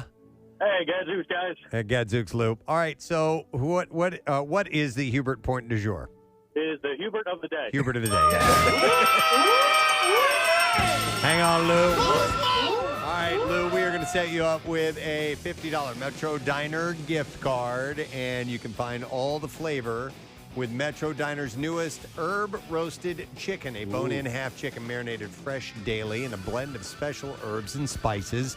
And oven roasted to tender perfection. You can enjoy today. Order online at metrodiner.com. Now, Preston and Steve's Music News on 93.3 WMMR. All right, this morning it is brought to you by Horizon Services. You can get a free up to $2,000 upgrade when you buy a new heating and cooling system in Horizon Services. Best deal ever. You can install as soon as tomorrow, or it's free. Visit horizonservices.com. All right, let's start with a band we haven't heard anything about in a long, long time. On a recent interview, Silverchair's Daniel Johns revealed that he may never perform live again. Silverchair went on an indefinite hiatus in 2011, and Johns opened up about previously saying that he would never reunite with the band, quote, for $1 million or if someone had a gun to his head. Was there a medical issue with him or something? He had anorexia. Okay. All right. It's one of the rare, male examples of that. And, and that was a long time ago, but I don't know what's going on with his health now. But I like Silverchair. Yeah, the singer says of that statement, I was confirm that Silverchair were not getting back together, but one of the other members kept saying, no, we're just on a break and we'll be back. And I was like, this is really starting to affect my mental health because I'm saying that that's it. And every time I tried to tell the truth, someone told a lie. So I said I wouldn't get Silverchair back together with a gun to my head or $1 million. He said, maybe that was too harsh in hindsight. Agreeing that his relationship with Silverchair is tricky, Johns added, it's a very accurate appraisal. It's not that I'm not proud of the work. I'm actually really proud of the work. It's just that it's emotionally triggering for me, and it still kind of burns. While he does still work on music, the singer said that, I honestly don't think you'll ever see me perform live again. So he's sort of wishy-washy on it. He said there's so much music, coming, and I'm really proud of it, and you don't need to see it live. Just listen. So he's not going to perform again. He just doesn't want to. I don't want to. Gerard Way revealed to Travis Mills on Apple Music One that Welcome to the Black Parade almost didn't make it onto My Chemical Romance's third album, The Black Parade. According to the band's frontman, the track didn't have, quote, really strong themes and titles like the other songs on the album. He said, then I started to bring the concept into the musical side of things where I was like, I want to call this Black Parade. And I want there to be a parade on the record. And then we started to kind of break the song and then reconstruct it. And it was around this time that I wrote the opening melody for piano that Rob played. And then once we reapproached it from the perspective of starting with a completely new introduction and a new way to start the song and helped us fix the rest of it. And the song went on to become one of their biggest. Oh, yeah. I still don't know what it's about, but it is a fun song. I'll tell you what it's about. It's about when he was a kid, his dad took him to a parade. Yeah. And there was a marching band, and for some reason, it had nothing to do with the parade, but he had it's when his dad had indicated that someday you will die. Okay, it was just what amongst the conversation they had that day, it had to do with death. He didn't bring him there specifically to tell him about that, but it happened to be there, and he associated it with this parade as well. Can I get a hot dog? And then he says, now he calls it the Black Parade. And I remember reading an article of him talking about that. That is weird. So we'll go watch the parade, and I'll tell you about your mortality. No, I don't think that it was intended. I think that just somehow or another, maybe he asked a question as a kid might ask, and his dad just gave him the straight poop on it, and then he ended up hearing that, and so he associated this marching band and parade and all this stuff. Those clowns are funny. Well, they're all going to be dead soon. With death. So that's what I was told anyway. Nick, could you look that up and verify that for me, just in case? I do like the song. It's like a big rallying sort of, triumphant. Yep. Although it was Lars Ulrich that was interviewing Miley Cyrus for Interview Magazine, the Metallica drummer still had plenty to say about the state of both the touring industry and his band. He spoke candidly about what a post-COVID road trek looks like. He said, obviously, it's a whole new world out there. We've been talking with our team about COVID protocols, and it seems like the safest, most peaceful place that you could be these days is on stage. He said the phone doesn't ring, nobody can bother you, you're up there alone, you leave all the horse crap behind. When you walk out on that stage, it's the greatest feeling. And he also talked about the fact that Metallica was originally a cover band back in the day, and he was just saying on playing other people's material and reinterpreting it, he said, with respect, obviously, to the original version, it's so freeing, you don't have to be so precious about where to put the double chorus or where to go to the bridge before or after the solo. All these things that you drive yourself nuts over in your own songs, they just melt away. Isn't that part of the standard growth of most bands, that at some point they do cover stuff? Sure, yeah. And he's talking about it because he was interviewing, Miley Cyrus, and it's a part of the various artists that are doing Metallica's music on the new covers collection, the Metallica Blacklist. He said it's amazing to look at all of this list of 53 artists who have come together and taken the time to record all these songs. And there are all these versions of Nothing Else Matters by different artists. Right. And to hear the song filtered through everybody's voices, approaches, and visions is an incredible thing. And we know that we've been around for a while. We can certainly feel it in our bodies, but at the same time, our spirit is young, and our spirit is always about the next album. So, Nick, did you find anything about the Black Parade? Was I anywhere near it? Okay, I guess no, not. but well, I don't know. I don't see what you were talking about in songfacts.com, and which is a pretty good resource for history of songs and how they were written and stuff. So this one, My Chemical Romance, came up and wrote this song at the Paramore Mansion. Steve, you know that? It's in L.A. It's apparently haunted. I've heard of it. Yeah, I didn't realize that. So they felt like there was this presence while they were staying there. There were vibes in this house, and it made everybody feel kind of dark, a little bit depressed, and so that led to the mood that led to that song. Well, then maybe the song itself that is about that scenario that a kid is there. I don't know. hell, come on, man. Bring up the lyrics if you would, please. Maybe that speaks to it. All right, the story, here we go. Sam from Brisbane, Australia. The song meaning is about the death of a dad. The Black Parade is a memory of a parade the dad took the kid to. In the video, the person in the hospital bed is the dad, and by using lines such as, "And son, when you grow up, will you be the savior of the broken?" Let me get back to you. Shows a death scene. I'll get right back to you. Can I finish my churro first? Can't you just interpret art however you want to interpret the art? If it means that to you, Preston, no. then that's Art's what it means. better when there's one relegated perception. Well, it doesn't mean that to me. I thought I read that about it, and I thought it was an interview with Gerard Way. To me, I always heard it as someone who wanted to see someone's thong. That's thong song. Yeah. As a parent, there's a lot of trying moments. Yes. But that one, the approaching of mortality, right. That's a really, really tough one. Then just tell them you're immortal. Yeah. Yeah. Oh, the other suckers have to worry about death, but not us, right, guys? Yeah.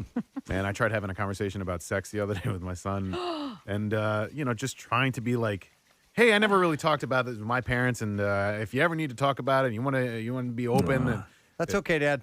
Yeah. Okay. Ben, what does that mean when a woman flails her hands back and forth during the... I mean, no, you try to be there for your kids and let them know that they have a safe space in which to have a conversation like that. And the conversation went nowhere. My dad was very good with it. He showed me a VHS copy of Deep Throat. And Okay. That's a good way to learn. That's all you need to know, son. And we went to the Now zoo. it's not going to taste good. Yeah, Kathy's mom took them to the zoo. We went to the zoo. Which... Yes, I'm bringing my daughter to the zoo today. Which animals do you have that are currently humping? Which animals are in heat? All right, let me see here. I got one more story. Pat Benatar and husband guitarist Neil Giraldo are prepping their first stage production titled Invincible the Musical. I might go see that. I am on a big Pat Benatar kick lately. Yeah. The musical, which reimagines Shakespeare's Romeo and Juliet for the 21st century, features a book by Bradley Bredeweg and direction by Scott Schwartz. Invincible the Musical will be running invitation-only industry readings in L.A. November 10th, 11th, and 12th. It's going to be in L.A. I can't make that. Broadway.com reported this new musical explores how love and equality battle for survival in times of great transformation. The star-crossed lovers meet in the modern, war-torn metropolis of Verona as the newly elected Chancellor Paris vows to destroy the progressive resistance and return the city to its traditional roots. Wow, that sounds horrible. Through Benatar and Giraldo's rock anthems and new songs, Invincible the Musical imagines peace in a divided world. So that's what that's about. Or about when a dad takes a kid to a parade and tells him he's going to die. You like that ice cream cone, don't you? Better really love it because you're going to die soon. One last story, and that is the fact that our own Jackie Bam Bam had a sit-down discussion with Billy Idol. Yeah. And that is available at WMMR.com. I checked out a little bit of it. They went into details about, writing Rebel Yell and where that inspiration came from. Some very cool insight. Yeah. Billy was very talkative, and Jackie connected with him, and you can check that out at WMMR.com. And that is what I have in music news. We're going to take a break. When we get back, we wrap it up. So make sure that you're with us because we'll get the letter of the day for the word of the week. And we don't want you to miss out on that prize, which we give away tomorrow morning. We'll be right back. 'Cause in 7 days you're through.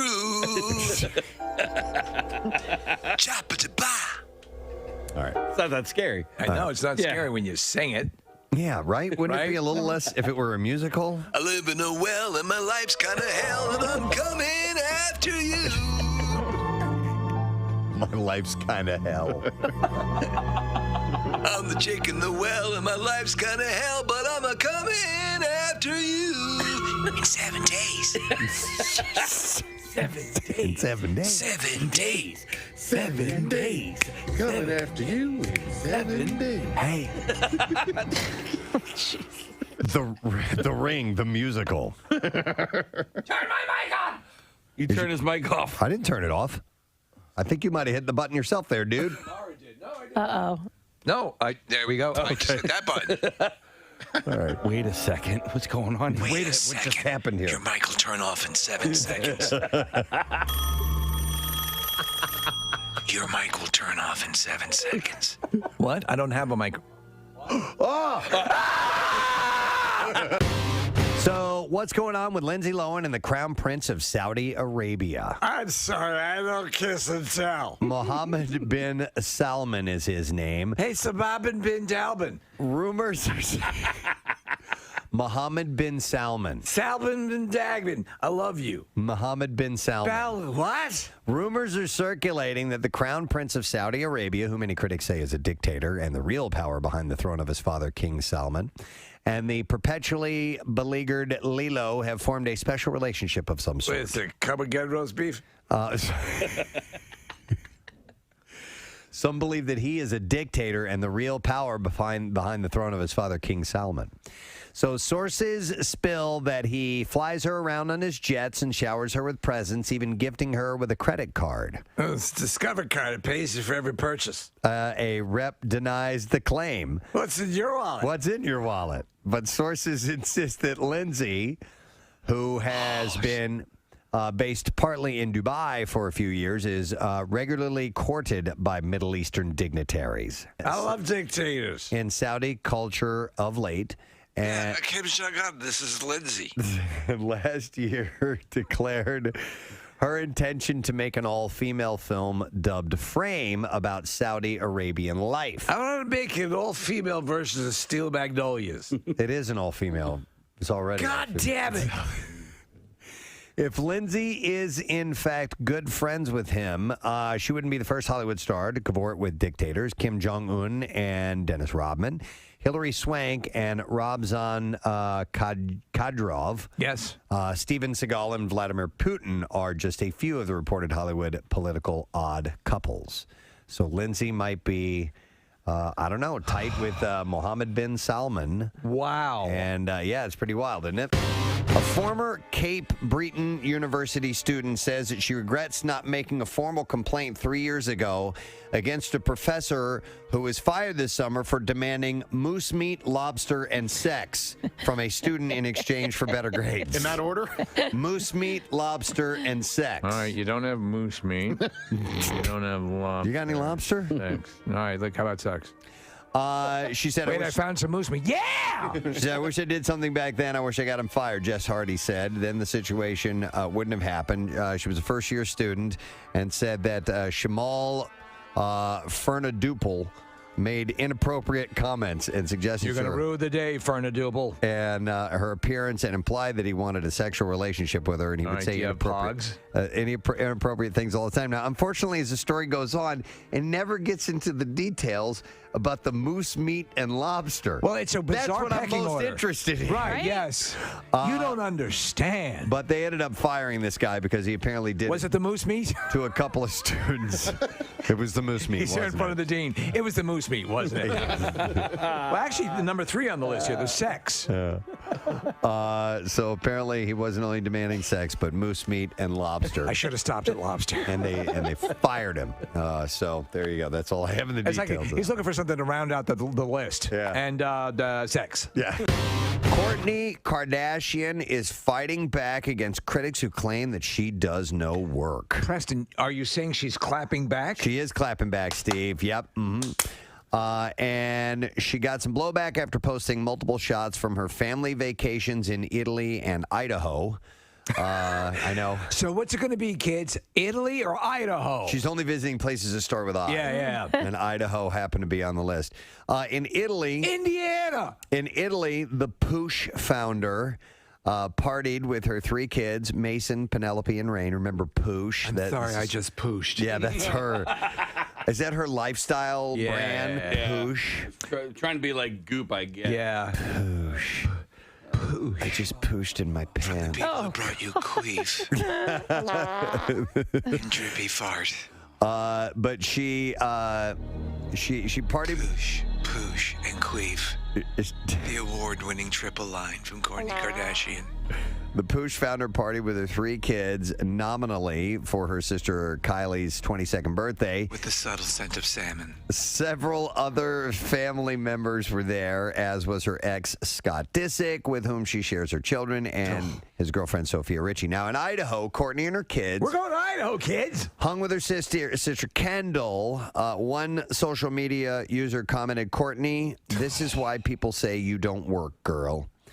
And she replied, so she clapped back. She clapped back. "We all have our priorities, so I'll be making memories with my kids and amazing people while living my life to the absolute fullest." And then a fight broke out between commenters who praised her for prioritizing her kids over at work and others who said, as working moms, they were dedicated to family too. And so Courtney clapped back again. So she clapped back at the mothers? She says, "Who says I'm not a working mom? Because I most definitely am. Working moms can be dedicated, of course. As women, we should be supporting each other for what allows us to be our best, not being so critical and judgmental of each other. We all do things our own way." Did they counterattack with the clap salvo? I don't think so. There was not. Underlying her point, she wrote, "Travel diary coming soon." Can't wait. On Poosh.